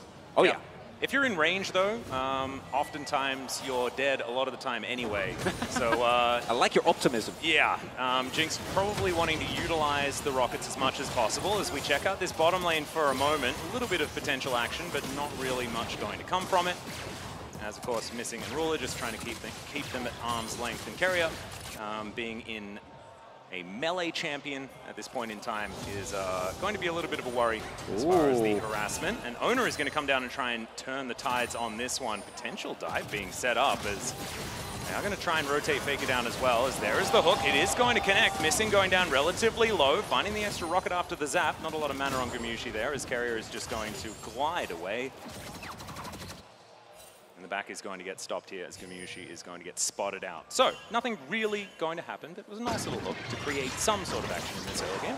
Yeah, absolutely. And we'll see now, does Guma actually complete his base? You know, I kind of expect that he will. So he will go right back to base. So it's going to be about JDG just trying to pull shove this, trying to reset the wave, and Carrier trying to deny. His mid lane feels much more even thus far than it did in the Nautilus matchup. One of the nice things about Cassante in a matchup like this is that you actually have access to the range champions through the minion wave, right? Like Nautilus to actually look for any sort of engage has to step outside the minion wave. Cassante with the Q3, you can be able to just flip in the ante, gives you some recourse in a matchup like this, and also helps you to poke off things like the first strike from time to time. As we know, Knight in that first game got about 300 gold during the laning phase, purely from his first strike, which was a significant advantage. Certainly was. And also, after level 6 was hit, Knight was just playing 2v1 with Tibbers and Annie in that mid lane, and FLICKR does have the opportunity of dragging the Annie away from her bear. So FLICKR now just going to dash past Knight, as he is going to be able to get a little bit of damage back, but not really too much to worry about here for both of these mid laners thus far. And I wouldn't be surprised if it ends up being another very, very slow early game, really outside of Owner going in, right, at level 3 in the first game, trying to get an early lead. It's been relatively low pace, as Zeus is going to get some snips in, is sitting on a lot of gold here right now. So what you're saying is I can take a bit of a break for like 25 minutes and then come back for the team I'd say 15, because that's when Baron spawns. Exactly. So if you want to... Do you mind if I stick around? No matter what. Well, if you insist. Yeah, I don't really have anywhere to be or anything like that. I'm kind of happy with this. Okay, so, sure. If you want to. I'll just be here. I'm not all that necessary. But we'll see whether T1 and JDG are going to flip the script a little bit on that one, because it was just a little bit too intense for me. I'm not going to lie. I prefer having like a few skirmishes and things like this, where it's not just game over after one fight. Kanavi here towards his bottom side of the map, though, as Ruler is going to get zapped. T1, if they go in, would be really, really dangerous, but they are playing respectfully for the moment. Now channeling a bit of a back carrier. Okay, I was for... Yeah, it was feeling tense, but Owner now going to use this time to actually just start up the dragon. It is warded out, of course. The pink is over the pit, but we can see not going to be a contest here from JDG, as Kanavi is just going back to base. So it will be T1 who is able to buck the trend. You know, they have the push on bot side. Yeah, Hook going to connect there as well. Flame Chompers to layer that CC. Polymorph going to come through as he flashes over the wall, but Gumushi follows him, gets the heal. Rocket not going to connect there, as now it's Gumushi in trouble. It's just going to get eliminated as Knight turns up in the nick of time. Ruler's going to get kidnapped, though FLICKR picks up the kill, and T1 answers 1-for-1 with a Drake on top for T1. And T1 get greedy at the start there. They're like, we can take the dragon, and even without our Kazakhs there, go for an aggressive play. And the teleport from Knight looks like it will turn it all around. Not actually enough damage available as Owner. Should be fine here, gonna walk it off. But then, crucially, FLICKR with a flash isolates Ruler, and they're able to still get the 1-for-1 trade with the dragon going over to them. Yeah, both mid laners just going blow for blow there. It was a great TP from Knight, and also a really nice heal bait from Missing. He held that heal for such a long time that I do think really kind of made Guma a bit overconfident. As Owner will be forced out, and Knight comes on the collapse. They're going to be able to defend the red buff here pretty easily. Yep, pretty comfortable there. I really love the separation of Ruler and Missing. We're going to check out the replay here and to see Missing's denial of the Gumushi kill. Yeah, I mean, they get the hook, they get the chompers to follow it up, pink ward over the wall here. He waits till the ignite has actually already fallen off, then gets the full heal value. It's nice to see from Missing, no sort of panic play coming through. And then Knight arrives, and you think this could just be all JDG. They're going to get a kill on FLICKR as well. But FLICKR finds the flash all out, isolates Ruler, gets the kill, and survives with the same play. So beautifully done from the T1 mid laner. Absolutely amazing Carrier there with the hook for the follow-up as well. But as the dust settles, it's about 100 gold that is in it between these two squads, and it was both Gumushi and Ruler that died. So not 180 carry getting a big advantage, having access to the minion wave alone. It's also both mid laners getting the kill, so we're keeping everything nice and even in the early game. A lot of balance, yeah.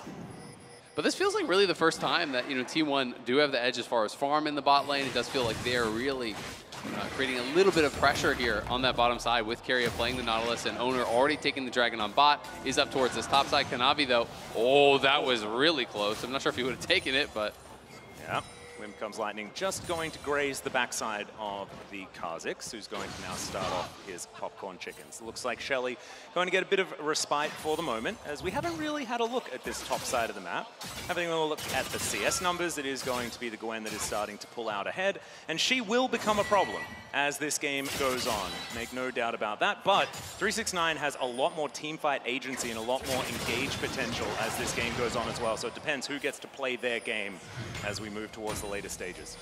Might be looking at a 4v4. Keria now has made his way over. He is level 6 and missing is not, so I think it's a good call from JDG not to try and flip the game here at a Herald, which I say because I've seen that happen a lot, although... Missing got 6 oh, he now. did, yeah, dinked 6 off of the wave in mid. Still looking for an option to come on in here as the snip comes down from Zeus, but in goes Kanavi. FLICKR is going to go all out on top of him, though, as he's just fighting this 1v1 isolated. He steals it away, and the Kasante's dead as well. Knockups everywhere. 369 doing everything that he wants in this moment, and Zeus finds the kill in the end, looks to try and get out. I have no idea how he survived in that moment. T1, though, they lose out on the Herald. JDG finding the fight. And crucially there, you see the value of a Lulu in these longer fights, right? With T1, the initial engage not clean enough. 369 buys so much time with the continuous knockups, and it means that if the T1 burst up front isn't enough to take someone down, particularly this early in the game where Gwen was still sitting on a lot of golds, you're not going to win the longer fight. Well, they don't really have any easy targets. You can see Zeus, up on this top side is winning out here, but 369 just flashes over the wall, rejoins with his team. You have Kanavi in the front line, but he has his ulti up. He gets wild growth, he gets shielded. You can't really turn on Knight because Knight was sitting on a stopwatch, so T1 can't burst him down either. And as you say, Maurice, as the second and third shields start to come through, you see it arriving there, delaying so much of the damage from T1. Knight has just been pounding them the entire time. That Super Mega Death Rocket had have landed. Maybe it could have made some sort of difference, but it was a 1v1 there towards the bottom side of the map. Ruler just making sure Gumayusi no ability to actually roam up there. And it is going to be Rift Herald secured. So JDG can now utilize that to get even further of an early game advantage. And you have to be concerned about where those kills went. Knight getting another kill now. Had an incredible Annie game in game number 1. And is going to be off to the races here a little bit once again in game number 2. I'm going to be interested to see where he goes with the build, though. Is he going to be going Rocket Belt in this one? We did see a Rocket Belt. Yeah. FLICKR's first game, I think, was Rocket Belt Annie. Yeah, particularly with Guma having no plan, I think getting on top of him is really big. Access. Do want to highlight the... Ooh, okay. FLICKR taking a bit of damage from Kanavi here, but Kanavi just going to give him some auto attacks and then move away. Yeah, one highlight, Zeus hitting his Riftmaker is really big. I think that Gwen doesn't really work as a champion until you get Riftmaker. The moment you can start stacking that together with your Conqueror on every single ultimate, you're going to become way stronger. Might have a collapse on him here, though. Potentially. He's just trying to get some shellfish here in the river, but it is dangerous. Knight going to move in. The bear comes down. The Gwen just dashes out of the way, puts up the mist, but is it going to be enough? Zeus is going to get knocked up into the air, not immune enough. And now FLICKR is going to come in, look to see what he can get done here as the flash forward. Hook is going to connect as well as Kanavi will be taken down in trade. Top laner for jungler for now. And T1, they do manage to answer. They get the Drake as well. Yeah, it's important for T1 because they already took the objective. They're able to answer the trade there also. Up 2 dragons to 0 here, even in gold. T1 really looking good in this third game here. Ooh, FLICKR is going to pull back, missing. The hook is going to connect as well, trying to keep Knight busy as he goes all out. Missing, altered himself, and will be able to flash away. The Incinerate's fantastic, but another Q is going to connect. Knight will flash away this time. Oh man, JDG limping out of that moment. Yeah, big here. 41, they force the summoners, right? JDG, they do get away with their lives, but the trade, when we look at T1 able to trade back a kill and putting themselves at 2 Drakes this early on when it's a Mountain Soul on the cards is big. It starts off with JDG looking to trade cross-map as they know that T1 is doing Dragon. Yeah, exactly. They know that they're doing the Dragon, but it takes them so long to get the kill. You can see the T1 members were rushing up from that Dragon trying to support Zeus. So yes, he does go down, but only as FLICKR arrives here. The cross-map ult coming through from Gumayusi, the ulti and the hook following up there from Keria. Owner gets in. And T1 are able to trade one back after taking the objective. And you said it, 2 Dragons to 0, Mountain Soul on the cards. T1 definitely going to be wanting to try to get towards that. Absolutely. Opportunity for JDG if they can turn this game around to stack up 4 of them, which is a terrifying prospect as well. Very high value Dragon in the mountain. But that is down the line a little bit, 3 minutes on that next Drake. Soul Point available for T1. They can keep hold of things.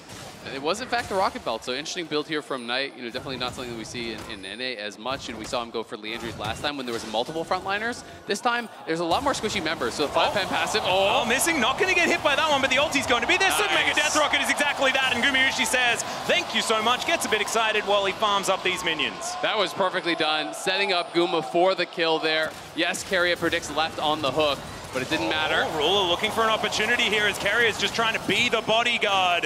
Gumayushi wants to use that range, but Ruler will not be deterred. T1 not going to be able to find that as we are going to find the Q into this mid lane. Knight pulled back there as well as FLICKR dealing with this bear now as well, but Zeus is wrapping around. FLICKR relatively low as he flashes forward, doesn't find the Q though as the all-out comes down. FLICKR's gonna have to get out of this one. Tibbers is being frustrating as well as Knight will just recall. Great sidestep there from Knight, and defensively on the bot side, the chompers from Guma really denied the follow-up. That was huge. As those chompers placed between Kanavi and him, Ruler couldn't really go forward because there's no angle for Kanavi to keep on the fight. I also think that Carrier was able to hook Kanavi out of his dash. So as a result, don't actually get on top of Guma. No trade opportunity. FLICKR there, though, getting way over eager with the flash forward. Doesn't have the damage. If Zeus is a little closer, then that might work out. Not going to be the case this time around. And second Herald about to comp, and wouldn't be surprised if we see a full-on 5v5er, although Knight still in bot and doesn't have his TP available. Yeah, so I don't think JDG are actually going to contest for it. You know, it has been largely T1 that have been making the better plays around Herald throughout this series. But this time they're kind of getting the best of both worlds. If they're able to grab this Herald, they have their Dragons as well, so they're going to be really sitting in a pretty good spot. Gold slightly in the favor of JDG, but it is Gumayushi who has the advantage, and it really has been about which marksman can get the most ahead, which marksman can have that big effect in the 5v5. There are about 10 wards here for Knight to pick up. And man, this is looking like just money everywhere here for Knight, who clears up all of them. So much value, basically a minion wave in that tri-brush. You love to see it. T1 though, they're going to move over and look for Shirley. And over the wall goes 369, and he's looking like he wants a rumpus. We'll see whether he does get one as Kanavi moves on in here as well. Zeus on the flank angle. T1 are going to back away, and Shirley gets back into her cove. Knight doesn't quite have his flash, so I'm sure JDG would love to delay for that. It's only up in a few seconds. Well, now missing in that brush. Knight off to the side. Does have Tibbers at the ready. Teleport to get into the back of this pit. FLICKR is going to turn up now as Owner just walks over, presses the smite button. FLICKR now looking to try and get out of here. He should be able to do so, or maybe he doesn't have to because he's so tanky. Zap is going to connect onto Kanavi as they're just having a battle 1v1 in this Baron pit. 369 wanting to escape. There's the knockback from FLICKR. Double knock-up to come forward on the wombo combo. Will connect. The Kha'Zix's going to go down. Carrier will follow FLICKR. Takes missing out of the fight, but now it's Ruler he has to contend with. And Ruler should be able to land a couple of autos. Gets the double kill. And JDG win again. JDG bide their time so incredibly well there. Knight was missing his flash at the beginning of that fight. They wait until the exact moment it comes up. He finds the two-man stun. They have the knockups to follow through. And again, JDG's team fighting around this Annie has been immaculate.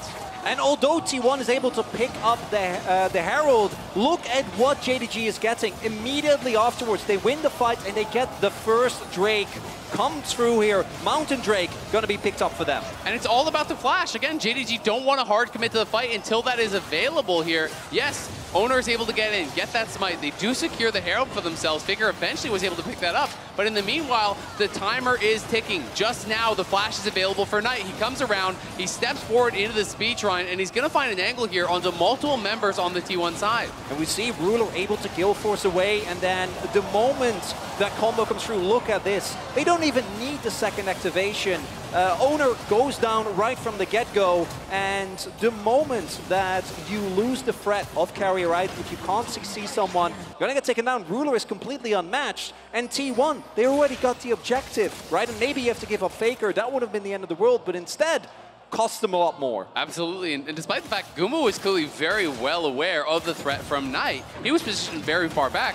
but Owner has got to pay respect on that Kha'Zix as well. The Kha'Zix is extremely squishy, and if you get caught in that combo, that is a juicy pick to get as well here for JDG. Coach Ohm looking pretty happy with how this whole situation has gone. Of course, his entire career as a coach has had FLICKR standing in the way at quite a few moments. So very interesting seeing how he's going to feel after this game, because JDG could be at match point or T1 could get there themselves. Knight just standing his ground, feeling pretty happy. Zeus still looming in this game, and I feel like the Gwen could be a huge problem or couldn't or may not be that factor as well. We'll just have to see how things continue, because if they find a way to mitigate Zeus, it could be a very, very difficult game for T1. And I do think as a lot of how the fights have gone, comes down to Knight, right? Because if you are able to catch the Gwen either in the Shroud, which if Knight is in there and you can hunt it to 0 the Gwen, you're going to be completely fine. Or just zone them away, force very aggressive Shrouds just to walk up. A lot of the impact of the Gwen is going to get gone. I think the main thing here, though, is that unlike, for example, game number 1, neither team has been able to decisively get map control. And that means that for specifically champions like the Kha'Zix and the Gwen, there is still space to operate. There is still space to try and get around and get on top of Ruler. Because I do agree, once we get past like 2-3 item marks for this Gwen, if Zeus ever gets on top of Ruler, even with a Lulu, he might be in deep trouble. Yeah, absolutely. Speaking of deep trouble, this turret is in exactly that. Is now Kanavi off to the side, possibly going to get caught out. Avoids the zap, but like you say, Knight is looming off to the backside. The dredge line not going to connect. He throws down the bear, but it's not exactly onto the priority target, and the flame chompers are going to catch him. Knight will fall to the super mega death rocket, but Tibbers will get very, very mad. Can Ruler find this teamfight is the question, but he can't really get too many of these autos as FLICKR is dashing absolutely everywhere. Finds the knockback with the Q, and Gumayushi will take down Kanavi. There is one kill there for missing, but Ruler sidestepping. He wants to, but it's going to be the shutdown, and Gumayushi will find it in the team fight. JDG keeping 2 alive though, so I think this game will continue. Bellow's breath is good to mitigate the CC. Oh, Carrier barely stays alive, and T1 find a win this time around though. JDG not routed, still able to hold on. Yeah, and critically able to get some back. Otherwise, that could have been a Baron angle there.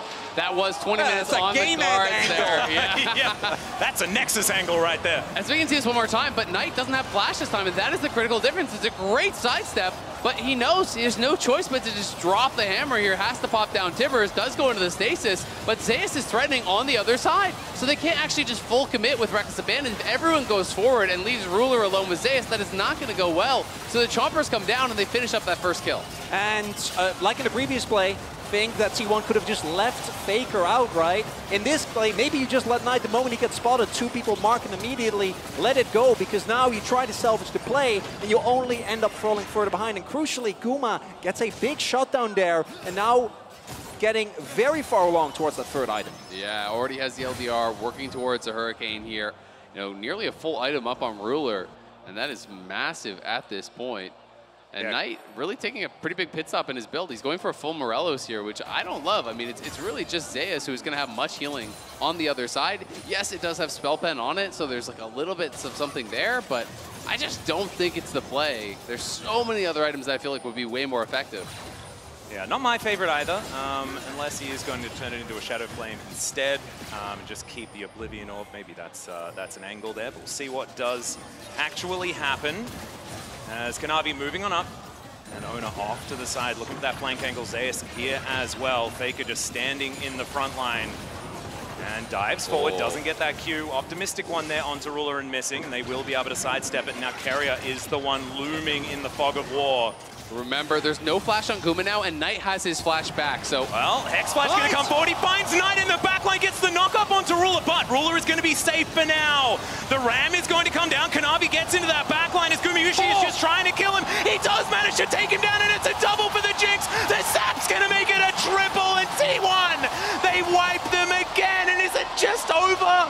I don't think they can end this time. We'll see. They're going to be going mid. It's not double marksman, so it could be tough here, but at the very least, they will get the inhibitor. And the CC chain on Knight was so critical. Knight used his flash, didn't even get his Timbers off there as T100 is 0, and I think it's over. It's over. Again, Carrier finds an engage, and it goes from teamfight victory to destroy Nexus. 2 games in a row. FLICKR is going to execute himself to the turret, but he's not needed for the Nexus damage. And once again, this time about 30 seconds earlier, it's teamfight and done. I'm speechless. This is a T1 that, as good as they have been in the regular split, relied exclusively on early game snowballing, right? It was Gen G, the team that hang back and relies on their team fighting power. And T1, after what I think was a really heartbreaking loss for them in the finals against Gen G, completely unexpected, clearly have turned over a new leaf because they have gone all in on team fighting and it's working for them. I mean, they played out that last team fight so incredibly well. You know, I did think going into it, you know, looking at the situation, there's no sums on both the ADs, but Knight has Flash, he has his rocket belt. I thought that was going to give JD the edge, but Guma played so far back, was always hitting frontline without ever being in range of Knight, and then as Knight starts to move forward, everyone from T1 just goes in on this guy. They CC him up, they burst him down before he can even get his ult off. And Knight was a complete non-factor, and that was the difference maker in that final fight. T1 just crushed through. Not only did they dominate, they end the game. And I want to highlight something. Carry has played so many different things, but deep in his heart, he just wants to play Nautilus and hook people. And that final fight was a perfect example. That's exactly what he did. Hats off as well to Bengi and the coaching staff back there as well, identifying that they can get that Annie first pick, and then if they've got a response, if they've got an answer, then maybe just switching over to the Jinx side of the matchup is the way to make that one work. Utilize that range and find those opportunities. But man, do or die now for JDG towards this upper side of the bracket. Of course, they're not out of the tournament, which is absolutely fantastic. But man, I really hope that we get 5 in this one. So we're going to need JDG to come back, and if the analyst desk could make that one happen, let us know. I mean, I have some powers sometimes, but it's just insane. Have you ever gotten a door smacked in your face? I think that's what JDG feels like. And it didn't just happen once, it just happened Twice in a row. Again, Jack. Yeah, that's demoralizing, I feel like, because those games were very competitive. A couple fights go differently, it's a 3-0. Yeah. And now they're like, well, it's 1-2. Yeah. We're in big trouble, and they're just losing fights in the worst spots. Yeah. If that fight happens at any other part of the map, they're not able to push to end both times. With the Herald. I think the biggest thing is just the number of people that stay alive from T1 in both instances. And like, we may as well just bring up a replay of that final fight because really the biggest thing is all 5 members of T1 survive. Yeah, and I think that's what makes the big difference here is that the fact that you're able to get access here onto Ruler here with Owner on the back line, as Carrier does get a great hook to start things off. But you can see again, the kind of front to back is deteriorating here. Owner managed to sneak into the back line. Carrier's able to set him up, so Ruler isn't really able to get the damage onto the carries that you really want to, and that's where he now has to flash away and just sets up nicely for Jinx to be able to carry. Like 100 health on Gumayushi. Yeah. Just from Orin Zin. If anyone can just sneak through with any little bit of damage, it would be completely different. But that's League of Legends. Like, that's the margin of victory for teams at this level. Sometimes it's 50 health on your AD carry. Yeah, and it was so close with the average game time this series so far, and we've seen 3 games. It's 25 minutes, 28. So, you know, they talk about the T1 Baron. I think we're going to have to talk about the 25 T1 end the game, no matter what the circumstances. Well, I mean, so coming into this series, my expectations were that T1 would be the stronger early game team. They'd be able to not even give JDG those proper late game team fights. I wasn't expecting the teams to have those late game team fights 22 minutes into the game and then use those to end it. But I think one of the things that was done really well by JDG in game 1 was the fact that every time T1 were trying to push sides and quickly collapse onto the mid lane, they weren't actually giving anything over. We saw Knight being able to walk back, get away from that, but we're actually seeing in game 2 and game 3 is that they're falling victim to these more often than not. Like when T1 had taken that bar, our Dragon, they're immediately going mid, they're catching Kanavi and everyone as they're trying to get on towards the Gwen. There's so much more activity from T1 that's going successful in these early stages that's actually letting them go into an more even spot come these team fights. And I think that when we look at the first major replay of this game, when JDG find a fantastic fight around Herald, we were going in with the expectation, well, this is going to be game, right? Like, beautiful team fight. And as we start this one off, you can already start to roll the clip because keep your eyes on Knight as he kind of makes his way from the back. He's kind of forced back, but he's forced to find this flank. And as T1 are kind of collapsing on 2 sides, well, 3 sides even, as they come in through the top side, they come in through the Herald, and then they come in through the bot side, or rather mid lane. It's this 3-prong collapse that looks very not good for JDG initially. Now, if we can pause it here, you'll notice that what Knight is primarily doing is he's keeping keeping track of what Zeus is up to. These guys are having a staring contest as to who can actually find this engage, but T1 feel more confident, and this bot lane, well, I say this bot lane trio, I should say, are going to get collapsed on very quickly from Knight's beautiful engage. So let's restart this fight once more, and just keep your eyes on Knight. As he's zoning Zeus away, he finds this window where he can quickly flash in as this one fight is starting with FLICKR, and he finds the bot lane. It's 369 and Knight acting as these cornerstone pillars. Chat was highlighting it at the beginning of the day. Every time JDG find a good fight, it's because this top and mid lane are able to find those beautiful engages time and time again. And it's also just great positioning coming into River from JDG as well. You can see Ruler has an exit. He's able to Gale Force away from Keria. He has his squad set up around him. It means that he's safe to go for these fights, but that's not necessarily what we saw when we got into those later points. Is it a case where now 2 games in a row, T1 kind of has that first fight happen to them? They say, okay, let's write it down. What happened? What happened? Who gets engaged on? How do we stop that? And they learn really quickly. Is it the same in the 2 games, or is it a different situation in this one, Jat? I feel like these fights are so instinctual. Yeah. And the team comps are going to vary by little bit. And I don't necessarily think that anyone's changing their idea. I would say Knight and FLICKR have both been a little over-eager at times in this series. But other than that, like the way Ruler and Guma have been playing is very close to perfect in my opinion, actually. So we'll have to just see. Like it's razor's edge on all these fights. I really think that T1's adaptation in this game was Knight is the problem. For so long, we've been talking about how the AD carries are what make these fights, but T1 came into this game and said, no, Knight is the problem, and we're going to shut him down. And Daddy, you're going to run us through this next fight and show us exactly like how they actually shut Knight down and prevented him from really dominating in the fight. Yeah, as we start to go through this, as we can play it on, the big thing that you want to notice is the amount of vision that's actually set up on this top side as Knight starts to TP in, and then also keep your eyes on where Zeus is coming from too, because Zeus manages to always have position just on the side of these fights as he starts to come in, which makes it very difficult for Ruler to actually start to push up. So as this is going forward, JDG want to try and aggress onto the main fight, which is happening over here, but they're just not getting in a position to do so because Zeus is constantly in a position to zone this backline away the entire time and make it so difficult for them to actually approach up, which means T1's able to deal with the threat of the Annie despite the stopwatch, and then without that just make it incredibly hard for Ruler to really play these fights. The fact that you get this barely surviving Gumayushi for a little bit, who's then able to turn this around, is just absolutely crucial. And you can see how quickly JDG collapsed the second that Knight disappears. That Annie stun was so influential in game 1. It was so influential in that initial fight around the Herald, and the moment that it's eliminated, so many of the resources that give JDG this teamfight power get eliminated. It's crazy, and we talked about Worlds before and kind of how that series played out and how it was a very successful first game out of JDG that then gets turned into a very successful 3-1 out of T1. I mean, if you're JDG, some of the members, of course, are thinking about that. And if you're T1, you have to just be so confident that even from a deficit, you can get these moments. Yeah, and I'm trying to figure out what JDG is thinking for game 4. So they selected blue side, right? Yeah. And to me, the biggest difference between the 2 teams in this draft is the type of champion that the mid laners are playing. So Knight has played Annie, Cassio, Annie, control mages, and FLICKR's played Nautilus, Tristana, Cassante.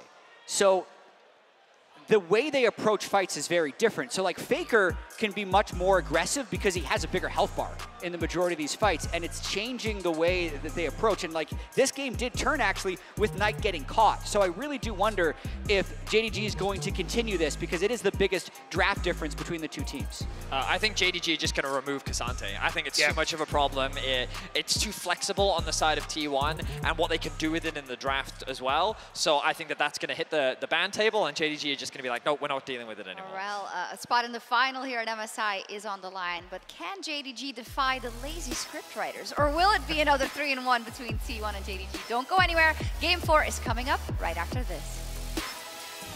Flashes over the wall, but Gumayushi follows him, gets the heal. Rocket not going to connect there, as now it's Gumayushi in trouble. It's just going to get eliminated as Knight turns up in the nick of time. Ruler's going to get kidnapped, though FLICKR picks up the kill. There's the knockback from FLICKR, double knock-up to come forward on the wall.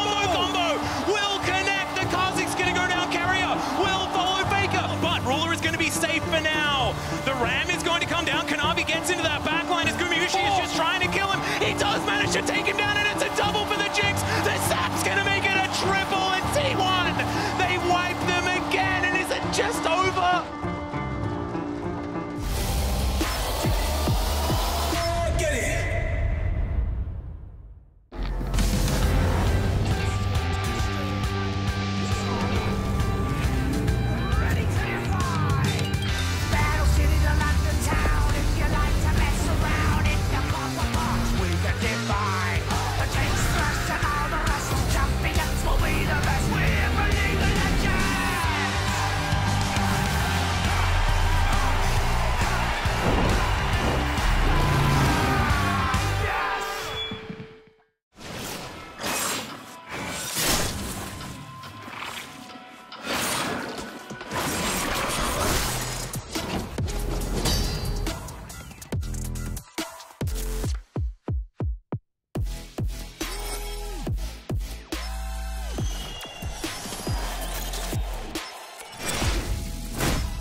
Welcome back, ladies and gentlemen, to MSI 2023. It is time for game number 4. This is the precursor for game 5. It's not match point for T1, okay? This is just, we're getting to 5 games, gentlemen. This is, it's not coping. I have had a good track record with 5-game right? series Me too. internationally. 100% so far. How about you? I prefer not Well, to. we have had a great track record. Exactly. And Chronica, we've enjoyed your time on the cast. If you can see yourself out, we're going to need to find Dagda. Get him over here. Oh, FLICKR was actually doing his classic download of the updates moving into game number 4. He does this every single time in the LCK, needs his meditation moment before getting into the domination. It has just been such a strange series, you know, when you consider, if you just looked at the game results and you just check, oh, I wonder how the series is going, you just look at the game times, you'd be like, wow, T1 absolutely obliterated them, right? Like, it must have been a 10K gold lead, it must have been, to have 23-minute games is just crazy.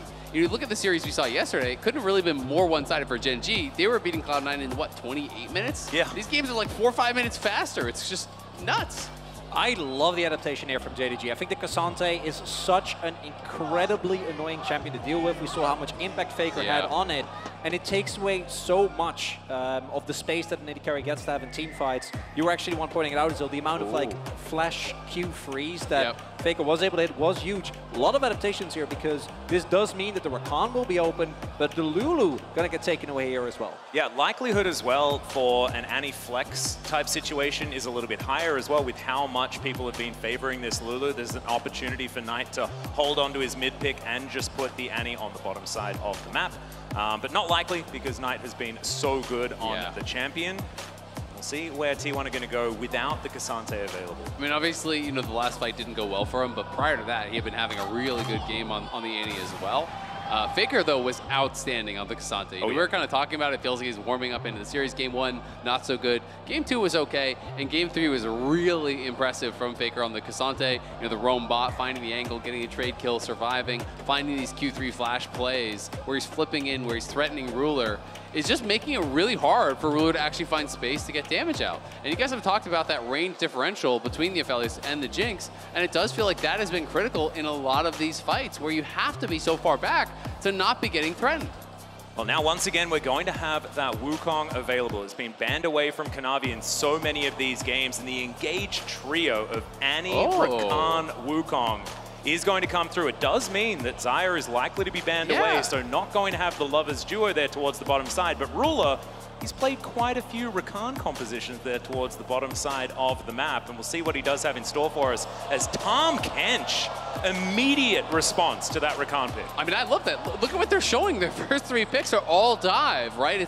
It feels like JDG came away after that game and they said, the problem is we haven't been able to get to Guma. We need to be able to threaten the backline. We need to be able to put the pressure on him that they're putting on Ruler in these 5v5s.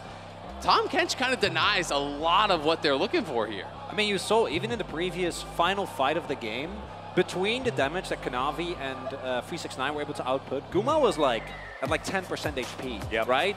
They were very close. If he goes down, team fight might go completely different. So I do understand now this is so much of the pool taken away here, and something like Aphelios can really struggle, I think, specifically into the Nautilus when you have the point in TC to take him down. Absolutely, and no Enchanter, you know, no real peel that has been drafted thus far.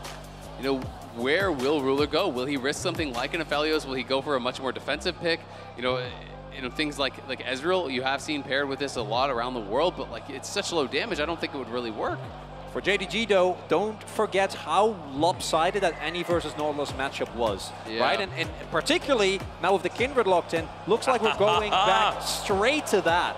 Oh man, if this is Kalista Rakan, like Ruler and Life together were just unstoppable with these two champions. But nope, it's not going to be that. We're looking at 200 years himself, and Ruler has been pretty good on this pick at the moment. Pretty high stock on the Aphelios, and we'll see what they do lock in for that last pick.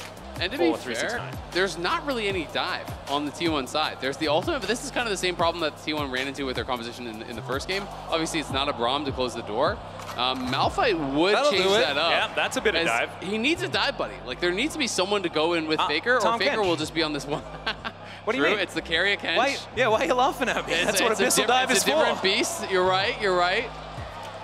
I love the team fighting core from JDG, and I think they have exactly the same setup, although even stronger now added with the Rakan, that T1 was unable to get anything done with, right? Also, that's an 0-7 Malphite, so good luck with that one, Zay. It's the 0-7. Yeah, not looking too hot. Specifically, the way that they were able to stack CC on top of Owner and never given the opportunity to land Respite. They didn't even need to use your cask to knock people out of it because Owner barely got to use it. Yeah. He just wasn't allowed to press his R button in the majority of times, and that is going to be even more accentuated in this particular game. You've layered a Rakan on top of it. Once again, you've got Kanavi there with the Cyclone to pair with this Tibbers. So, I mean, theoretically, Owner is just going to spend his entire time in the sky and then is going to have a black and white screen. That is kind of how it's going to look. But we'll see whether JDG can have a repeat of Game 1, because that's precisely where they need to get back to in order to bring us to some silver scrapes. Yeah, absolutely. And I do think, you know, with that Malphite coming through, the Nautilus and the Malphite could put a lot of pressure onto this Aphelios. So there is not a Lulu, there is not a Thresh, there is not any of these traditional pairings that you would normally have with it. It is going to be this Rakan, and it's going to be all about the engage. It feels like these fights are going to be decided in the first moments. For JDG, they have so many forms of engage that are so powerful, but if you mistime it, if you don't lair perfectly, if Owner is able to deny a lot of that with the Kindred ult, if Carry is able to pre-devour someone like Guma as that Flash Timbers comes through, all of a sudden, it's going to fall apart really fast against this double marksman comp. Yeah, and as we walk out onto the Rift, we will also get to find out whether it is the Jinx versus Aphelios that was that big difference maker in that game #1, because that is the big change. The fact that it's Gumayusi now on the Jinx, and it's Ruler on the lower range, more volatility of this Aphelios. Also worth noting, it is Comet on 369. He doesn't want to play tank, but when you're playing in a Malphite, you want to try to force him to build some MR. That's kind of what you're hoping for. And if he's not going to build any MR, then you're just going to try to be able to punish that lane a little bit more. Obviously, Malphite loves to be stacking armor, but there is double AP solo laners here on the JDG side, so they're going to be hoping that he can't just completely ignore them and stack armor against Ruler. One thing I do want to highlight when comparing to game #1 is that without the Braum, and with Gragas going AP as well, like Gragas still is fairly tanky, but there will be a lot more suitable targets for T1 to actually engage on, right? This time around, even though I expect JDG to be the aggressor, as it looks like they are going in for a late invade here. Yeah. Immediately, Zeus going to be spotted on that ward. Kanavi and Knight waiting in the wings, so it will be that cross-map start here for JDG. As long way around is going to be taken here by Zeus. Should be able to get to the minion wave before it does fall down, as T1 look to give a bit of a leash and then head towards that bottom side.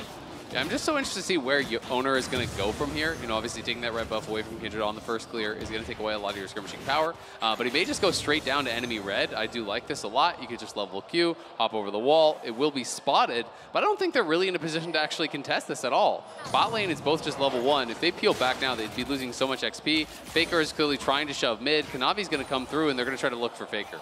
Well, FLICKR could be in a little bit of trouble here, as he does have the passive, puts it down on Knight, but not going to have much more afterwards at level 1, as FLICKR is going to try and get over towards Owner. Into the brush they go as first blood goes to Knight, and Owner just needs to get over this wall. He's going to get stunned up, and it's a repeat of game #1. No, it's not. Owner gets himself out of there. Not quite out of the woods just yet, but should have another dance of arrows to get himself to safety if he needs it. But this is an amazing trade for JDG. They're able to take down Owner, get him down on camps, although, hold up. All right, here's that engage that we were talking about before, as Knight looks to try and answer one back on Owner, but not this time.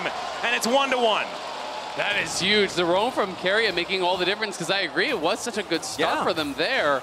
But now getting that kill back, very, very nice. Because they were able to trade up a kill, they were able to trade up a camp as well, because Owner immediately had to rotate over, only got the red buff, whereas Kanavi also was able to get the Raptors. But thanks to Carrier's roam, it's equalized somewhat, still advantage to JDG, but means that the game doesn't get blown open the way I think it did in game #1. Yeah, the difference is that it's not Owner that falls down as well, so this Kindred can start to get some advantages around this jungle as we check out the path here from Kanavi. Yeah, I mean, it's just really interesting, right? Going red Raptors, he sees that they're actually going to be going for this counterplay, so he just goes straight towards FLICKR mid, crosses the map, wants to defend his camps, and wants to attack FLICKR. The level up from Knight is really the critical thing, and he had the presence of mind to actually turn around and finish a minion as he was walking out, so he was very clearly tracking his XP bar. And then the flash in, the double flash across, the W not enough to actually finish off Owner there from Knight, as Owner's able to flash out. And then Carrier is already on the move here. You can see him on the minimap moving up, is spotted, but Knight in this awkward spot where he doesn't want to walk back into FLICKR, because FLICKR has flash after having TP back. Yeah, and Carrier hits the Q there, basically guaranteed the W, even if Knight moves upward, will walk into the rest of T1. They get the trade off. So still very intense here in this game #4. Kanavi will be able to grab this Rift Scuttler. How did the flips go as far as these scuttles are concerned? It is going to be that one stack picked up by Owner, so did do well in that front as well.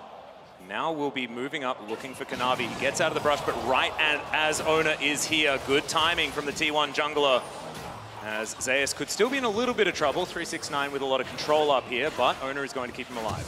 And you can see how different this mid lane is already going compared to game #1. When you lose your flash as Annie and you're up against Nautilus, anytime you don't know where Owner is, you have got to be terrified. It is so difficult to actually walk up in those situations because Nautilus has such powerful gank assists. So, you know, it's a massive CS advantage there for FLICKR. And you also see there's actually a significant amount of warding in the topside jungle from JDG, trying to make sure that Knight does have a little bit more safety.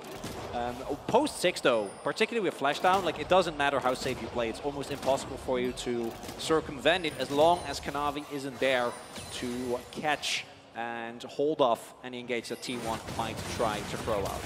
A bit of biffo here towards this top side as Zeus. Not a whole lot of mana available. 369 winning out on the trade, but there's a 4-minion wave for him to slurp up. So Zeus is going to look to go home and use his teleport to get himself back up here. So as it turns out, not actually a massive amount going on there, but it is going to be a wave in advantage for the Gragas. Missing has been in that brush for a very long time. Yeah, absolutely. I mean, he's really waiting. Kanavi going to be spotted there by the Vision plant. But Missing, you have to think he's going to look. Kanavi is down here. They're going to go, almost certainly. Oh, man. Gumayushi doesn't know as there's the grand entrance. Immediately the flash does come out. I think he smelt that something was up there, but no flash on a Jinx is absolutely massive as 369 in a bit of trouble here. Explosive Cask is going to come through. Both of these top laners have teleported back in. As now 369 evening things out. It was almost exciting up there between these two top laners. Yeah, Zeus just spending the ult aggressively. Owner is here though, Missing in trouble. Carrier not going to be able to quite get there as Missing just battle dances his way out. No Abyssal Dive to be able to pick up any more knockups, and that is going to mean that JDG will survive. Meanwhile, 369 in trouble once again, but does have some barrels and a belly and will be all right. And actually, we didn't catch this on camera, but Zeus tried to Abyssal Dive over the wall when the play on Guma was coming through and wasn't actually able, so he had to walk around, which means he was just a few seconds late. And then as a result, Gumayushi was forced to flash. So now T1 still going to try and look for this first dragon, will be the Mountain. So pretty high value as far as just single Drakes are concerned, but the dragon stacking once again, as it was in the last game for the first time in the series, going to go over to T1, and Infernal will be the next one. Wind and Fire available. And another Scuttle mark spawning there, it looked like. So Owner going to be able to grab his second mark pretty much for free. It's always such a good position to be in there. As the Kindred, two very early marks here for Owner. Do you want to bring back the first fight that we saw where Knight did have his flash available? I'm looking to see what is going to happen when we get to the first actual fight as FLICKR. Oh, could be in trouble here as Kanavi only level 5, no Cyclone available. And FLICKR is going to be able to dredge line his way out, just wanders past the Popcorn Chickens and will get back to lane unscathed, or relatively unscathed. Yeah, Kanavi not able to get between him and the wall and try to block that hook. Not sure if they would have had enough to actually kill him off or not, though, because we do see Carrier and Owner. We're heading over to that side of the map. And Carrier has now been spotted up towards that Herald spawn. And T1 is going to send Zeus towards bot. JDG are matching the move here. They're sending their bot lane up towards top. So they clearly want to look to contest. And with Zeus having no TP, this is a temporary 5v4 on the top side of the map here for JDG. Yep, looking for a Rift Herald potentially here as Shelly's been up for a few seconds time. FLICKR teleporting back into the mid lane, but mid control is important for taking these Heralds, and you can see Owner not quite in the pit just yet. I think Kanavi's trying to get 6. I have to assume that's why he's going to his red buff right now, because he is on 5. We'll see if he actually hits 6 as he does get this, because that would be massive for the fight, and that would make sense. Okay, so yeah, that's exactly what he's doing. He gets 6. They're trying to delay for this, but no one has gone down towards bots. He would have already leashed this. JDG will have time to get Kanavi up there, though. So Kanavi shows up, level 6, and does have the red buff. Yeah, Unstoppable Force available here for Zeus as well, as the hook is going to go wide onto Missing, who is just looking for an angle, looking for an opportunity into this one. Doesn't have quickness available, as 369 just getting held out by Carrier here. Belly Flop is going to come through as Ruler is going to rotate down. It is going to be Rift Herald going over to T1, but JDG still in position if they want to go for some sort of fight, but it's looking like a bit of a pincer angle. And those don't generally work out. T1 just grab the eye and they'll walk away. And even without the Devour available from Carrier, there was no opportunity. It's 369. Yeah, he is going to flash in. Doesn't manage to get the body slam onto both of them, but it's still going to be fine. The Jinx is taken down and Carrier just going to vacate the area. T1 get caught completely off guard. Amazing play there from 369, slings back into the fog, able to get the flash body slam set up, and there you see that lethal combo. Knight ready to collapse. Yeah, and it doesn't cost Knight to flash, which is actually really critical there. So he will still be able to hold on to that. It is a trade of flashes between Carrier and 369, but they get the kill. Owner now looking for the dive here. TP comes in response immediately from Knight. Yep, FLICKR holding onto the depth charge actually, not wanting to use it preemptively, and Owner is just going to skip by. And Tibbers just going to do some reconnaissance here towards the top side. Just a nice little bit of pressure there from T1. You know, it's always worth looking for those types of plays. I love that they didn't overcommit. They're clearly tracking the fact that Knight has TP. That is now down and will potentially give them a little bit of tempo if they want to play through sides. With the kills that they picked up, though, and with the Herald not yet being dropped, JDG is currently ahead on gold. We've seen that these early game gold leads have been of fairly insignificant importance depending on who they're on. When we look at the gold lead, we do see Ruler actually substantially ahead here of Gumayushi, currently sitting on about a 500, 550 gold lead. And getting an early mythic on your AD carry can be the difference maker when we get to, I assume, a fight over the Infernal Drake that's spawning in about a minute and a half. Yeah, Infernal pretty powerful here. Will even out the Dragons if JDG can utilize this advantage to get themselves over there. Zeus just taking some barrels. 369 having a good time here on the Gragas as this game is continuing. AP variety, like you guys were saying, has been confirmed. That Lost Chapter now in his back pocket. I like this. We've got some birds here in the waterfall. Kind of broke my brain for a moment. Thank you very much, London.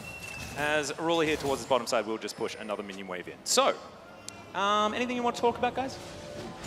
Well, we do see it's Sunfire Cape again for T1. Oh, there we go. Yeah. Do you want to talk about who did the most damage in that game? That we were tell me. Sunfire Cape? It was, in fact, the Sunfire Cape wielding Ornn on the top side of that. He did have the upgraded Sunfire, so. He did. Maybe that was the difference maker. I mean, I like talking about birds, just that, you know, generally... What's your favorite bird?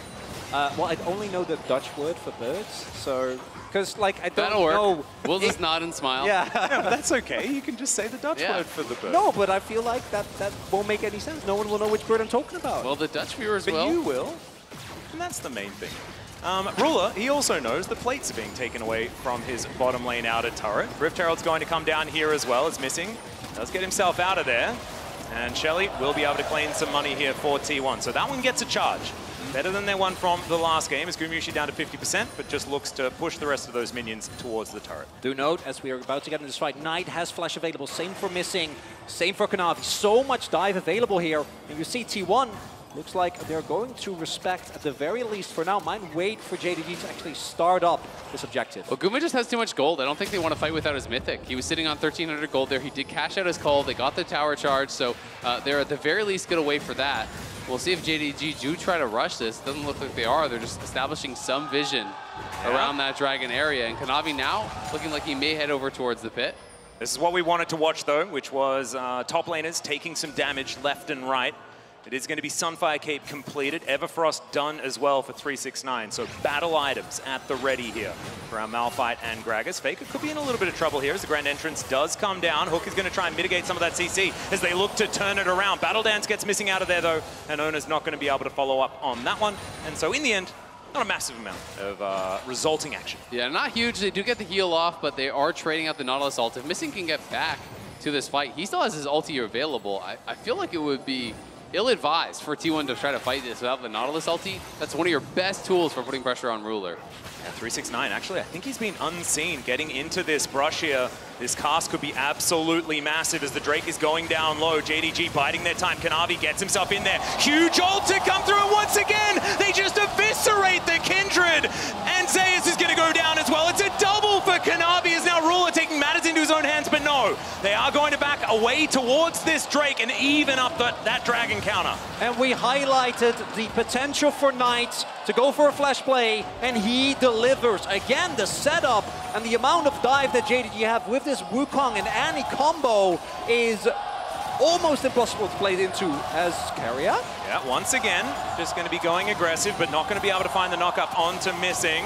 Ruler could be in trouble here as the Tongue Lash will connect. Zap's going to come down as well. As Zeus is just barreling towards the turret. Ruler manages to flash to try and get out of the way, but it's not going to be enough. Gumayushi, he gets excited, and he deserves to as well, as now 369 369 wants to try and clean up. Gumayusi does have the flash, doesn't need to use it, but the Abyssal Dive is interrupted still. Gets devoured over the wall, and he will be fine as the Mega Blast Cone is going to deliver T1 to safety. Yeah, beautifully done there from Keria, getting him out to safety as it's 2 kills into the pockets of Guma. The beautiful TP flank coming through from Zeus.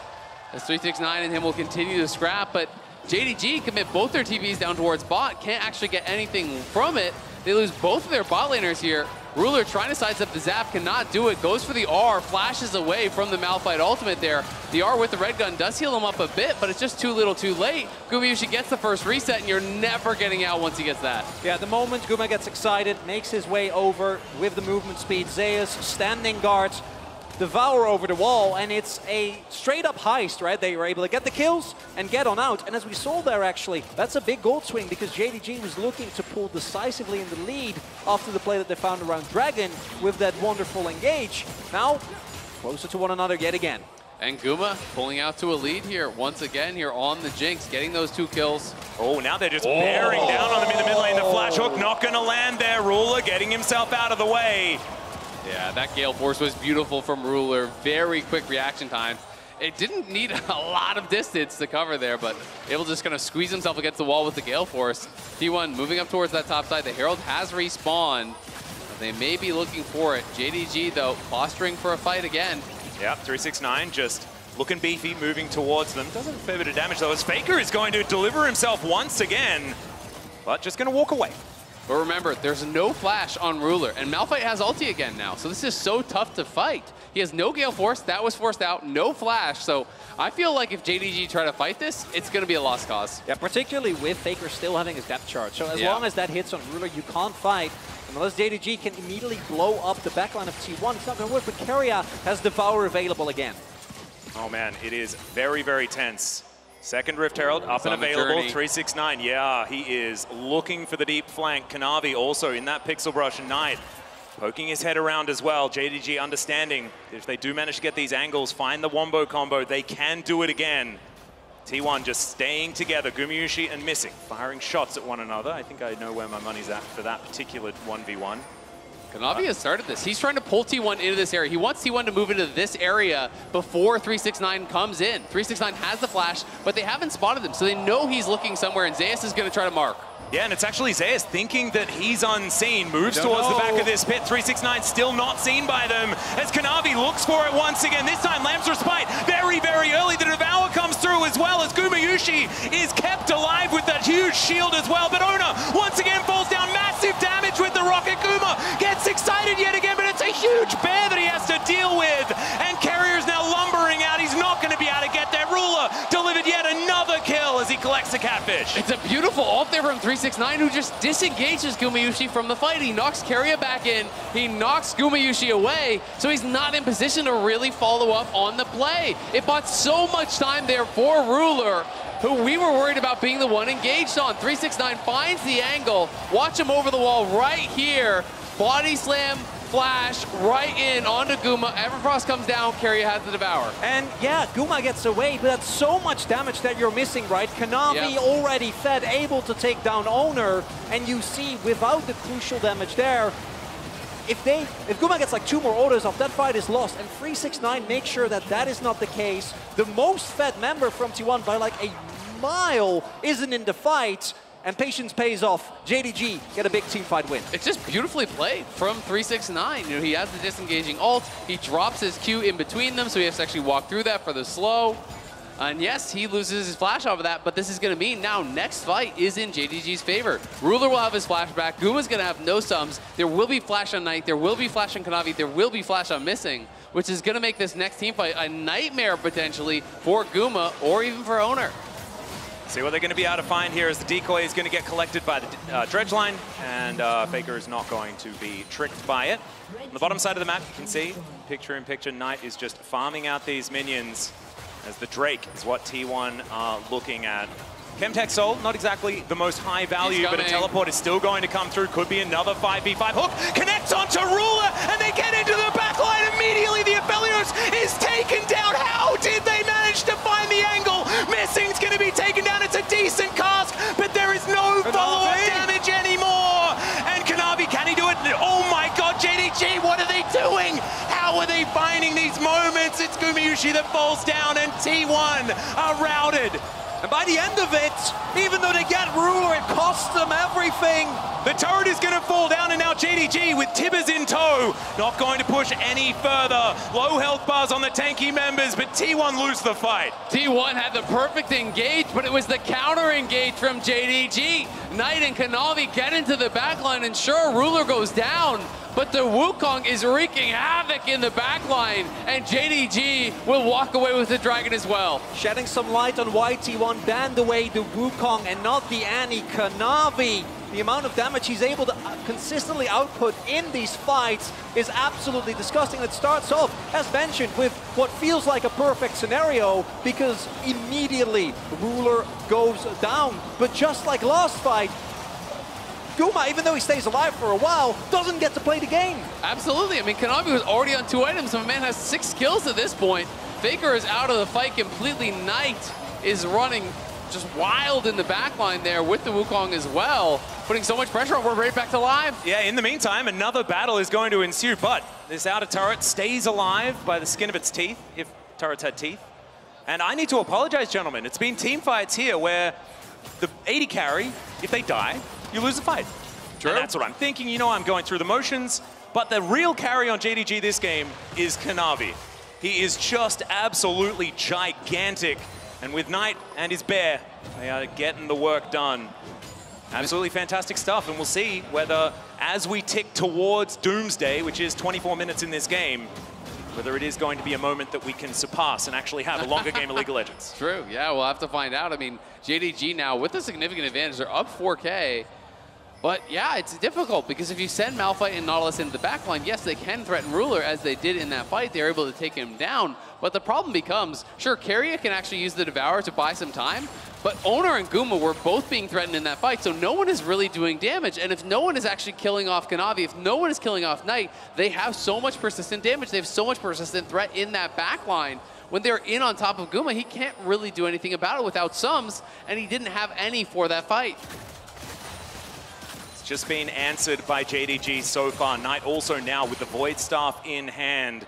4 stacks on his Dark Seal as well. We'll see whether he creates that into a book. Could be another option here as T1 towards the Baron Pit. It's 22 minutes, so it is one of their favorite places, but not so far this series necessarily. JDG have been keeping them honest, forcing them to win team fights in order to win the game instead of taking Baron. And 369 is just taking down objectives around this map. JDG with so much more control than they've showed in the last couple of games. And JDG are playing the side lanes way more heavily than T1 in this game, and that's kind of why they're opening up these gold leads. You know, you look at the itemization between the solo laners, it's a full item up for both. Zonia's is done. The luxury items are well and truly in the favor of JDG. They have a stopwatch in mid, they have a Zonia's in top. It is really kind of all on Guma, as all eggs are in the Gumayusi basket here on T1's side. Everyone else, I think, is a lot weaker than their counterpart. Yeah, it's about a 1,500 gold deficit for everyone in the top half. Obviously, Kanavi even further ahead, almost approaching 2K. The only one with a gold lead is Guma, and as JDG is showing, you don't even need to kill him. As long as he isn't autoing, that's enough for now. And I think the one exception is if T1 is actually able to start off a fight, but JDG isn't letting them. And considering the comps, that makes a ton of sense. But I mean, can you even look for a fight right now? Stopwatch, Zonia's, like, it feels so hard to really go into this next fight with confidence as T1. You know, the only real target there is Ruler, who does have his sums available now. We'll see what JDG decide to do with this advantage that they've created for themselves. Right now, hanging out in this mid lane, Teleport is going to come forward as FLICKR turns up. Oh man, that hook, it may not have necessarily been the best for T1. So FLICKR going to miss that one. We'll never know as Knight towards his top side, clearing out vision. Back into Fog of War is the Annie. And JDG looks like they don't like it. They don't like this particular angle. I'll wait for another one before they start up their fight. But JDG are pretty split now. Ruler is very far from the rest of the team, so do T1 try to pull the trigger on that top side. 369 is wrapping around, he's nowhere near. Now the hook is going to land, missing. Not taking too much damage though as T1. They have set themselves up in this death ball, but JDG able to get themselves back into position. Yeah, and if T1 are going to play as 5, they've got to be so clean on their engage. They have to attack one side of the flank from JDG. Well, there's the flash. Tibbers comes down yet again, but this time he manages to get off the Lamb's respite. The charm is fantastic though. They take down the Rakan, but there goes the Kindred as well. Double kill for Knight as now Keria trying to save Gumayusi JDG, and he does, as FLICKR is now just keeping everyone frustrated. Zeus went down as well, another fight for JDG. FLICKR will cut the waves, there's no chance of an end. They're just gonna go straight to the Baron here and look to take it. T1 have been devastated by Knight Annie once again. This man has been the difference maker, finds the multi-man Tibbers. Despite Owner living to actually get off his ulti, it just didn't matter. No, and even when you get the Kindred ultimate, you're not able to output any meaningful damage, but Ruler is, you see the issue, right? Because as you point out, they start up on top of Zeus and Owner here. Zeus, yeah, if this was AD damage, he'd be feeling fine. Not the case this time around, and even though both him and Owner stay alive for so long, missing drills so much time, so much attention, and there's just no way for T1 to match the damage output. Yeah, I mean, there's just so much space created for Ruler. He's even flashing forward, Gale forcing in onto Gumayushi, trying to pressure him out. Credit, though, to Keria, who actually repositioned to get his locket off on Owner. That's the only reason he even got his ult off in the first place. Didn't make a difference in this fight, but it's those little things that can change these games. We've seen so many fights decided by the smallest of margins. It is JDG, though, now extending their gold lead further and further. They will move to Soul Point. They will collect some of these tier 2s. T1 is trying to trade back top, but they're losing tier 2 bot, they're losing tier 2 mid, and JDG are on the march. These minions are synced up. They're going to be crashing at the same time in 2 lanes. Yeah, this is taking Dragon and 2 inner turrets in trade for an outer on the top side of the map. I think I have an idea about who that favors. 6,000 gold now the lead for JDG, bearing down on T1. Not one of the last 2 games that we've seen, which just seems to be over in the blink of an eye. This is just JDG suffocating T1 out of this game. And we talked a lot about Knight, right, and his flash. The same goes for the T1 comp, I do think. Particularly at this level, it's not like Zeus can start a fight unless you are only doing it to force a summoner. So it's up to FLICKR to go in for a flash hook, a flash ulti, a flash auto. But as long as that is not available, you see the JDG with how much confidence they just move up in sides, move up on the map, because they know very well for T1, it's hard for them to engage in, and that's not even counting, as you mentioned, Azil, double or 1 Zhonya's, 1 stopwatch, and a GA, and now Ruler also picked up. So even the one guy that it seems like you have to take down now can't be taken nearly as easily. That's what's so difficult about it, right? Because we talked about, in the draft, JDG playing a much squishier composition here. There's more angles for T1 to find those fights. There's more targets that are viable. But at this stage, it's no longer really true, as these guys are completing all these luxury items, all these defensive items. And when you're on the T1 side, when you're down in gold, you cannot afford to go defensive. You've got to just maximize your damage. You've got to be able to try to find a pick. And it's Speaking of picks, yeah, FLICKR in a whole lot of trouble. Keria going to have to use his Devour on the Nautilus. He just gets thrown around, flashes away. The Abyssal Dive's going to get Keria out of there, but FLICKR is well and truly down, and JDG will just turn it immediately into this inner turret and maybe this inhibitor as well. And they're going to lose bot tower. This is incredibly low already, so 369 will be stepping forward as they show 4 top. JDG are closing in multiple angles, missing, threatening the dive, so T1 will have to back it up. They will have to defend at the Nexus here as they lose double inhibitors off a beautiful pick from JDG. And all with 369, as you were saying, just destroying this bottom side. So that is another minion wave conga lining forward. Knight gonna have to try and get out of there as T1 reform, but 10 seconds on FLICKR. These Nexus turrets already so incredibly low. And JDG, they just don't want to leave anything in T1 space at the end of this game. And why would they? There's no need for them to risk it, right? We've seen teams at the Nexus turrets not be able to clear the final hurdle if you just play it for the Dragon, the Baron that are coming up in about 2.5 minutes. Just suffocate T1 out of everything. They can't leave their base because they have 0 map control with 2 waves pushing in. You can even just run it down mid, right? With the amount of gold that you have right now, just make sure that T1 doesn't get a flank. Clear your vision. JDG should bring us to a Game 5 here in the upper bracket final. It's exactly what we wanted. The other thing as well, Owner, only 3 stacks as well on this Kindred. Hasn't been able to find the marks that he's been looking for this game. This is what it feels like when you're a Kindred that hasn't been able to find your style of game. And JDG have been playing around it so exceptionally well. 8,000 gold is the lead. As you guys were talking about, we do have the Chemtech Soul available pretty soon as FLICKR looking for Knight. Okay, can they get this pick? It could actually be big for delaying this one as Gumayushi coming down with the hook is not going to land, and Knight says not today. Doesn't even have to use the stopwatch. Just walks it off. Or his flash, just wanders away. I'm a little bit surprised how easily he got out of that, but I just don't think T1 were willing to full send it on that play. They weren't sure exactly where everyone was, and 369 TPing in is going to be spotted by Guma, so We'll be aware that that is down up on this top side. Okay, so a little bit of action, a little bit of something, but it is just going to be Knight heading back home. Ruler hitting level 16 here as well. 3 items and a stopwatch. Feeling fantastic. Gumayusi does have 1 full item in advantage, but just hasn't really been able to play the game so far. Yeah. I mean, if he does find that angle, if he does get excited, we could have another one of these moments where a team fight goes their way, but there is just so many other variables this game. The base is in absolute shambles. And there's so many threats over on the other side that it's so difficult for him to find space because, you know, we've talked about Kanavi, we've talked about Knight. 369 casually has a death cap on his Gragas as well. So, you know, there's really 4 members that he has got to be so afraid of. You know, so it's really difficult to find that time to maximize damage. He does have a stopwatch now, so you know, Guma is prepared for this next fight. He's going to have double sums. He's going to have 4 items and a stopwatch, and there is that option. There is that angle if he can find it, but it will be very difficult because JDG are just going to set up in the topside jungle. They're going to deny vision. They're going to play around this Baron, and if T1 commits to trying to deny a soul, you could just lose a Baron for free. JDG have that luxury of not having to actually go to Dragon if they don't want it. As we like to say in the LCK, it's a rock and a hard place type situation because when you have Soul, you have so much extra control of the map, or Soul Point, as it were. Kanavi lurking off to the side. He is so scary. 6-0-6 on this monkey. But T1 is moving in. If they didn't do anything, they're just gonna lose the game, right? Like both. Yeah. 369 and Knight are just shoving. They both are Knight has teleport as well.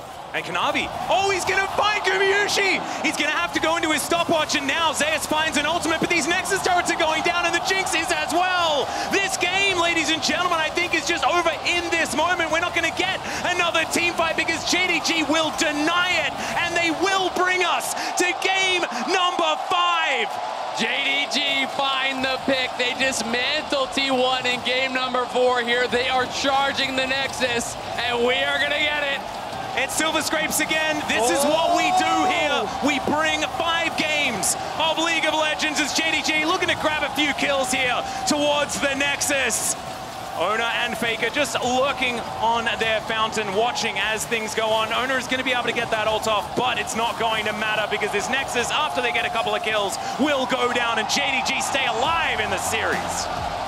And yeah, give us that zoom in on Kanavi because that man's Wukong was a force to be reckoned with in a game or in a meta that feels like it was about the AD carries. In this series, it was about the top side of JDG, making sure that even with that Kench, the opposing AD carry could not play at all. It didn't matter who it was. Always one of 369, Kanavi or Knight found their way, found access to Guma, and made sure that the team fights were only going JDG's way. It's just so expertly played, right? And I do think these compositions that JDG are drafting can be difficult to make work because if you are not coming from those multiple angles, if you're not finding access in the backline, if you're having to fight through this beefy front line that T1 did draft, Guma's going to go crazy, but they always seem to be able to find that angle, to be able to find that surprising gauge. No hesitation when T1 would step that 1 foot too far forward, and that is exactly what you want to see from these elite teams, the best of the best. And it was like T1 taking a little bit of a next step in their experimentation, right? They leave up the Wukong this time around that they banned in the last game, but they leave up the Annie as well, and it's this 1-2 punch that we've been seeing that has been so good. And look at this, just everyone was a threat. It's what you guys were talking about, and Gumayusi just had nowhere safe he could stand. That's one of the most equally divided damage shares that we've seen in this meta. Synergy. Unbelievable here. Yeah. I mean, all 4 members outdamaged Guma. You know, all 4 of the damage dealers, right? And that just shows this is not, you know, an attack on his play in this game. It's talking about the difficulty with which he has to navigate these team fights because there are truly 4 members that can threaten him. There's 3 divers plus the support as well who's going to be flying back in there. It's just really, really tough to navigate those fights, and I'm so excited to see what T1 are going to cook up for game number 5 in the draft because they're going to have choice. They're likely going to go blue, and they'll be able to dictate. Yep, and in the meantime, we get to enjoy one of the greatest songs that has ever graced League of Legends. So let's go to a short break, and when we get back, that game number 5.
gets himself in there. Huge ult to come through once again. They just eviscerate the Kindred. The tongue lash will connect. Zap going to come down as well. As Zeus is just barreling towards the turret. Ruler manages to flash to try and get out of the way, but it's not going to be enough. Gumiuchi, he gets excited. Well, but Ona once again falls down. Massive damage with the rocket. Kuma gets excited yet again, but it's a huge bear that he has to deal with. And Carrier's now lumbering out. He's not going to be able to get there. This game, ladies and gentlemen, I think is just over in this moment. We're not going to get another team fight because JDG will deny it. Yes, we are going to Game 5. We've been dancing here the whole break, and now we got to cool it all down, and that's exactly what the teams have to do as well. This was so much fun, everyone, in the Copper Box Arena. Thank you for your energy, and I'm really happy that we're getting to a Game 5, and I'm really happy that it's delivering, even though it's been very, very different kind of angles in each game. I mean, this is what we wanted. This is what we wanted for T1 versus JDG, LPL versus LCK, the regional rivalries coming out of MSI, the winners final. It's delivering all 5 games. And apparently Vetti has a fun stat. Well, it depends on your perspective. Okay. So, T1 in finals with this roster are 0-2, okay? But when it comes to Game 5s, not in finals, they are 3-0, undefeated and this is not with a this final. roster. This is not a final. Bracket final. So again, to reiterate the stat, so Game 5s in finals with this roster, they are 0-2. But when they are in Game 5s, not in a final, they are 3-0. Both are true today. Like, how many MSIs has T1 won after 2017? And how many has LPL won? You know? But I just think it's so awesome, like, because there is that curse that plagues them, right? And I think that when we look at T1, this is a team that people expect to dominate. They've been on the precipice of returning back to that former glory. The fact that T1 hasn't won a title since 2017 is miraculous, especially when we look at their most recent history. But aside from finals, this team always makes it to the grand finals. But it does feel like they've met their match in JDG, a team that was basically built to perform on the international stage, a team that made it to semifinals of Worlds last year, lost to T1 and said that isn't good enough. They are coming in, they need to perform, and they have been performing up against one of the best LCK teams and proving that the LPL still can be such a dominant force at these international events. And I think that when we look at the LPL, they've produced so many different successful rosters. And I think that for JDG, it's an organization that has tried for a very long time to not only dominate domestically, but to translate that success internationally. And how many team stories have started by finally being able to take down T1. Today could be the day at the beginning of a long journey for JDG and this super team that they've cultivated. I love the way you put that, and it's great going into Game 5 like that. Let's take a look at a couple of things that have transpired. If we look holistically at the 4 games we've seen, one of the things is that Kanavi is an absolute beast on Wukong. In fact, he is unkilled on Wukong this series. I mean, his Wukong was absolutely dominant in the LPL as well, and now the fact that he gets to show it again in this Game 4, you can see Ruler, like, it didn't matter if he died, because Kanavi very quickly was 5-0, smacking down the backline of T1 and making sure that it was absolutely unplayable. The patience that he had in some of these fights was so good. A little bit of a Wukong gap, and there's also just the fact that he's taking on 2 people, and they have to just run away. They just have to leave him there at full health, and this was something that was repeated again and again in this game. He got too strong, he could apply too much threat on the backline, and T1 just didn't have the ability to deal damage to Wukong. Yeah. Coming into this series, the conversation was not really about Kanavi, right? No. It was more about the solo laners and how this team fights. No, I know, Sean. Okay, we took it out, but I had a note. Coming into Countdown, Kanavi is a monster. He's a beast. He's nuts. And you guys said, no, take it out. Take it out. That's not important today. Frankly, I didn't think that Kanavi would be the story or the talking point. So, Shox, all credit to you. You're 100% right. No, to him. when their backs were against the wall, when they were down in a situation and what looked like a very close game for a long time, Kanavi really did step up on this Wukong, and eyes will be on him and his agency if he gets his hands on this champion again. I think as well it gave a lot more credence to JDG when they were looking for these flanks. What we saw in Game 3 was Knight TPing on the Annie, trying to see if he could get access to the back line, but there was no one there to really support him. Now when you've got Kanavi in the picture alongside him on this Wukong, you could see how well they were setting up as this two-man unit to consistently dive onto the Jinx. And no matter how much range you have in this Jinx, if there's so many different flank angles that are coming through, it's impossible to get away from JDG.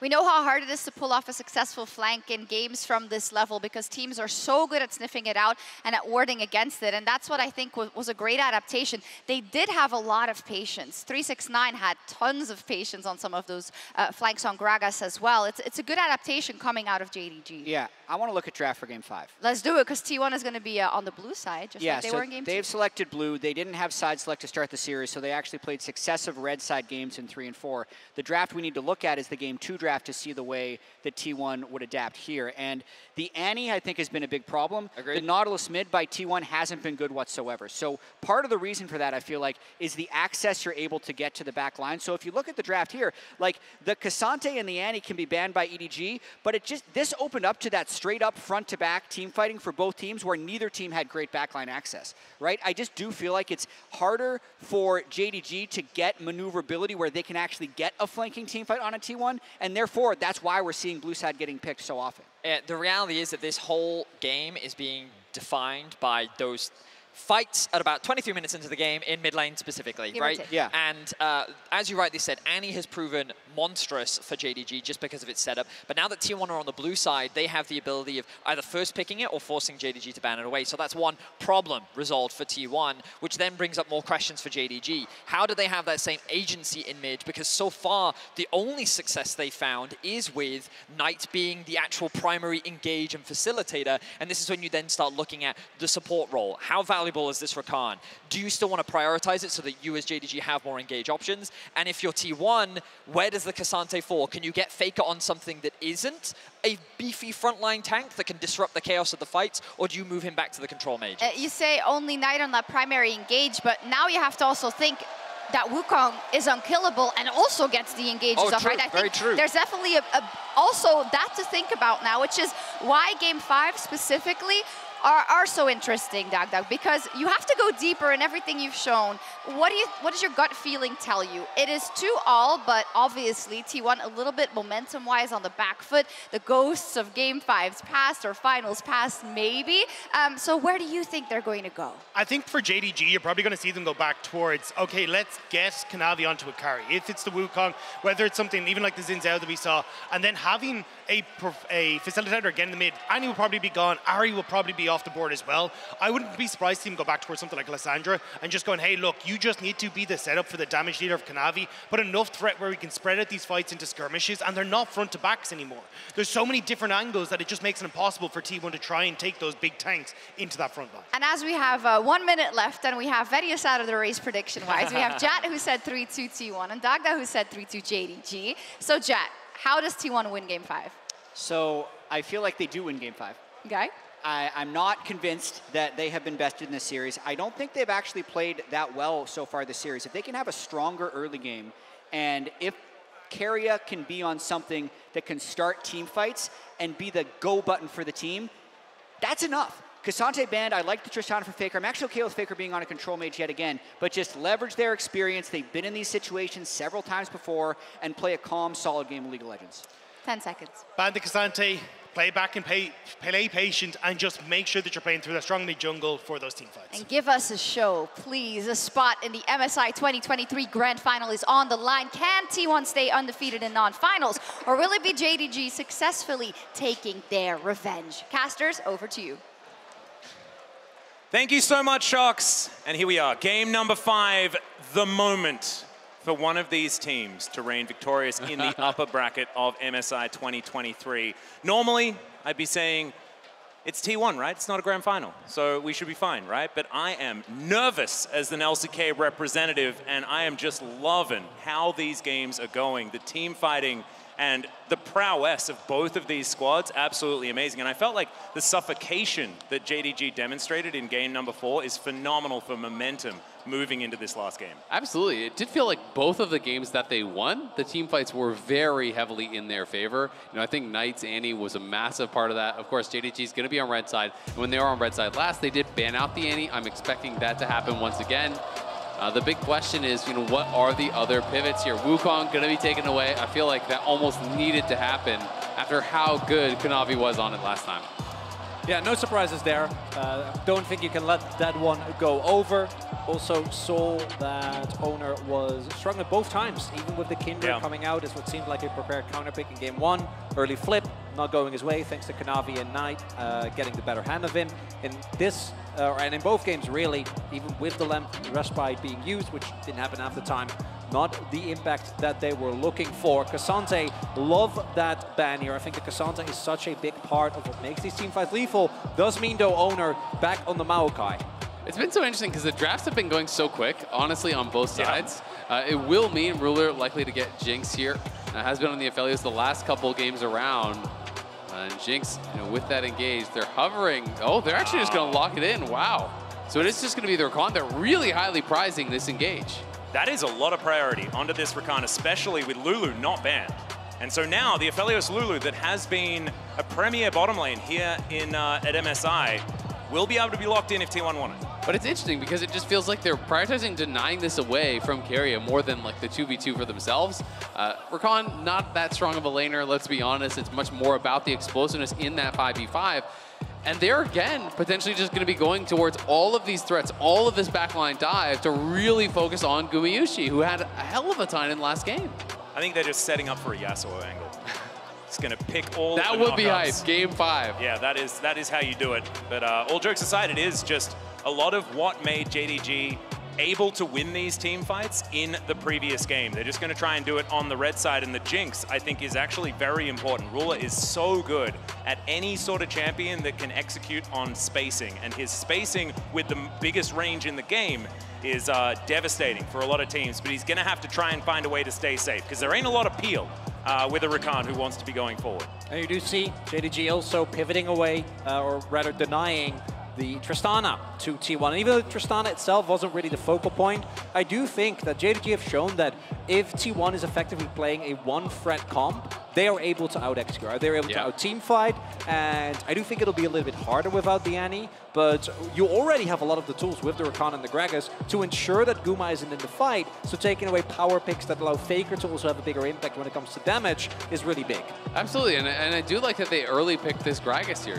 Potentially, we are expecting it to go 3-6-9, but potentially it could be mid lane as well, right? It could be that option for a flex here towards Knight, but this is going to be really interesting. Are they going just full dive again? Are they going to commit heavily to that? Sejuani feels like it has been the option with all of these AD junglers getting banned out. Sejuani, of course, a lot of physical damage in the early stages. Has a knock-up as well, which I think is very, very important. 5th pick Yasuo coming through. Yeah. That's what I'm looking for. But no, what we're actually looking for is LeBlanc versus Syndra. That's what everyone wants. Oh. That is what we want to see. Faker's LeBlanc versus Knight Syndra.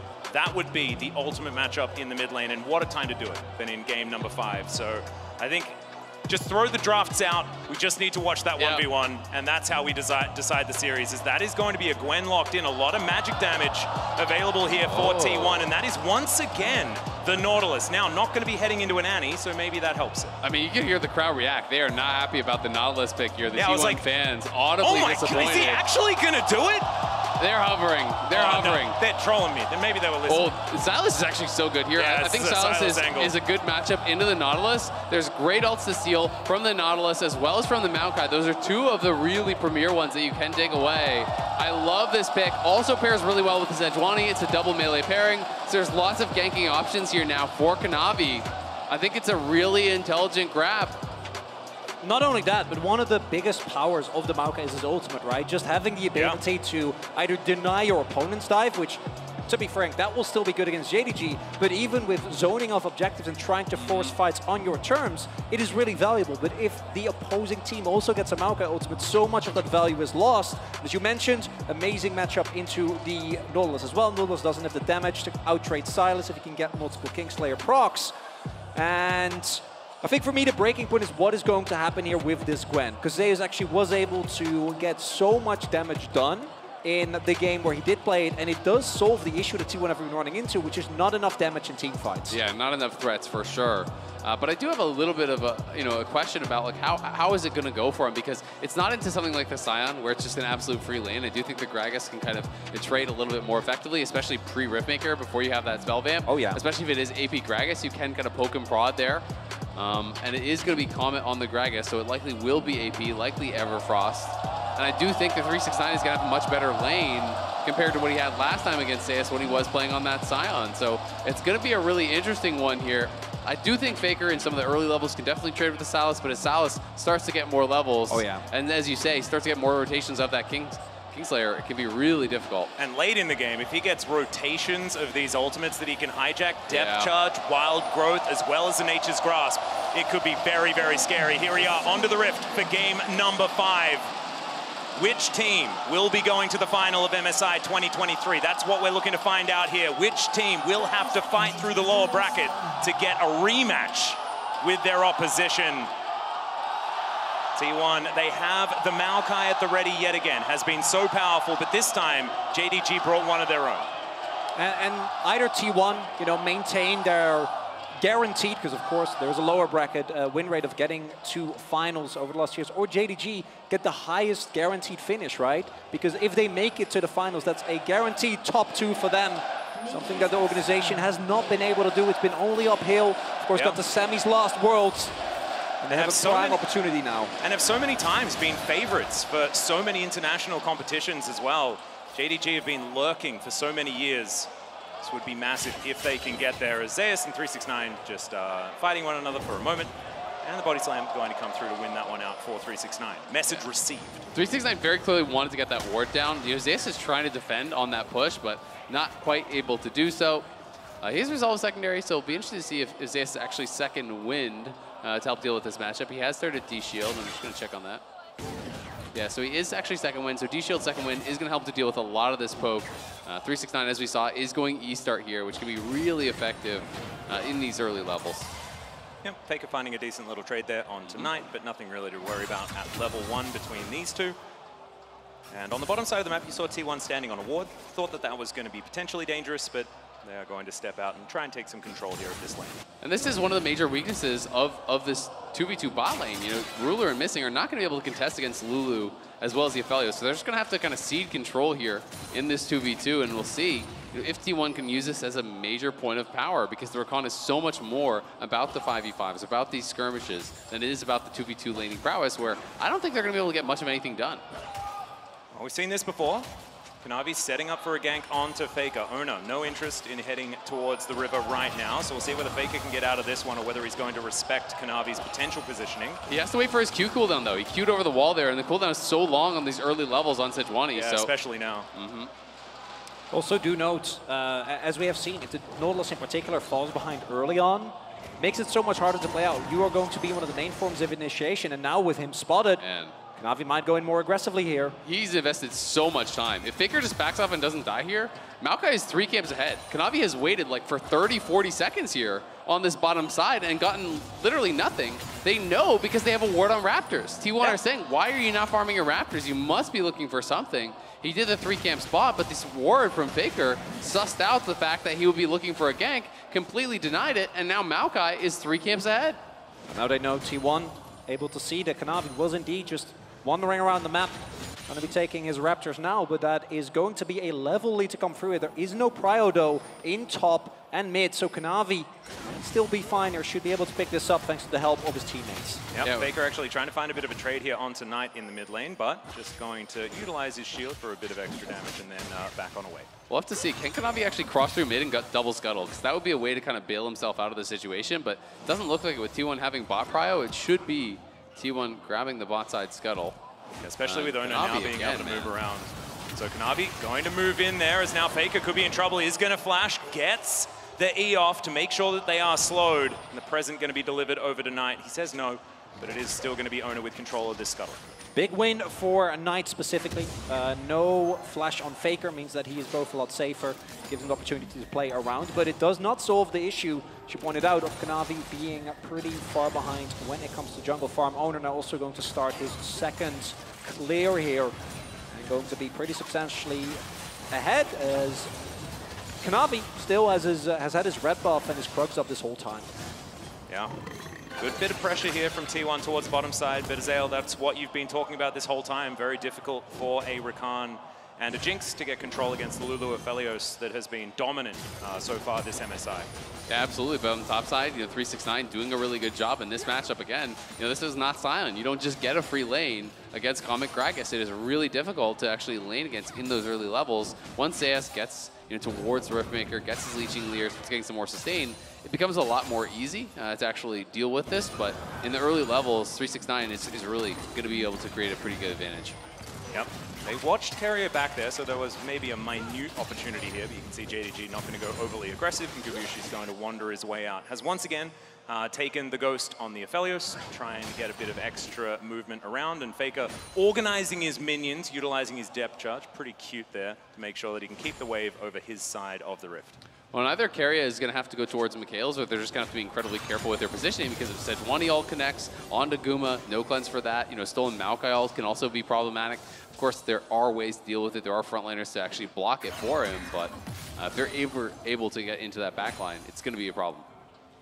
As we see now, T1 hasn't really been able to make use of the early lead that we did find on Owner. He does have an experience lead, but it's very minute, right? Like maybe a camp. Don't think that with the pace of how these games have been going, that is really going to be the main difference maker. And that means that as we move towards that inevitable Herald fight, because Dragons, I think, have been pretty low stakes, at least the first one, often given up, and it's also just a camp tech Drake. I'll let that one go.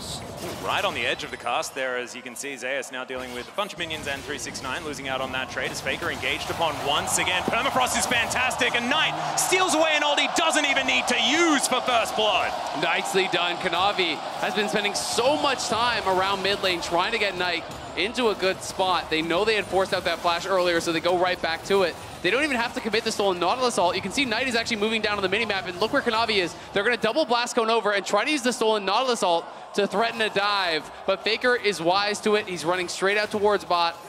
Is going to bail out as they now see them warded on the Dragon, but a nice look and a nice response from T1. Actually see the immediate pivot from JDG as well. Use the blast cone to just get on top of Dragon. We'll be able to pick that up.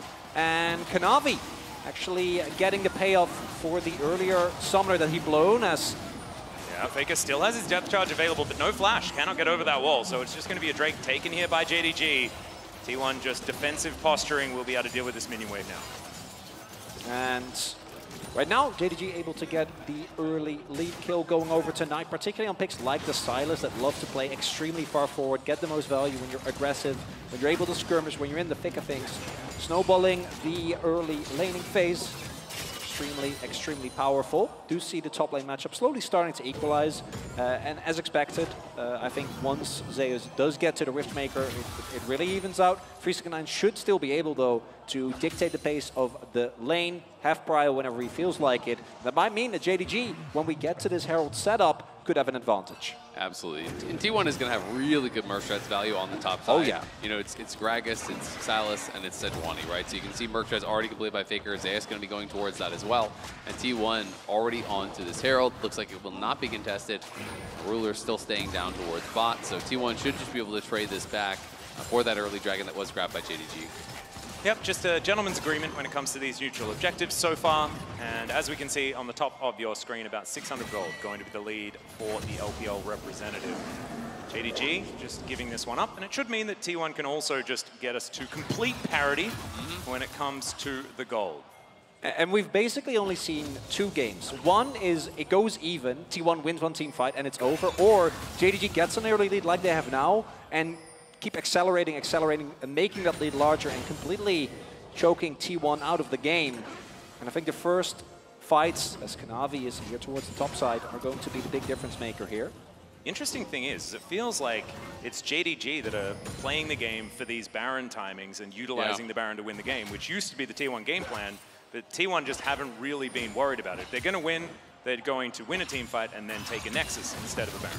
And I think it's just because they won those team fights so dominantly, right? You know, it wasn't like it was a close fight and they have to limp their way over to Baron. They are just getting 5-0s out of seemingly nowhere, and then they can just end the game. They can look for that more aggressive play.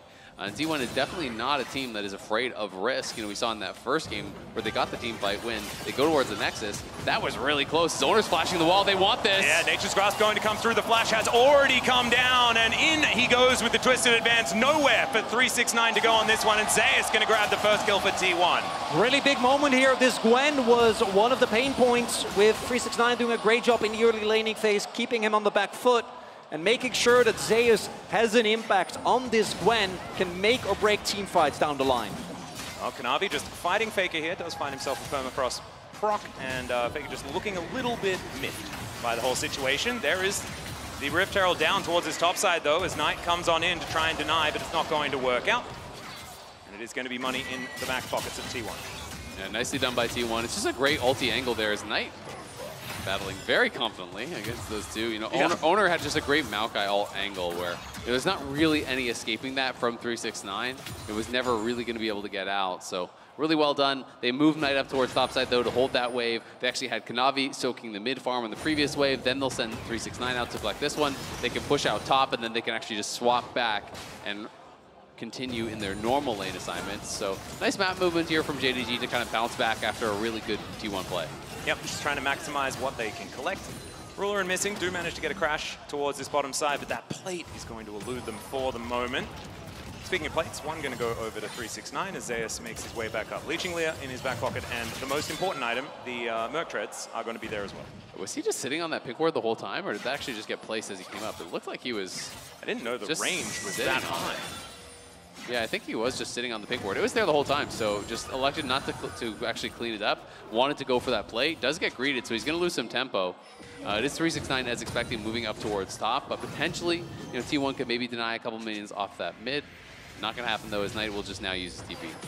Yep, teleport comes back. Ruler does manage to pick up that plate that was on offer. Only a few more minutes before those plates are going to go down, as Owner with the ultimate back available once again, lurking in this mid lane. They've got a lot of CC, but not a lot of damage with this duo. But if Missing's going to face check, could be dangerous, but no, he does have the Grand Exit, going to get himself out. No, really big leads. We do have 369 with an Everfrost. On the flip side, Owner does have Demonic Embrace done, but no mythics for the mid laners, right? Gumayushi not able to finish his item yet, even though, although Ruler actually on this back, able to get the Kraken Slayer. That is a big spike. And Roa just got completed by Knight as well. So, you know, he also bought a stopwatch, right? So that is actually pretty big. You know, he clearly wants to be ready to fight, grabbing that early stopwatch here. They want to go for this 5v5 at this dragon that has now spawned. T1 are obviously first to the area, but Knight will be pushing out through mid, does have the stopwatch available. We'll see if he can find a good stolen ult. Yeah, double teleports available for these top laners as well. We'll see when they're going to come and join this fight, or if they do. It's Ocean Drake being started by JDG, down to 50% health. As Knight off to the side, spotted by the sapling, and it looks like T1, they want none of it. They've lost control of the area, and they will just give it up. But it's 369 that TP down. Zeus did not, so he's actually going to be able to get a plate top. There's no TP to answer top, so he's going to be able to get a plate. Potentially, no, instead he's just going to actually base, but it will be at least some of these minions denied. Going to be losing about, I don't know, 3 melees maybe. So not the biggest of deals, but at least they do have Prio now to play through sides with Zeus. Yeah, I think when you're JDG, you're also not too unhappy about it, right? Not You at get the 369 in particular has been up in CS, so even with the kill, the goal is very close to even, about a 200 difference, so not going to be a big issue there. And I do think if you have Riftmaker, might expect Zeus to play a little bit further forward there, but at this point, not going to win that 1v1 against 369 just yet, and if you're too far up the lane, might just get blown up. As do see, when we look at the bottom half of the map, even though Gumayushi is up, went for his Berserker Greaves, and as a result is behind on the Mythic time. Yeah, I do think Ruler and Missing have done a pretty good job to get through this lane. You know, as relatively unscathed as they have, they did lose one plate, but it was traded back for another on the other side. You know, Ruler is going to be quite relevant in these fights. The main advantage does kind of feel like it is around mid right now, where Knight has had more pressure. He has been getting that jungle assistance from Kanavi. They've been really trying to attack FLICKR, who hasn't been as impressive on the Nautilus, it feels like, as some of the other picks in the series. Yeah, not so much. He hasn't been the main character when playing this particular champion, but at least to go back to some previous points, they have both Zeus and Gumushi. That's what you're going to be looking at on the T1 side. However, it's going to be all about Ruler and Knight this time. Kanavi as well sort of gave up his carry boots that he was wearing in the last game. And so it's him and FLICKR that are taking a backseat moving into this one. Yeah, and Knight is almost 1k gold up, right? So he is going to have to make a really big impact here. Gumushi pretty far up. He manages to dodge a couple of abilities, but that is a key flash now on cooldown for T1. Yeah, and remember, he had no cleanse, so he had no choice but to flash there. They committed the heal and the ghost for move speed. Saw it wasn't going to be enough, had to use flash also. And now JDG in a great spot potentially to look for this fight. Remember, Missing has flash and ulti, and 369 is flanking here with his flash, so a tough one to enter for Guma. Yeah, you can see Zeus trying to mark this Gragas, his potential location in this fight. FLICKR is going to go in. That is going to be Knight stunned up for the moment. Missing could be in trouble. Nature's Grasp not going to find too much value, and now the re-engage is going to come forward. It's a huge knockback on a Gumushi, who stays alive for so long. Not sure how that happened, but now it's Ruler that is just free-hitting. Zeus is massive in this fight. That's true. FLICKR somehow manages to curve the anchor, and it's a double kill now for Zeus, but the re-engage is gigantic. And with Ruler and his auto attacks, it's JDG that win the fight. Oh, JDG taking over as Ruler gets a triple kill, kiting back from Zeus. As soon as that shroud expired, as soon as he was no longer immune, everyone from JDG piles in on him.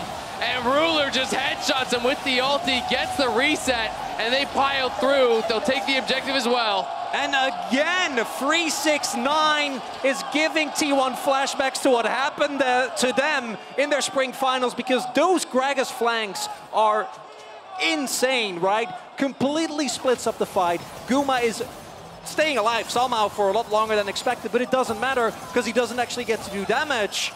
There are so many flashbacks, actually, Chronicler, because there was an LCK final in summer of last year, and Ruler did a lot of these things in that one as well, as we check it out again. I think he was spotted by this ward, though, but they're not actually reacting to it. Now they try to peel back, but there's the body slam flash. The stolen Nautilus ulti is through as well. Everyone gets in on top of it. As you say, living quite a while there, it must have been a red gun ulti there, potentially, from Guma, trying to heal him up, keep him alive. This hook from FLICKR makes you think maybe something can happen, but Ruler's just kiting it back, and the ulti for the double kill comes through. How Ruler did Kanavi and 369 coordinate those abilities so well in the middle of the team fight? He's pumped. Ruler, and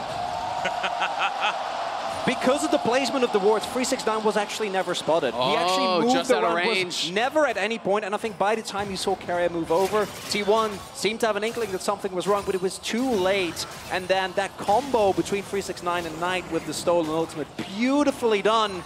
And now they're in a great position for this up-and-coming Drake fight. You have to say, though, it was very brazen from T1 to be trying to fight this with no sums on Gumayushi. You know that they have these tools to get in on him.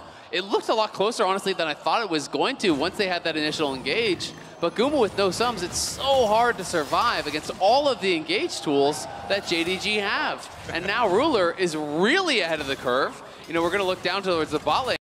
The 1,300 gold lead down in bot. It is over 1,000 gold lead in mid. JDG just always get their carries fed, it feels like. Oh, it's ridiculous. Their money in exactly the places that they need it as well. Knight and Ruler are so imperative to what JDG want to do as this game goes on. 18 minutes into this one, a couple of minutes away from the first Baron spawn. As T1 moving down towards this bottom side, but they have to deal with Shirley marching up this mid lane. Gumushi standing forward. I don't know whether this one's going to get a charge. The hook is going to go wide. Already see the teleport coming through here. Knight on a flank angle. They want to try to potentially dive it, but the Herald can't even get the charge. There's no one there to actually walk it in, so great job by T1 denying that. Because, yeah, you called it out. Knight was on that TP. If they can actually crack the turret, they could go over. Instead, it is JDG actually just starting up this dragon here, and Ruler has all his sums. Didn't have to use his flash on the last fight. Vision going to be available here as T1 look to move in. There's the hook. It's going to connect. They look to just take one out of the fight immediately. Moonlight Vigil is going to do that as Ruler standing in relative safety for now, but they're not getting too much back. It's a fantastic ulti from 369, but can they actually get anything? Another hook is going to come through, but 369 gets himself out. FLICKR in a bunch of trouble as Zeus trying to help him, and Ruler is going to get excited. They managed to take down the Drake, and Ona, can you get over the wall? He doesn't have his flash available for now, and I think he's just dead. T1 going to have to give them the tree.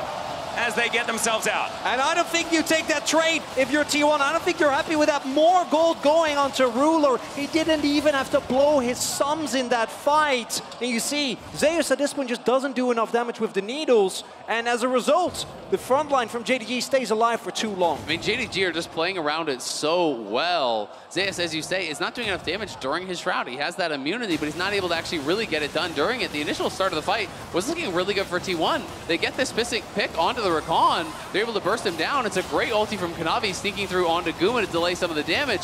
But as they kite back, the ulti from 369 splits them all up. It allows Ruler some space to move forward. He's just spacing so incredibly well with the lethal tempo fully stacked. He's pulling back here, and FLICKR gets tagged by the zap. And what was it that even finished him off? Was it a corrupting claw? I don't even know what it was. Not sure, just some damage to come through. Could be a red buff, yeah. And most importantly, like this type of ebb and flow, we've seen how good JDG is at kind of managing the pace of these team fights. What I want to highlight as well is that even though they ended up taking down Missing, which is a big win, it was, I think, 3 ultimates. Owner throughout his, same for FLICKR, same for Guma, and in particular that last one, I think they were really missing at the end. Yeah, and get yourself a top laner that protects you like 369. Watching him walk in front of that hook that FLICKR threw out that was aimed perfectly for Ruler, that's a game decider on a hook like that, but he was there, managed to get it, body slammed out, and JDG walk away the victors. Absolutely amazing play. Zeus looking for Missing here, who does have a lot of mobility, so he'll be fine. Does get polymorphed, but gets the grand exit out beforehand. I'm just so impressed by how 369 plays out these fights, right? When there is an angle, he's going to look for the body slam flash onto the backline. When there isn't, he's always going to use this ulti to disrupt the fight, to peel back. He doesn't have to always try to hard force onto Guma. He's always finding something that is very, very effective. He knows when to peel, he knows when to dive. And I think that is the hallmark really of JDG, is their 5v5 and how well they play around Ruler and how well he is spacing, that we've gone through some of these really tense fights and back-to-back team fights. He didn't even need to use his flash. And now he's bearing down on this outer turret in the mid lane. Looks like Gumayusi's going to have enough friends in order to take this one down. The rapid fire is also now completed, right? So the range advantage becomes that much larger now for Ruler. Yep, Ruler's favorite item in the game, just loves building it, no matter what anyone tells him ever. He will always build that item. The added poke is so valuable for a lot of these players to maximize the damage. As now Kanavi just bearing down onto Owner. Permafrost is going to stun him up as the hook is going to land there from FLICKR. They're not hard committing onto this little skirmish off to the side as Gumayusi sidesteps the zap. And they did get the dash there with the Gale Force off of Guma. The Everfrost was coming through from 369. And T1 has got to answer top. Nidus has been pushing it again. It is JDG playing more heavily to the sides. Despite the fact that it is Zeus here on the Gwen. They're the ones threatening. They're looking for it as Owner. He's so incredibly low. Nature's Grasp now picked up by Knight, but they're not going to invest it on the low health Maokai. Kerry goes back, Shirelli is now picked up, and they will be able to claim this outer turret in the mid lane. Full information on the reset. Yeah, would have been a disaster for T1. They were off of the back of 3 item finishes, right? Actually being just shy of the Shirelias, the Infinity Edge, and the Nashor's Tooth. So nice opportunity. And JDG, even without the fight, they're able to get themselves the mid lane turret start, choking out T1 again, which is very much how they won the 2 games that they've won thus far in the series, right? It's these type of leads just being drawn out further and further. I mean, I just think there's so much pressure on Zeus to really be the X factor, because Ruler is so far ahead as far as that bot lane matchup goes. Again, FLICKR is way behind. He's a full item completion behind. You know, it has to be Zeus really making things happen. He has gone towards the Nashers, which a lot of people really do look at as more of kind of that side lane item. But if you can get in onto Ruler, if you can find that connection onto the back line, he's going to be massive, and that's really what he has to look for. He has to find a way to get past all of the bodyguards that JDG have. And that's the main issue, right? Between Kanavi and 369, it seems like Ruler, even though he doesn't really have anything like a Kench, a Fresh, is still untouchable in every single fight. And it's this issue that T1 have to solve if they want to find their way to another final. But right now, it looks like JDG has just been able to deny any engage, any flank. Ruler is just never, ever touched. Yep, the best way to peel is to permanently CC every one of your opponents. And that is the JDG strategy for this one. And so far, it has worked out, especially in the previous game. And now with all of that extra range, Ruler on so much comfort with this Jinx. Been watching him play it for years now, and he has always been that insurance policy. Well, are T1 just going to start this up? 5 members top, yep. T1 Baron, this is the signature.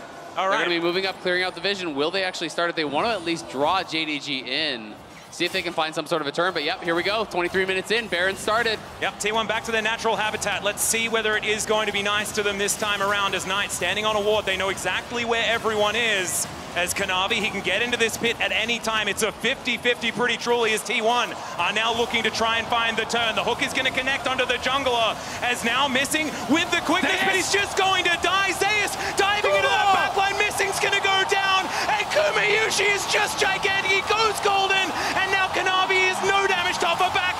It's another team fight. The T1 win at 24.5 minutes. Why does this keep happening? T1 are just pushing through. They're going to have to go back to the Baron. They can't get Kanavi. Will they take the Dragon? Will they take the Baron? They're pinging onto both. It looks like they want to take it all here as Guma cleans up. And that time, Zeus got into the back line, crushes through Ruler. Guma flashed over the wall just to ensure that the damage backup was there from Zeus. And T1 Baron, it wasn't about the Baron, it was just about finding the one angle that allowed him to fight JDG. There was one player that they needed in order to get them over the line, and it was Baron. Absolutely. Ruler had just finished his IE prior to this fight, so I thought it was going to go his way, but the ulti from Nautilus, the follow-up from Zeus, right back in onto Ruler, and Ruler unable to get back. He flashes back, but it creates no space. He doesn't get over the wall, and in comes Guma, as you called out. T1 know their win condition, get in onto Ruler. They found the pick, but look at the pip back in live. It's JDG who are onto the Dragon here. They're going to move to Soul Point. They will be able to pick that one up. T1 with their Baron. We'll see whether they can get some map control and deny that one, but that is going to be in 5 minutes' time. The Red Bull Baron power play moving up towards that 2K mark, but it is barely an advantage. We still have a game on our hands, and I wanted to pan over to the Nexus to see the beads of sweat, you know, as the team fight happens, but JDG's Nexus gets to breathe a sigh of relief after that one. I mean, we were all thinking it. Oh, yeah. As soon as T1 starts winning that fight, you're like, is it going to happen again? All 3 games. It does not, as Kanavi's able to buy a lot of time, get away. JDG are on Soul Point here, but everyone is missing summoners now, so the engage has become that much more important. And what we're seeing now, if we look at the gold, Guma actually even again with Ruler. Yeah. We've been going back and forth on this, but the really big thing is Zeus actually able to pick up what is now an almost 3,000 gold lead here over his opponent, where we can see the amount of gold on this Gwen. Once that death cap is finished, Ruler is going to have even less opportunity to play the game, because even, I think, a single set of needles will chunk him out. Absolutely, and at that point, you're going to be needing to work towards something like a BT to help you to deal with that. And he's going to have the death cap right now, so Zeus is absolutely massive. Knight is trying to work towards it, but Knight is a couple thousand gold behind where Zeus is. Zeus has also hit 16, by the way, so level 3 ultimate, death cap completed. If he gets into the back line, I agree with you, Chronicler, Ruler is toast.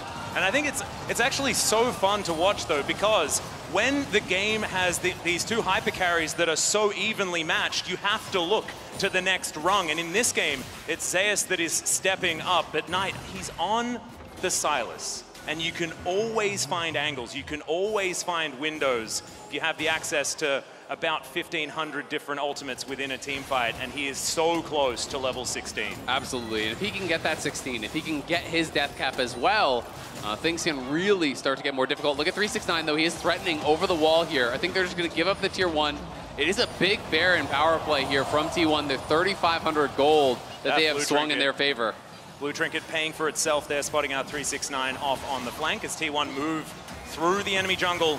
Look to try and grab this inner turret here on this bottom side. 3.5 thousand gold. It's going to be that Red Bull Baron power play here for T1 as they just zone them away, utilize the Nature's Grasp, and now look for a reset. There you see the value, right? Zeus with this death cap finished with the lead he has, and the Nashers is going to chew through a turret in a matter of seconds. And yeah, thank you very much for pointing out that one, Azil, because you don't have a choice as Ruler, right? I don't even think that something like a BT, which is really good in this poke, is going to help you if Zeus ever actually gets on top of you. And on the flip side, because of that fight and how it played out, Gumayushi does have access to a BT right now, so it's going to be so much harder to take down in a split second, to something that JDG have been able to do throughout this entire series so well. Knight, though, has about 2K in pocket, so he's only a couple hundred gold away from completing his death cap here. Ooh. They really want to get him that death cap before they fight. It is such a massive spike.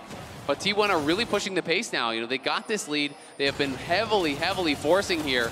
369 in trouble. So much trouble as there's the depth charge. You got Polymorph not able to get himself out of the way. It's going to be an inner turret alongside a Gragas. T1 grabbed that one. Knight is teleported in though, gets a massive amount of knockups as the Glacial Prison comes down. Owner is just buying so much space though. What is that blast cone? Knocks everyone around and Owner is going to be taken out. FLICKR finds the hook. Ruler is now able to free hit though. Oh, that's 2 autos on Naguma and he's just out of there. It's a 1-for-1 in the end, guys. Nothing to worry about. No biggie. Was so dicey. Ruler got a couple autos on Naguma there, and you really saw how quickly that fight could turn. But that was scary for JDG. 369 dying, and Knight arrives with the TP. I thought he was going to arrive just to die, and we could have seen JDG's series end right there, but they're able to fight back. They're able to survive. Yeah, really big here. 369 stay. Even though he gets taken down very quickly, able to buy space, right? With his ultimate, which gives Knight down to Revan, as you mentioned. I thought that this was going to be a problem, but again, look at the position of Ruler here. He is completely unmatched. No one is on him except Owner, and without the damage prerequisite, he gets to get off so much. And the moment that Blast Cone comes through, you think Kanavi's dead, but thanks to the help of his team, actually able to stay alive. And then these rockets, Ruler stepping forward, getting a couple autos there. That's 3 autos on Naguma. Almost was able to knock him down. Death cap now complete for Knight. He has obviously passed 16. He's already up to level 17.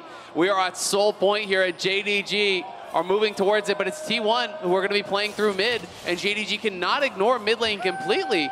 Or T1 could just go for the inhib. This is going to get a little bit weird as T1 are not being responded to, so you could just send Zeus. Yeah, they have so much vision available here as well. You can see this triangle of control wards as 369 is going to get spotted on that flank. T1 here at the Dragon should be a 50-50, but missing. He's going to walk over that control ward. They know exactly where he is. Gets himself past. Soul is going to be denied here, but now Owner is in trouble. Down to 50% health. They dive on top of the Rakan. He's now trying to play safe, but it's Owner that falls down. Zaze gets into the back line though as Kanavi is out of this fight. Knight has to go golden. And now it's just protect the ruler for JDG. They get themselves out, but they don't get the Drake. It's Drake for Tree. Yeah, only Owner goes down though, and with Owner down, JDG might try to get a reset in and hard run towards this Baron. T1 are just starting it without a jungler. T1 are starting it. What? Okay, well now full information is there as well because they get the blue trinket down. Okay, calm down. All right, I'm gonna have a sip of water, guys. Can we just ask the teams to chill out for a moment? Just a little bit. T1 are just staying in the area because they know that this could be a start here from JDG. T1 have 4 members here. Owner's respawning in 5. Well, Hook is going to land here as FLICKR just says, we're going in. Moonlight Vigil is kind of massive, but Ruler's going to take down FLICKR. Zeus is huge, but he's dead. And it's a double kill for the Jinx. And T1 just give them a Baron. Why did T1 take that fight? It's a 4v5. You have full information. FLICKR hooks in, gives over 2 free kills. JDG take the Baron, and in the critical game 5, they take control. The overconfidence from T1 to say, yeah, no biggie, we don't have a jungler, we'll start up Baron. At least they recognize, hey, maybe that's not the best idea. But then to hard engage a 4 versus 5. Just why? I have no idea. They see them all. And all the damage here goes into Kanavi, right? Yes, missing is able to get Guma out of the fight, and as a result, that just isn't enough damage. They didn't even have the Gwen needles. Yeah, not even Gwen ulti available there. FLICKR knows he made a misstep, and it could be one that cost them the series. We'll see if T1 can battle back. It is Soul Point. The gold very even though, so T1, despite the misstep, absolutely can win this game. It's going to come down to the execution in the 5v5 as it feels like it has every single game. My goodness, the intensity of this game is just absurd. The last game 5 we saw, it was over in 24 minutes in the blink of an eye, and this one, it is just neck and neck the entire time. JDG with a massive lead though in the fact that they have the Baron. The map control is going to be there and they have the ability to get towards this Drake, but you go back to that Drake fight and the fact that Owner was able to take it is so huge for buying that extra bit of time, because otherwise JDG could be looking at Baron push into Elder to get all of that control. Absolutely, and Guma now missing his flash, so it's so critical that he completed the GA. He needs to have that available. You look over on the other side, some of the luxury items coming through. The Maw is now done for Ruler. He has the stopwatch as well, and he, again, just never seems to need his summoners. It's insane how many tense fight Ruler gets through. and still having that flash available. So JDG trying to take all these tier 2s off the map, trying to extend themselves into an advantage here. 5 turrets apiece. Gentlemen, it is 60,000 gold, 500 versus 60,000 gold, 900. There is nothing in it between these two squads. It's going to come down to team fight execution both times. Who has the vision in the right areas? Who is spotting the flanks? And right now, it is T1 trying to get into position. Zeus could be the difference maker, but JDG could just run down the front door. Okay, Zeus, can you make it happen? He's biding his time, as now Ruler has to deal with him. Ona gets into the backline, but Ruler flashes. Oh my God, he gets excited, and Gwen is not immune today. It's a double kill for Ruler, and I don't know what the option is going to be here for T1. They're going to TP back in. They're basing. They're going to use double TPs here. JDG are pushing for the win here. At 35 minutes, I think they may have done it off the back of Ruler, just keeping cool. He held the flash after the last team fight, and now they're going to break down the Nexus turrets, and JDG will be waiting to see whether they get a rematch in the final of MSI 2023. And as T1 falls to the lower bracket, JDG guarantees themselves the highest finish. They will be waiting in that grand final. What a series between these two teams, and what a final game from Ruler. 12, 1, and 3 on the Jinx. Some League of Legends played at the absolute highest level between these two teams, going back and forth time and time again throughout this series. But T1 have got to be regretting that engage by the Baron in this final game. It was that one mistake that JDG needed, and JDG were able to make the absolute most of it. Their team fighting is just incredible. And then they had to do it again. They had to pick that flank from Zeus, and Ruler flashing into exactly the right position, gets that pick off, and his Jinx, the way he navigates these fights, just extraordinary. JDG, 5 incredible games.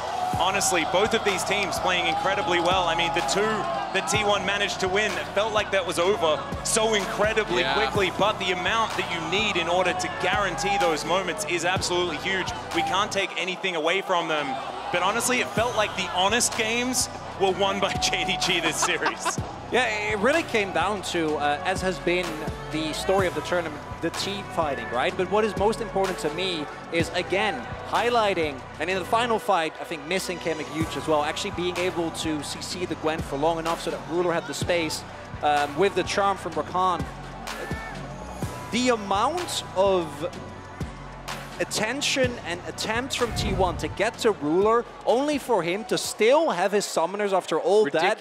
Again and again and again speaks to the test, or speaks really to the quality of JDG as a 5-man unit.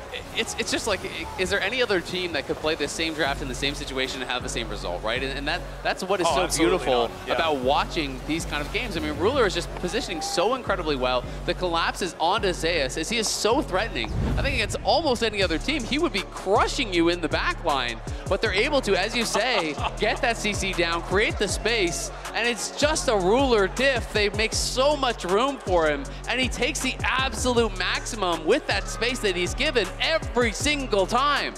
Oh, it's insane. And often we talk about these meta differences between regions and things like that. I feel like JDG, they have a different meta that they adhere to, and it's the Ruler meta. It's how many things can we put in our game to make sure that Ruler can just win.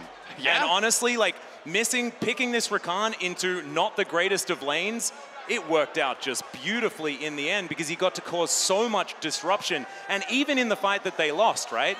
It was everyone on JDG piling on top of Ruler to be like, we can try, we can still keep you alive. Like, they are just a hive mind, and it is beautiful to watch them team fight. And it's so hard. Like, you come away from this series, and people love to talk about pick ban, but there's so many problems because JDG and T1 are playing so many different champions at such a high level. You cannot possibly ban these teams out. You know, you look to the Andy, it's like, you had to get rid of that. But then the Sylas was problematic. The Gragas was so problematic because of these beautiful ultis. There's so many picks. There's so many different ways that they're playing it out, and they're doing it almost perfectly, it feels like, every single time. Yeah, I'm.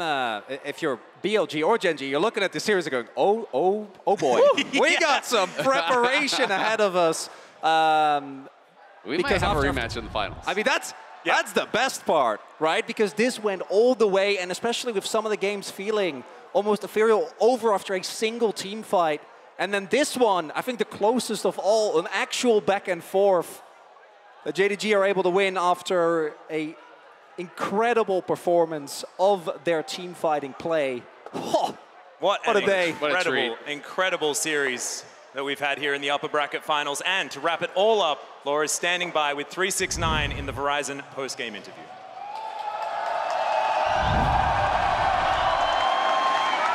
Thank you very much, guys. 369, ni hao. Thank you so much for joining me today on stage. Congrats on taking down T1. Quick temperature check here. How would you rate your performance today? 3, 6, or 9? 欢迎369选手来到赛后采访，恭喜 JDG 今天在这场比赛中获得了 T1 的拿下这场比赛的胜利。简单的第一个问题，如果用369来评价自己今天的表现，你会怎么样评价今天自己的表现？今天。 就是观众说的吧，9吧。As the audience say, 9. 9, with confidence, of course. I'm just wondering, given the state of the top lane meta right now, how would you rate your impact, especially on champions like Gragas, who are supposed to handle and manage the team fights and create space for the team? 其实想基于目前的版本，主持人想问一下，是关于你觉得上单对于整个游戏当中全局的影响，特别是你今天在拿到9桶的时候，你觉得你是如何在团战当中发挥作用的呢？就是前期就是把对面 ADC 开死几次，让我们 AD 的装备更好，就这样。 I just needed to engage their AD carry and protect our AD carry farm pretty good. Protect the AD carry. It seems to be the meta right now. Everyone was talking about today's game as being a finals before the finals, maybe. What was the most challenging part of facing T1 today? 很多人都在讨论今天的这一场对决，可以说是决赛前的又一个决赛，一定是一场非常势均力敌的较量。369选手觉得今天这一场比赛赛前，你们觉得面对到 T1 最大的挑战是什么呢？因为这次也是代表 LPL 出战嘛，就是守护 LPL 的荣光吧，就是这样。Because we are one of the LPL representatives. Only thing we need to do is to defend our honor for LPL. Of course, and this is also the reason you guys reached the finals today. But there was a lot of expectation coming from you, 369, here at MSI this year. How strong do you feel right now compared to when we saw you at Worlds? 其实这就是大家所期待的。主持人也看到了369选手，也相信这是京东今天能够赢下比赛胜利的一个很重要的原因，就是去守卫 LPL 赛区的荣耀。那么这个问题，接下来想问一下369选手对于个人的表现，你觉得今年自己在 MSI 的表现有多强？和世界赛相比，去年世界赛？因为就是我们去年输给了 T1 吧，然后今年就是复仇了，然后还是很开心，觉得就应该是比去年打得好的。 I'm very excited and very happy because we lost to T1 last year, and today we get revenge. It really shows that we are much more stronger. You get revenge, you reach the finals. LPL won the finals last year at MSI. Is there anything you want to tell to all the LPL fans who came to watch you today and also people on stream watching you today? 去年 LPL 成功捧起了 MSI 的奖杯。最后一个问题，有没有什么想对 LPL 的粉丝、观众、现场的观众朋友们说的呢？ 既然进到了决赛，奖杯肯定是要拿的。We have qualified for the finals already. We will definitely win the championship. I love this confidence. Thank you so much, 谢谢 for the interview. Christina, thank you so much for being on stage next to me. And that's all for us here on the MSI stage. Shocks, back to you in cooldown. Thank you so much. Fantastic job once again, and fantastic to hear from 369. Welcome everybody to MSI Cooldown after what was such an incredible series, and I'm just so happy that it went 1-5 games, but then that it wasn't like that previous game 5 that T1 and JDG played that was just over like this. No, it was a trading of blows continuously and just seeing who came out on top. And in this case, it was JDG. You were correct all along. I just wanted to just bring this one out just for a little bit, just to pop this back up, just for the moment, you know, just get that back in the desk, because it was an absolute banger, though. I'm so happy to see how JDG performed. You could see Zeus, though, really gave them a run for his money. The fact he was getting access to the back line so consistently made JDG work for it, but they were able to fall back towards what has been their bread and butter. Fantastic team fights, setting up for Ruler, and having this beefy front line that just does so much work in these fights. I'm just really impressed with JDG's resilience, because in Game 5, it felt like that game was done and dusted. You know, with the beautiful team fight that T1 were able to find around the Baron, in particular, when Gumayushi was flashing onto the backline, that level of confidence that they were displaying was remarkable, but then it felt like that the pressure was getting too much for T1. The fact that they forced that 4v5, JDG was not a team that would just let that mistake pass by, and they were quick to pounce, punish, and dominate T1. Yeah, and these are highlights from the whole series, so I want to echo your point on resilience, because they lost games 2 and 3 off of the back of pretty much one team fight they lost at the wrong spot. I've seen so many teams lose 21-minute team fights and not lose the game. So then to have that happen twice in a row from relatively even game states, I think would tilt most teams in the world, but they bounced back with a very strong Game 4 and a very steady Game 5 to knock FLICKR down to the loser's bracket. And FLICKR's probably going to look back at that replay, and he knows it because he was in the moment. He saw the chance, and I feel like that's happened a lot throughout the series, where he feels like he does have to make that hook and make that engage and make it happen there and then. And I wonder then if that's then not a consequence of the rest of the team being flustered, obviously, because it's happened a few times, and of course, JDG is not going to let that happen. I mean, I wouldn't want to put all of that responsibility on an individual, right? And what I'm not. I'm saying, isn't that then a consequence of the team? Well, I think that FLICKR trying to find those plays and trying to, in a situation where it's a 4v5, I understand the idea and the concept behind it. I just have to question what was going through the entire T1 roster's mind in that moment. After losing their jungler and realizing that Baron was a threat, that's where I wonder if the desperation. Well, that's the thing, right? They actually, after losing Drake, immediately rushed over Baron to force it. And I wonder if in that moment they say, we have to do this. Because if they have Baron, then the game is basically done and dusted. Yeah.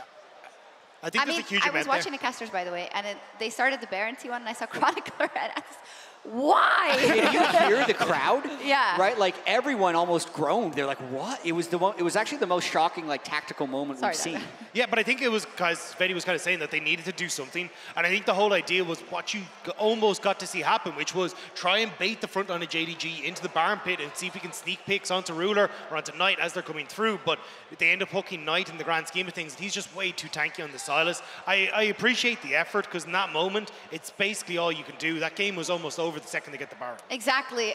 Generally, JDG was just tightening the noose, and I feel like that's where it comes from, right? That feeling on every single person on T1 of, I got to make this happen. I got to save this situation. Understandable. They're not out of the tournament. We'll talk about it in just a little bit. The 1+ player of the series, though, is Knight. This was hard. This was very difficult for either side, but why did you guys eventually go for Knight? I mean, for me, he had some massive plays earlier on in the series on Annie. I do think he still had a large influence in Game 5 with Silas. It was just such an amazing Silas angle to pick it there, and he was up many CS on FLICKR in a lot of situations, but it's definitely between Knight and Kanavi. Yeah, I think that's the big toss-up. It's just that when I looked at Knight, even in the game where Kanavi was doing a lot of work, you have the Jinx in the back line. Oftentimes it was still Knight who was hand-in-hand with them going for those dives, and Kanavi did end up picking up, as you can see here, like Kanavi was the one getting the kills, but then oftentimes it was this patience that was coming through from Knight alongside him to set these up.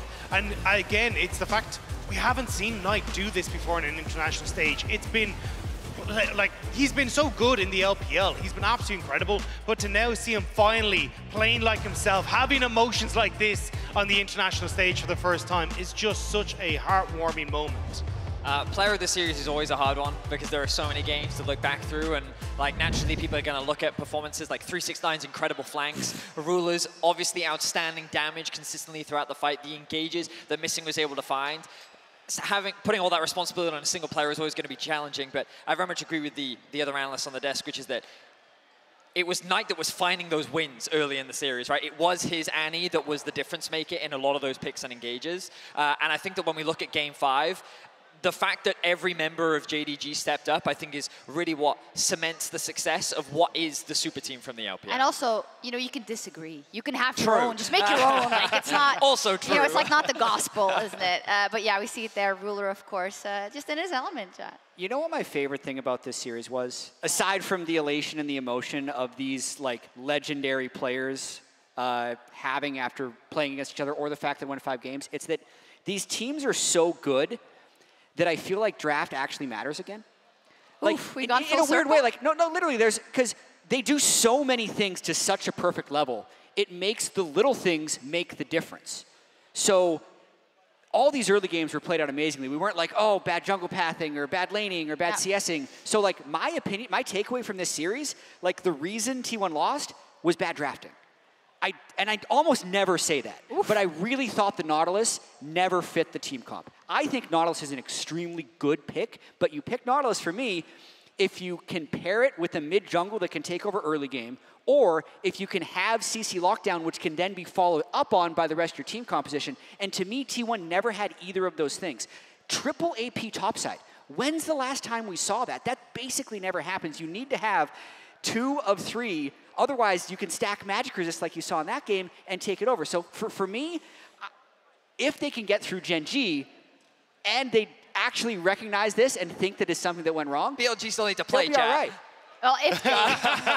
Okay, spoiler one. I'm not on tomorrow. I'm going to predict Gen G. No, but what do you think about that statement? So I disagree to an extent, mainly because when we kind of look at the game in its entirety, I think that the draft made it harder for T1 to execute, but they did at multiple times execute. Because the fact that they were able to secure that first Baron and basically push JDG to the point where, like, we were arguing about who player of the series was from T1's perspective, I felt like that T1, because I very much agree with you, I hated the Nautilus pick for FLICKR specifically throughout the series, but for me, that isn't really what the deciding factor was. The game came down to a 4v5. I understand to a degree why T1 tried to force that play and why they felt pressured into it, but you then have to kind of look into the things that led up to that. Why were they in a 4v5 in the first place? The last Dragon where they lost owner, did they have to contest that objective? All these things are, like, analysts will debate over the next 2 days. There will be hundreds of VODs. There will be a bunch of reviews around where it was that T1 dropped the ball, what it was that JDG did correct. And no, I want to know it from you now. And my opinion is that T1 threw Game 5. I think that that was T1's game to lose, and JDG were quite happy to catch that ball and dominate. And if this series runs itself back in the grand final, I imagine that T1 are going to make some changes, but I think I would still predict T1 to win again. Hey, Betty, you and me, we're coping. We're already on. Like, they've already won the losers final. It's like a moment. Hey, okay then. Since you are that guy, since we will see JDG in the finals on Sunday, what is it? What is the X factor to JDG that allowed them to get there as the first team in this tournament? I think there's so many different things. I mean, really strong mid jungle, right? Knight and Kanavi have been absolutely insane. And when Kanavi's able to play his style, he's just next to none. You get the opportunity to play around Rune on that bottom end, it's absolutely incredible. And you can see the 369 is looking great on picks like the Gragas that can feel. And especially so but the thing is, it's also for 369 specifically, because a lot of people, I don't know if you remember back in 2020 when he was playing on Top Esports, there was a video that was released about Karsa ripping 369 apart because he couldn't play the Gragas, he could only play the Gnar. He had all this time but couldn't do it. And 369, then the following split just said, I can do it. And now he's showing it on the massive stages like this as well. This happened a few times in his career already, right? And he's going through this evolution, and now we're seeing maybe final form soon. We don't know. Let's pull up the bracket, because as said, JDG in the finals. But we first have Gen G versus BLG, and even though some people think that series is already played, it is not. In fact, it is tomorrow. The winner of that will face T1 in that lower bracket, and then the winner of that match faces JDG. It's going to be a lot of team fighting again tomorrow. I can tell you that right now. I think the beauty of BLG is dragging teams into their playstyle. If you contrast JDG's performance today against T1 and their performance against BLG, there was way more fighting in the BLG series. Every objective 5v5, and that's because if BLG's on the objective first and you want to contest them, they'll fight you. If you're on the objective first, then they say, oh, well, we have to contest you to get that objective. And BLG will fight. And the question is Gen G ready for it? Because they're not going to get the slow early games that they like to play. Can we? Yeah? can we make this tournament longer? Wait, we can't bring LCS back. I don't need it. I don't need it. I just want more series like this. Yeah, I mean, you took the words out of my mouth. We want more series like this. I think we've been starved of them just a little bit, but luckily we can get 3 more of them. Starting tomorrow, we'll be back with the elimination series between Gen G and BLG to stay alive at MSI 2023. Let's hope for another 5 games, and see you then. Yeah, every series is an elimination one from this on out. Yeah. Bye.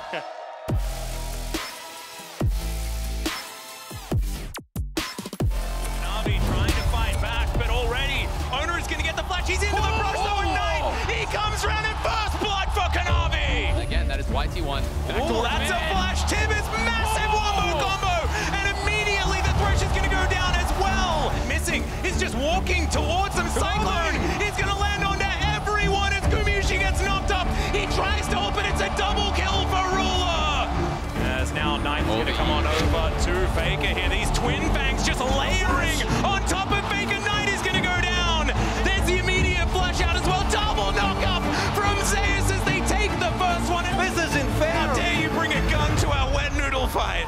They knock up 369. Miasma going to try to be avoiding FLICKR, but immediately he's polymorphed and he's taken down. The knockups come through Knight. He's going to be punished, and now it's Gumayusi that rips them to shreds. Rocket not going to connect there, as now it's Gumayusi in trouble. It's just going to get eliminated as Knight turns up in the nick of time. Ruler's going to get kidnapped to come forward on the wombo combo. Will connect. The Kha'Zix's going to go down. Carrier will follow FLICKR. The Ram is going to come down. Kanavi gets into that backline as Gumayusi is just trying to kill him. He does manage to take him down, and it's a double for the Jinx. The Sap's going to make it a triple. Damage with the Rocket. Guma gets excited yet again, but it's a huge bear that he has to deal with. I mean, we're not going to get another team fight because JDG will deny it, and it's a double kill now for Zeus. But the re-engage is gigantic, and with Ruler and his auto attacks, it's JDG to win the fight. Zeus diving into that backline. Missing's going to go down, and Gumayusi is just gigantic. He goes golden, and now Kanavi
never make it through if we go on this way. You and me.